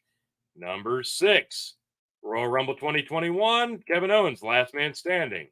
Number 7, Daniel Bryan, Elimination Chambers. Number 8, Daniel Bryan, Fastlane. Number 9, Daniel Bryan and Edge at WrestleMania 37 Night 2. Number 10, Daniel Bryan on SmackDown, April 30th. Number 11, WrestleMania Backlash 2021. Number 12, Rey Mysterio, SmackDown, Hell in a Cell match, June 18th, 2021. Number 13, Edge, Money in the Bank 2021. Number 14, John Cena, SummerSlam 2021. That's Finn Balor. Feather. That's a feather in your cap, John Cena. Finn Balor, SmackDown, September 3rd, 2021. 16 is Finn Balor, the Demon Balor, Extreme Rules 2021. Extreme Rules match. 17, Brock Lesnar at Crown Jewel. 18, Sami Zayn at SmackDown, December 3rd. 19, Seth Rollins lost via DQ at the Royal Rumble 2022. Goldberg at Elimination Chamber 2022. Brock Lesnar, WrestleMania 38, Night 2. Matt Riddle at SmackDown, June 17th, 2022. Brock Lesnar, SummerSlam 2022, Last Man Standing. This is within a year. What I just said, Brock Lesnar, SummerSlam 2022, was his 23rd defense. 24th, Drew McIntyre, Clash of the Castle, 2022. Logan Paul, Crown Jewel, 2022. Kevin Owens, Raw Rumble, 2023. Sami Zayn, Elimination Chamber, 2023. Cody Rhodes, WrestleMania 39, Night 2. Jey Uso, SummerSlam 2023. He's gone from April 2nd of this year to August 5th of this year without a single defense in between. Now you tell me they're not just stalling for fucking time. I mean, they do want the tribal chief to hold this belt for a long time. He's quite an investment. No, they're just buying time. That's the thing. They have nothing for him to do, so now he has to feud from within, which is good, but it's not great. Tony, obey your tribal chief. I really do think they're going to try to beat just saying San all the Martin. harsh truth. I really think as long as there is a beat within Vince McMahon's heart and life within his body, they're going to try to break Bruno Sammartino's record. If Vince truly turns over the reins, that might change. Strangely enough, apparently he's got some issues he's needing to work out. Indeed. The tribal chief looking very confident.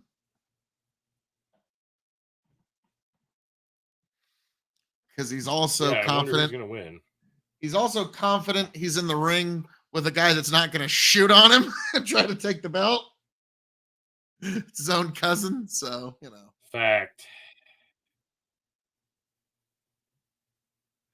God, how pissed would you be to be sitting somewhere where them lasers are pointing right at? Pretty goddamn mad.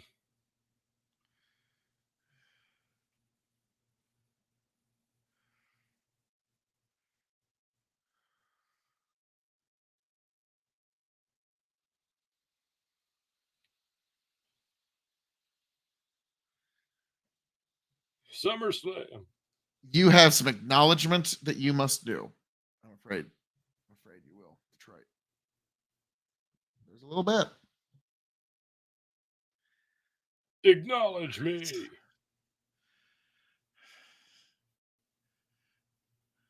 God, this is like Jey Uso's 5th main event match with Roman Reigns.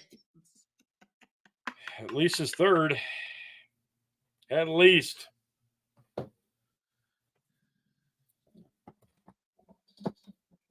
Tribal combat, folks. Here we go. Let's find out together what the fuck that is. I have a feeling it's just last man standing, falls count anywhere. Lazy booking.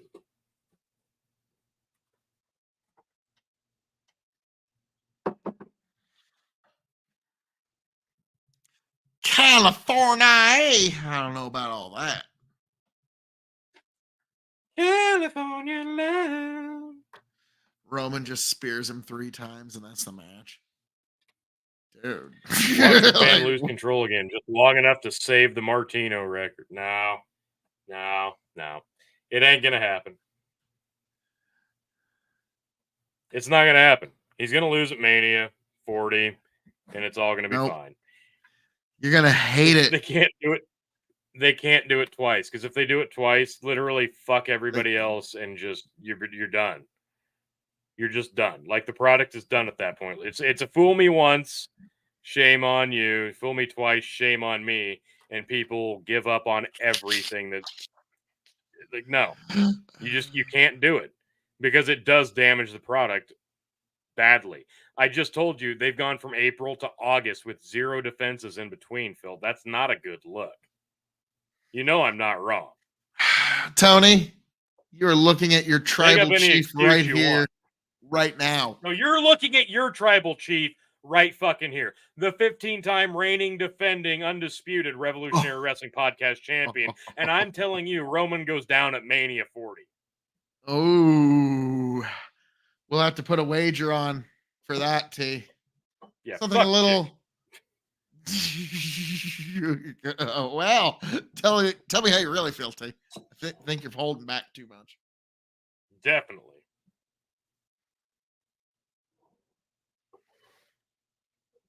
All right, let's see what happens. Tribal combat. They just arm wrestle for 20 minutes. Slap fight.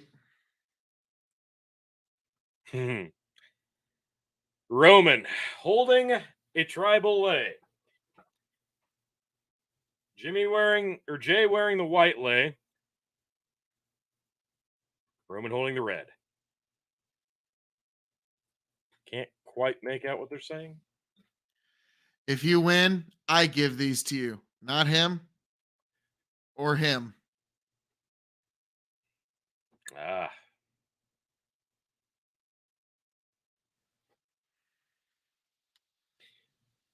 I like Jay's chances.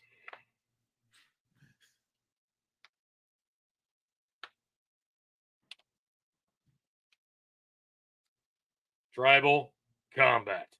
Main event, SummerSlam. Look at Paul 2023, folks. Tribal combat. Yes, my tribal chief. Yes, my tribal chief. Oh, my tribal chief. Like, just the body language of a perfect supplicant.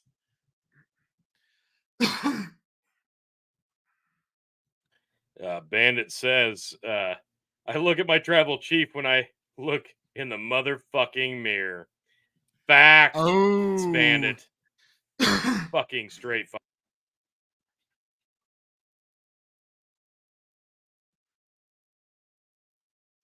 All right, folks, those of you who skipped the pre-show, we are 3 hours and 35 minutes in, so this is going to go at least 25. Strap in. It's going to be a long one. They lock up. Roman overpowers him, pushes to the corner.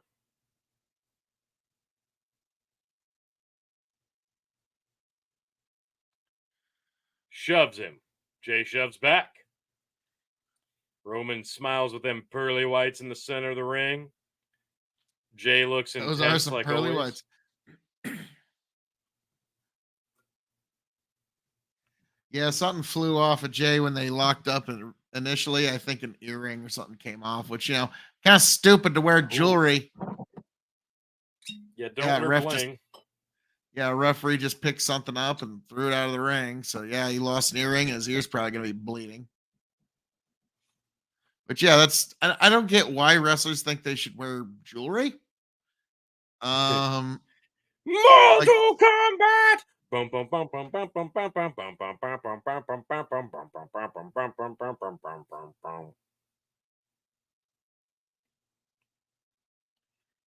Where were you when Mortal Kombat hit theaters, folks? Gosh, I was in. And how pissed off were you when you finally saw Mortal Kombat Annihilation, one of the worst films ever made? It wasn't good. It literally, like, I felt Fucking terrible. like first time as a child, I felt betrayed by a movie. Yeah. Like, this is No false shit. advertising. What is this? They don't even have any of the same people. Sindel.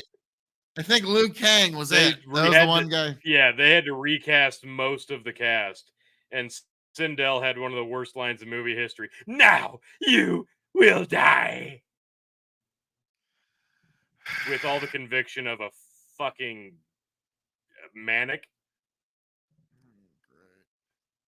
Roman grabbing us Jay in gets a a side headlock headlock on of Roman, who Roman bounces him off, hits pulls the hair. the deck, back elbow to Jay, and he hits the deck. And he is proclaiming himself the tribal 1, 2, chief. 3, it's over. Green shirt is up, and he is not happy. It takes a lot to get green shirt says, out of "Fuck his. you, Roman." Takes a lot to get green shirt out of his seat. I mean, come on, he's seen it all, literally. Dun, dun, dun, dun, dun. Literally, like all of it. Like, yeah, he's literally seen everything. Mortal Kombat. Dun, dun, dun, dun, dun, dun, dun, dun, dun, dun, dun.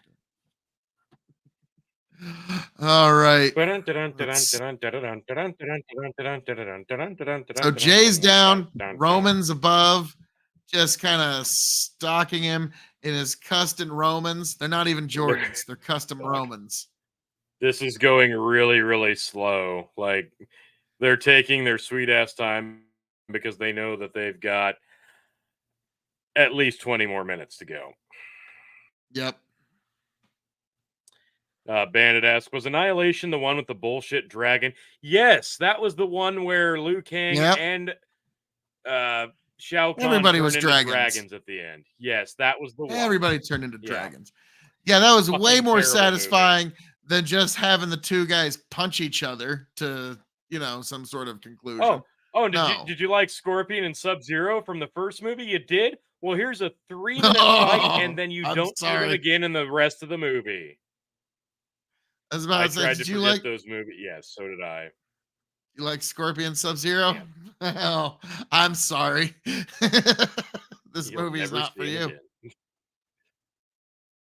But here's Nightwing giving you a 20-minute fucking Jesus. Roman was not in place for that.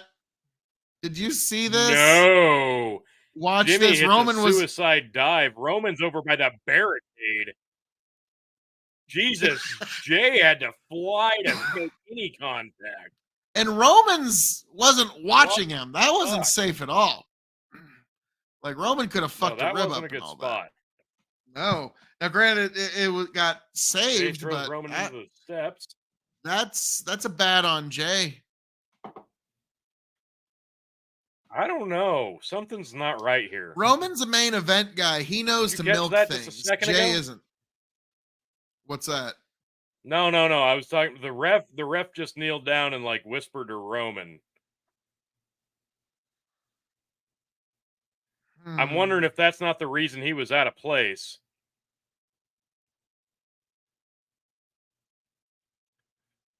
Jay, they might be milking right now. Oh fuck, this could be bad. Jay stalking Heyman right now. I'm guessing buying Roman time. Uh-oh. Really buying Roman time. Going to the tables rather early. Nobody's checking on Roman now, though, so I think things are fine, but...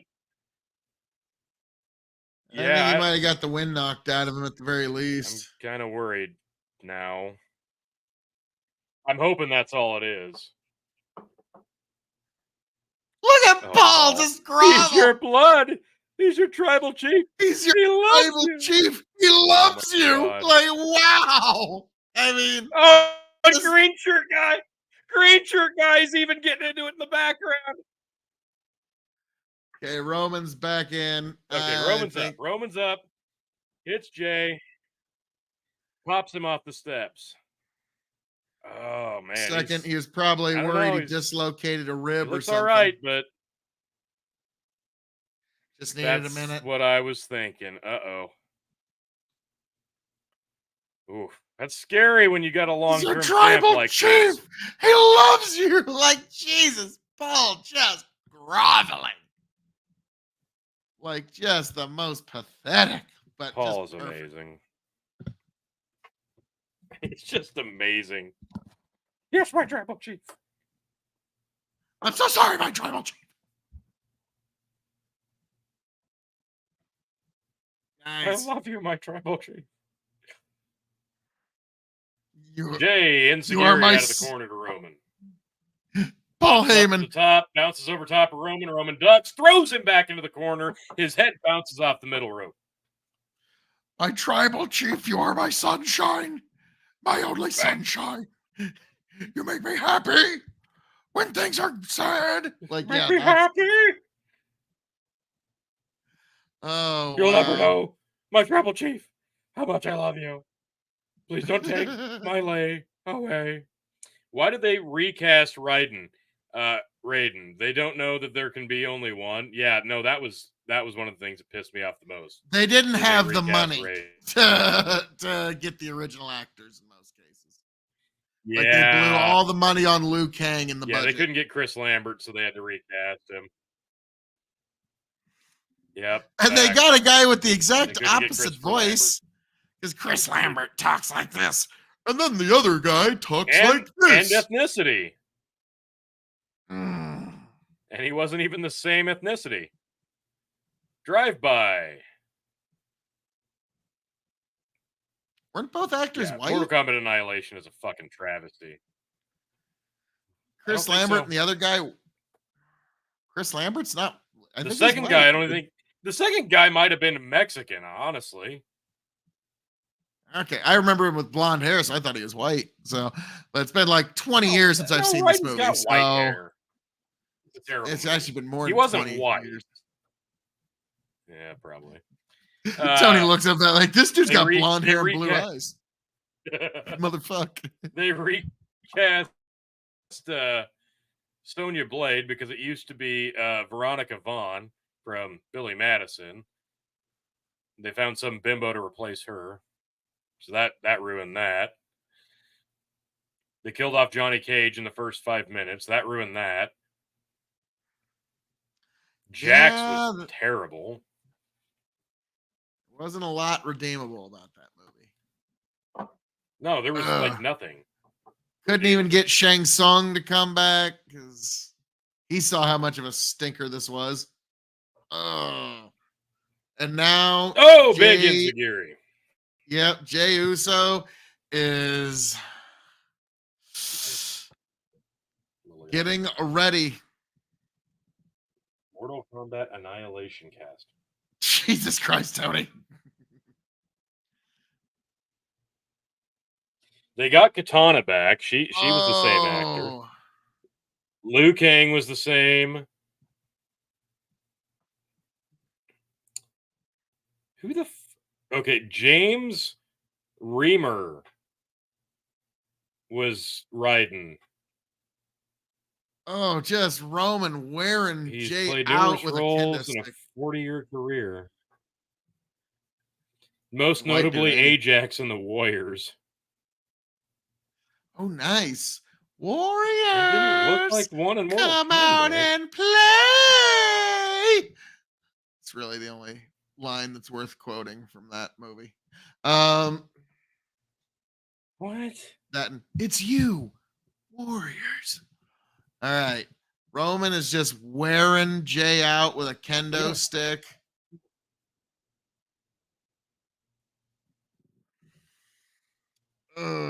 Jay's trying to get back up. Roman's still wielding that stick.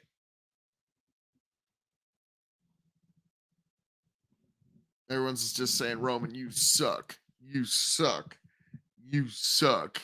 You suck.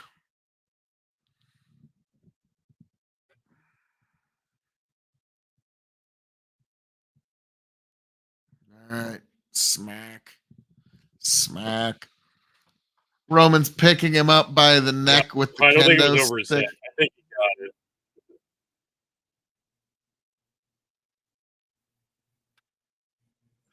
Roman's like, this is way easier than the last time. Okay, I'll be frank.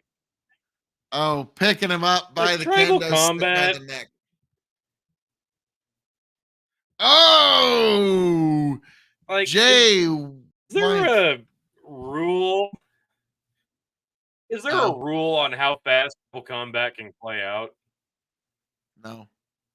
There is, when you said in tribal combat, like- is there a rule? No. You can just stop there. There's not a rule. It's just I'm just wondering, like, lazy booking. is there a chance? Hang on. Like, Phil, I'm looking on my screen here. I'm trying to find where you can bump this up to like 1.25 speed.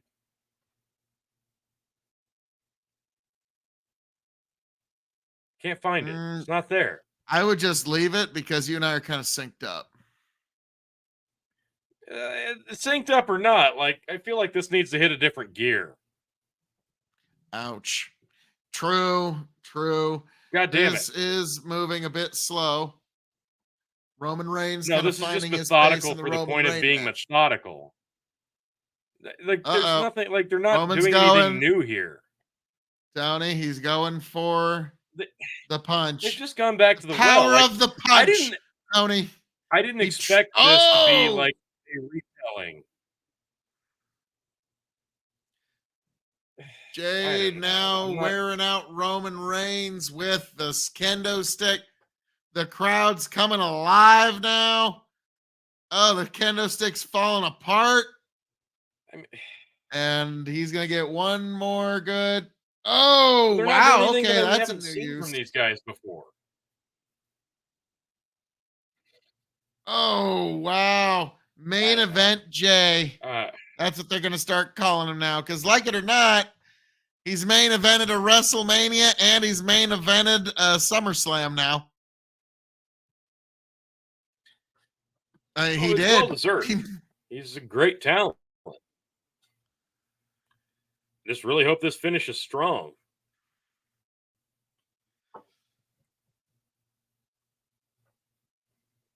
Two spears. It's over.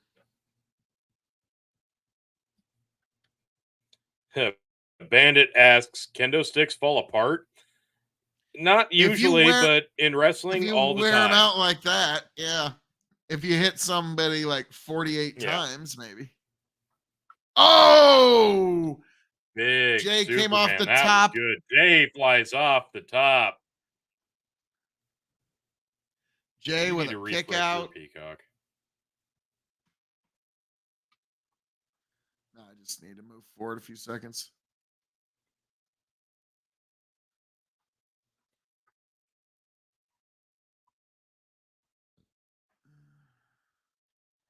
All right. Both men laying down. Where are they going to go from here? They've got to have about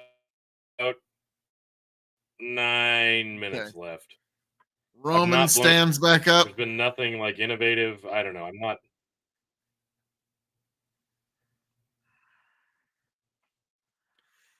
Roman in the corner.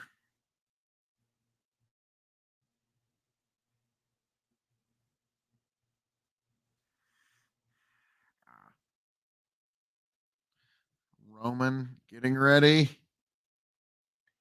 He's looking for the spear.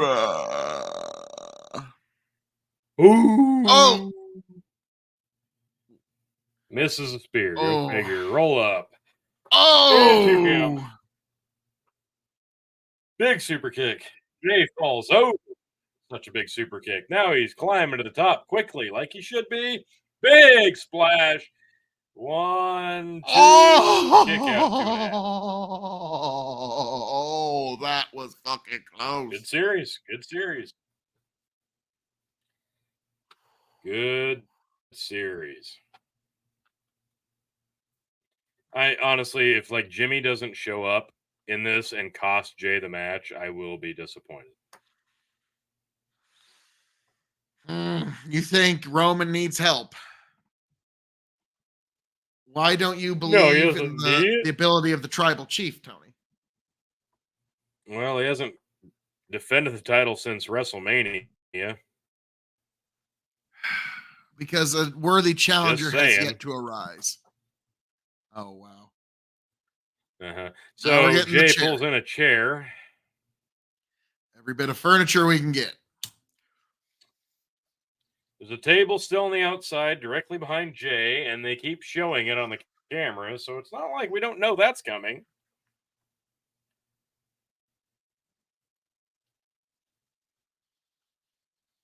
Oh, wow. Like Paul's practically weeping. Oh, chair shot to the back. Big shot with the chair. Man. I mean, my God, Paul's Leave practically Jay. in tears. Oh, my tribal chief. Jay licks the chair and hits Roman with it.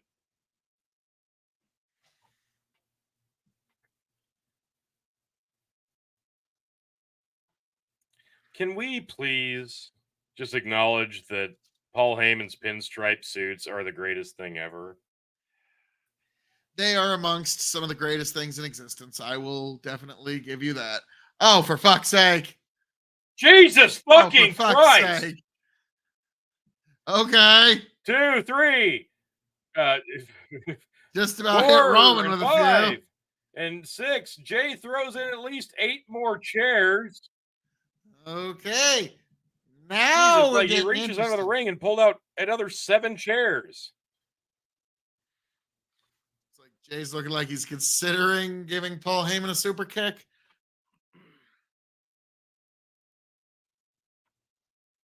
God, He Paul. loves you. He loves you. Paul never turns it off. That's the best part about Paul. Oh, wow. Jay pulls Roman up. Oh, my corner, God. Sets him up onto the top. Puts his feet over the ropes. Jay on the second rope. Gets him in a suplex. Climbs to the top. Nope, can't quite get. Nope, he's still on the second rope. Roman's at the top. Are we going for a superplex? Roman's resisting. Roman punch to the kidney. Kidney punch. Kidney punch again. Kidney punch a 4th time. Headbutt. Jay falls down. So many chairs in the middle of the ring. Jay stands back up. Goes back after Roman Enziguri to the face. Roman sitting out on the top. Jay back up. On the top. Jay up on the top Roman rope. With his feet on the middle. He's going to slide out. I think you're right. Yep, slide out. Has Jay in a power bomb. Oh, on no. to like 5 chairs. Power bomb. Oh. 1, 2. Oh. Powerbomb on a couple chairs. Yeah, that didn't go quite how they wanted, but ouch. That ended a lot better than it could have. When I saw one of them chairs pop up when Roman stepped on it, I was like, oh, fuck. Like, I was I'll tell you right like, now. I'll tell you right now from experience, piling chairs on chairs doesn't work. I did it once and realized why you shouldn't do that. No. Oh, Roman's like, doesn't work. knock it. Oh, dick move. I took a choke slam from Cowboy. Did you see what he just did there? They were giving Jay the comeback, and Roman just snatches all of Jay's fucking heat there. Ouch. Like, that was just him being a dick right there. Like, nah. That's his job. Job well done. Still a chair. We don't have enough furniture in this match. There's still a table pulled out on the ring, on the outside between the barricade and the ring, and Roman pulls another one out, slides it into the ring, kicks a couple of the chairs out. Well, Tony, we don't have enough table set up, but pulls one leg out, sets the table in the corner, gets it set up correctly. Okay, so we've got a table in the corner. Jay's ready, though. Roman is not seeing it. And he catches Jay running out of the corner in a Samoan drop. Jay grabs the rope, though. Jay grabs the rope, and Roman sets him out over top the rope. He lands on the apron, but Jay pulls him down on top of the rope. Roman's reeling. Jay recomposes. Roman hits him with an overhand right. Teetering. Jay hits him with a left. Roman with a right. Teetering on the ropes again on the apron. Another left from Jay to with a Roman. right. Roman with another right. Oh, man. Another Roman with a right from second right. Roman. Jay's about to gingerly fall on the table. Shoulder to the midsection. Jay jumps, springboards, eats a big uppercut from Roman. Yeah, that was. Whoo. Might need to go to Roman's tooth guy after that one. Roman hits the ropes. Big enziguri from Jay on the apron. Grabs Roman from over top of the apron, over top of the rope, and he gets him on his shoulder. Roman powers out, elbow.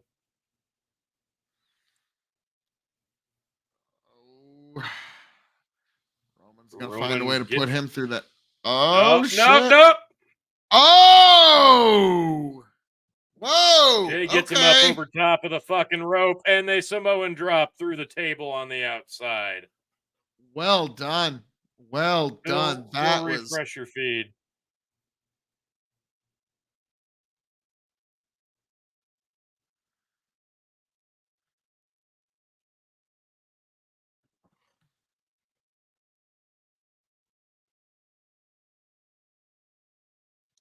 Both men are out on the outside. Roman's still laying in the wreckage of the table. Okay. I'm just pausing every once in a while to try and get as close to when you make your calls. 59 minutes into the stream. Okay, no, you're folks. behind. Well, now I just refreshed, so I'm probably going to be a little bit ahead of you. Roman is crawling towards the corner. Jay just pulled out a strap. God damn it. Why? No!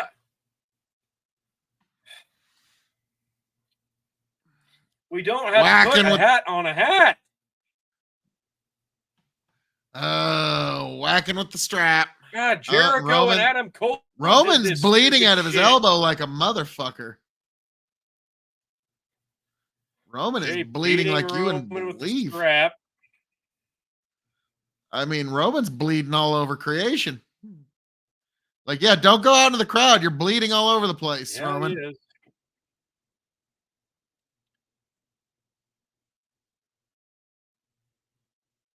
Yep. Now the crowd is just rubbing off of his blood. That's not smart. Jay goes after him. Life's back to normal. Bloody wrestler can spit all over the crowd. And... Yep. Tony. It's like Royal Rumble 2020 all over again, Phil. God, that was awesome. Roman was fighting out in the crowd right in front of us. The last time Roman was in the crowd, out in front of us. Yeah. In Houston. Probably.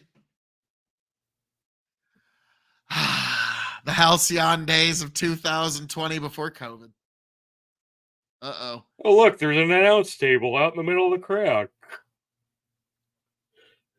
There's Solo, breaks up the Samoan drop, saves Roman from the announce table in the middle of the crowd.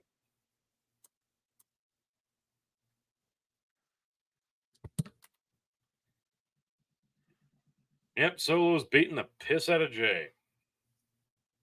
So, Jimmy going to show up and save Jay from Solo? Probably. Maybe.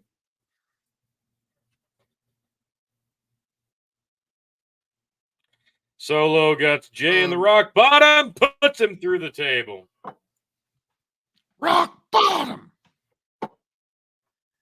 Oh, there we go with tribal combat. And thank God they telegraphed it like 10 minutes ago, but there's still a table in the corner in the ring, so we know that they're going to make their way back there. Well, of course, Tony. Oh, wow. The tribal chief might be utilizing a little bit of help. Just a little. I mean, not a lot, but a little. Jay's I mean, literally getting drugged by Solo through the crowd. and Solo doesn't seem to be having too much of a problem. like, it's He's a just big because boy.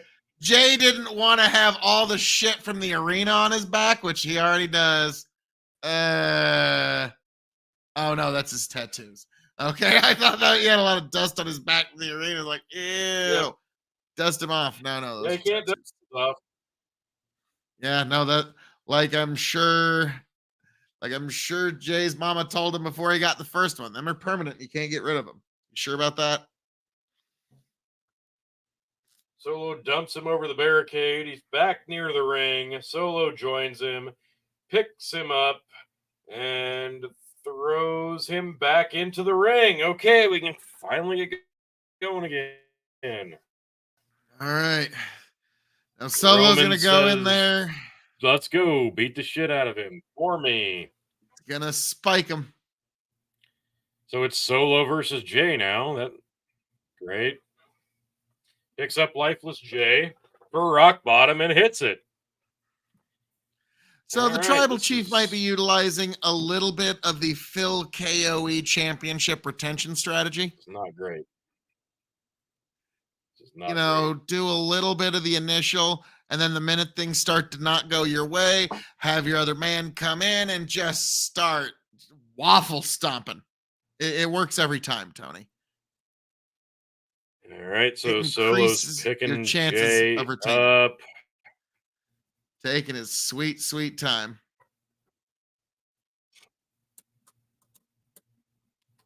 Do not ever question or challenge the tribal chief. How dare you? It's taking a long time. Solo Oh! spikes. No! Goes to spike Jay. Jay pulls Solo in the way. Gets the spear from Roman. Oh, fuck. Roman can't believe it. Jay's alive. Hits a spear on Roman. 1, 2, kick out. Oh, by the hair of the chinny chin chin. Oh, that was a beautiful spot there. That was well played. That was well done. All Okay, right. this was the match that these guys have been planning since they were 7. I hope not. Jay's got 2 chairs.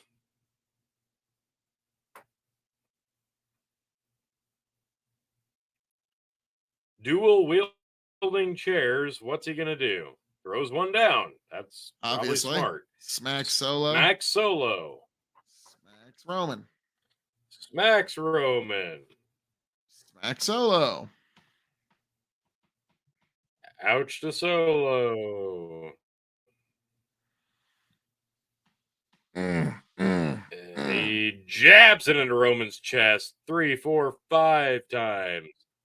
And another one to the shoulder. Jey Uso clears the ring in the Jay's main just event standing of there, wasting SummerSlam. time. Imagine saying that to someone who bought WWE 2K14. Jey Uso clears the ring in the main event of SummerSlam.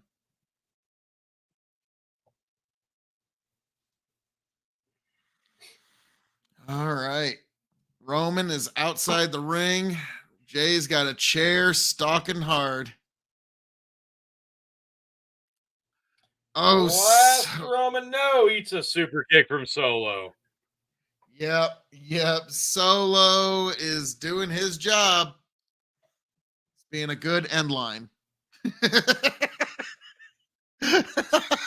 Yeah, that's Pretty a much what great I'm- comparison that nobody will get. I know.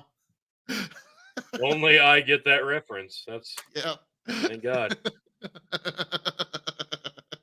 One of these days we It's just like- need to do a watch along on RWP of us watching our own matches. Oh God. Giving like a director's cut. It'll be fantastic.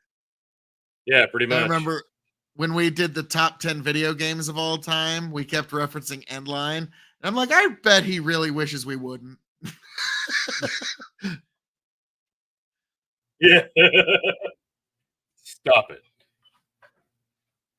Oh, Okay, so Roman and Solo are arguing, and then Jay spears Roman through the barricade. And Solo just stares like a weird ass. man, that I particular don't know piece what of we're doing here barricade's at not this point. very secure. I gotta say, you think they would like reinforce No, that safety equipment that at some point? particular piece of barricade is worse than. I mean, I was about I to feel say like it's I've less. seen it so many times. It's not entertaining anymore. It's less sturdy than, well, a commentary table. Oh, the announce table. Oh, which we're going to go to next.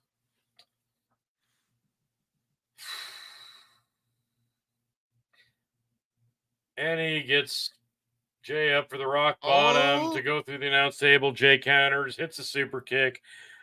Solo conveniently rolls onto the announce table that he cleared off. Jay gets on the barricade and hits a frog splash through the announce table. How would you like to be It was that fan broken that earlier helped in the him night get by Brock standing Lesnar up? and Cody. That would be fucking awesome. I was about to say, dude, those tables are pretty easy to put back together. Uh-oh. Yeah, it's like Legos. You just put them back together. And then back in the ring with Roman and Jay. Jay hits a big spear on Roman off the ropes. Roman's on his ass. Jay's going to climb the Jay's top climbing the rope top. and hit a big frog splash on Roman. Here it is. Big frog splash. 1, What the fuck? 2, and somebody pulls him out. God, could it be No. Jimmy? It's a No, hooded no, not Jimmy. man. Could it be Jimmy? Oh, fucking shit. no. Holy shit, who saw that coming? Oh, Not me. no. Not me. Not me 10 Jimmy. minutes ago. Not Jimmy! No! That's your twin brother, Jimmy! How could you betray him in his moment of triumph when he was about to defeat the tribe? Oh, that's wrestling, folks. I'm Oh, sorry, I am not having a good time here. This is. oh, Jimmy. Ugh. Betrayed his brother Jay. Maybe it's a me problem.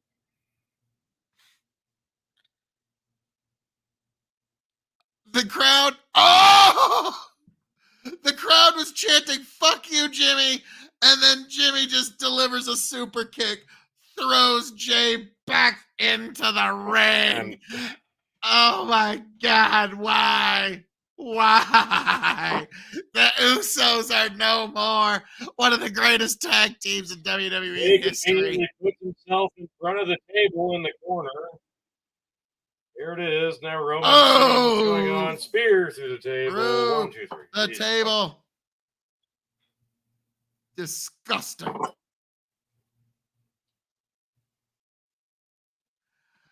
The tribal chief retains. The tribal chief retains. But Jimmy, how could you? Oh my God. They're just kind of laying in the ring. I'm glad you enjoyed that more than I did.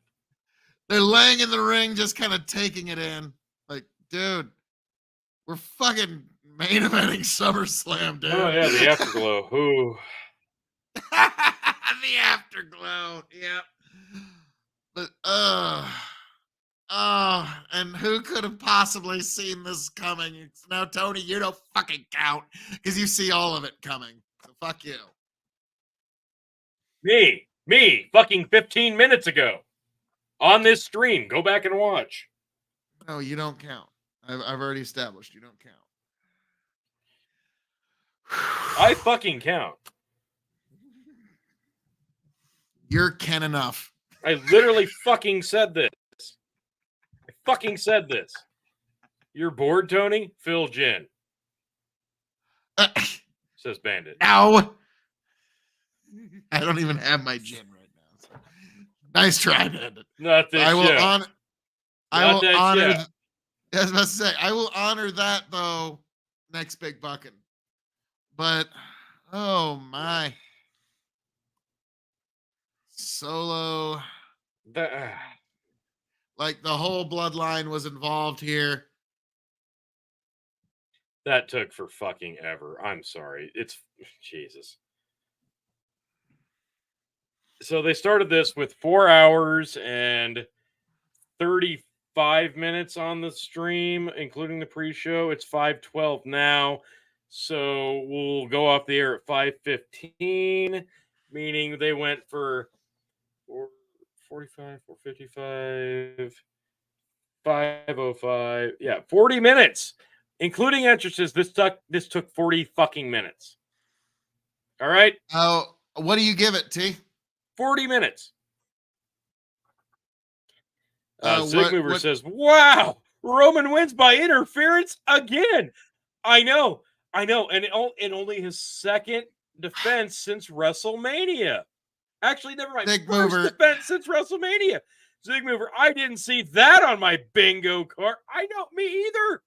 And I didn't see it being Jimmy, even though I called it fucking 20 This was a minutes mystery. before it fucking You could even happened. say this was a miracle. Like, I mean, Roman Reigns, the true underdog, comes back, wins this match fair and square, down the line.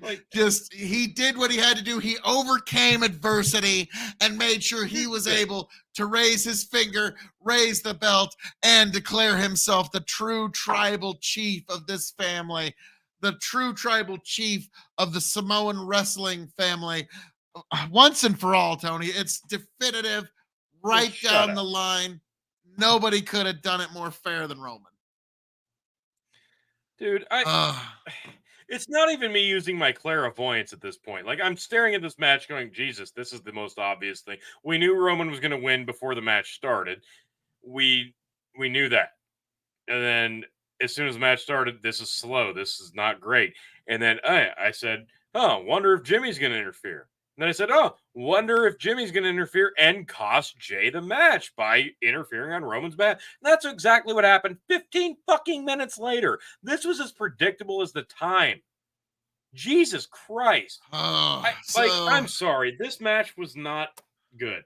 Zigmover's giving it 7 out of 10. We grade everything on a 5-star scale, very Meltzer style. Also very Siskel and Ebert, which that's where Zig says SummerSlam was a pretty good save for the main event and the Rousey Baszler match. I would agree with that. He gives that a 7 out of 10, so that's going to be like a 3 out of 5 on our scale. I'm giving that 3.75. Not quite. Phil gives the main event 3.75. I'm going to give it 2.75. Ouch, Tony. Your tribal chief bravely defended his championship for the 28th time in 900 days. Look, you don't have to fucking like my take on this. You just don't. Here's the problem, Phil. You need to understand this situation. My championship reign of the RWP title was decided before this match even started. So keep that in consideration for why I didn't like this match. This match, including entrances, went like 40 goddamn minutes. I told you everything that was going to happen well before it fucking happened. That's why you sometimes have a hard time enjoying these matches, is because you've been watching WWE since you were 5. And that's not the point. That's not the point. They did nothing new. They did nothing innovative here. It was all the same recycled shit. And I saw the goddamn ending coming 20 miles away. They didn't do anything new here. This doesn't further the story. And the fact that I looked up that statistic, Roman defended the title last at WrestleMania, and now he's finally getting around to defending it against at SummerSlam, and it's within his own bloodline. What does that tell you? They don't know what they're doing. They have nothing to fill the time between WrestleMania and fucking WrestleMania. That is a fucking problem, Phil. I don't care what fucking corner you're in on how long you want to have the belt. It's just goddamn gonna get stale. And this was the turning point. I'm sorry. I'm not fucking wrong here. Unless they do something drastic to change things within the next, 2 goddamn weeks, the bloodline's about to fall apart at the fucking seams. And I'm not talking about a faction falling apart. I'm talking about that goddamn fan interest. The match was fine. They could have shortened it up by 20 minutes and it would have been better. Yeah. This was not a good main event. It was what it needed to be. It was not what it needed to be. It needed to be about 15 minutes shorter and more dramatic. True. So, Tony, overall, what do you give this event on a 5-star scale? I was ready to call this one of the best events of the year. I'll give it 4 stars as an overall pay-per-view. I was thoroughly entertained the entire time. I'm going to give it 3.5 as a pay-per-view overall because, yeah, we started with a 4 and a 4.25, went to a 3-star battle royal, let down in the MMA match. The Gunther Drew match was really good. The women's triple threat was really good. The Rollins match got better towards the end, and the main event was what it was. They need an actual person to contend for the fucking title because I don't give 2 fucks about fighting within the bloodline. It's just too goddamn obvious, even for the dumbest goddamn spectator out there at this point that says, "Oh, golly, I don't know who Roman will defend against that." Nobody. He will defend against nobody until WrestleMania again because they don't know what to do. They have booked themselves into a fucking corner, and now they don't know what to do to get out of it. It's not entertaining. It's not fucking entertaining. If you're going to make him hold the belt for fucking that long, have a plan to make it entertaining along the way. Because just doing it for the sake of doing it doesn't make it good. You have to make it good along the way. Booking isn't this hard. And the Bloodline has been the best story that wrestling has had in years. And you are making it not interesting. Well, we will see where we go from here. But Zig Mover says Lesnar sweats more than Biden when they found cocaine in the White House. Bandit, it's funny about coverage. Once the title was decided, coverage shifted. I don't know if that's on y'all or them because I'm not watching. No. Hey, I'll tell you right now. I'm the first to tell you. This being retained, usually, if I lose the belt, I'll sour on the fucking rest of the show. Yeah. I won the belt. But yeah, Bandit does have a point. Once the title was decided, everything kind of shifted. Because, well, let's be frank, Bandit, everybody knew what the conclusion of the main event was going to be. No, that's the problem, though. That's exactly what I'm saying. Like, I told you at the start of the show, like, this is going to be a great main event. I retained, tried to cover the main event, but it was all the same shit we have seen before. There was nothing new there. It was all obvious. I called the shit 15 minutes before it happened. It wasn't interesting. That's the problem. If it's not interesting, if it's not surprising, if things don't surprise you, it's not fun. And when you have a rivalry on wrestling from a promotion, from a group within, it can only go so far. And now how far are we going to go with this? Because there's nobody else to step up except for fucking Cody. And they're not going to do that until next April. Well, where do you go from here? I'll tell you where you go from here. Right here to the Revolutionary Wrestling Podcast team. So, and thank you all for joining us this evening, folks. And as I'm known to say around here, all that being said, thank you for joining us here at the Revolutionary Wrestling Podcast, which you can find on YouTube and Spotify. You can also find me, your King of Extreme Phil KOE, on KOE Nation on YouTube, TikTok, Twitch, and Twitter. Folks, I am signing off and handing it off to my indomitable broadcast partner. I hope all of you make it back here to Revolutionary Wrestling Podcast, Big Buckin' Empire, to KOE Nation, and every other place that you can find me, Tony G, Chicken, happy, healthy, much the wiser. God bless, travel well. Tony, take it away. Oh, yeah, I'm wrapping it up. I'm Tony G, your 15-time defending, undisputed Revolutionary Wrestling Podcast champion. This was WWE Summerslam 2023. Please, I appreciate and love everybody who has liked, shared, and subscribed to the Revolutionary Wrestling Podcast and all of the Big Buckin' Empire shows at Linktree/Big Buckin', The Dog and Chicken Show, Hazard Analysis, KOE Nation, and the like. Find us next time at the Revolutionary Wrestling Podcast. We've got some stuff coming up. Hold on. Wasn't ready. August. Hang on, let's see. We're still in August, right? Are we still in Yes, August? we are. Oh, yes, we're still in in August August. by a good little ways, Okay, folks. so SummerSlam just concluded.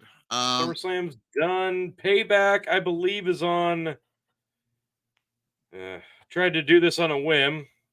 Payback's coming up on Labor Day weekend. All Out is coming up on Labor Day weekend. But before that, All In is happening the weekend before that. And then we have Survivor Series. So, yeah, we got a lot of wrestling coming up. Sorry. Particularly Labor Day weekend. So, whatever. All In, All Out, Payback. Another 3 shows coming up next 2 months. So there you go. Like, share, subscribe. We will catch you on the next one. Thank you for joining us. Thank you for being here. Thanks for sticking with us. We appreciate it. We'll catch you on the next one. Like, share, subscribe. The Big Buckin' Empire, Linktree/Big Buckin'. Catch us on the next Hazard and Alice, the next Dog and Chicken show, and we appreciate you all for watching. Sayonara. And see if it just smooths itself out. Back, tell you what I'll do. If I ever get back, thing hasn't set in broadcast. I promise to refabricate you. Raging rivers of gold. That's what the brochure advertised. And now we're lost. We gotta take it down. Let you down slow. It's hard to survive.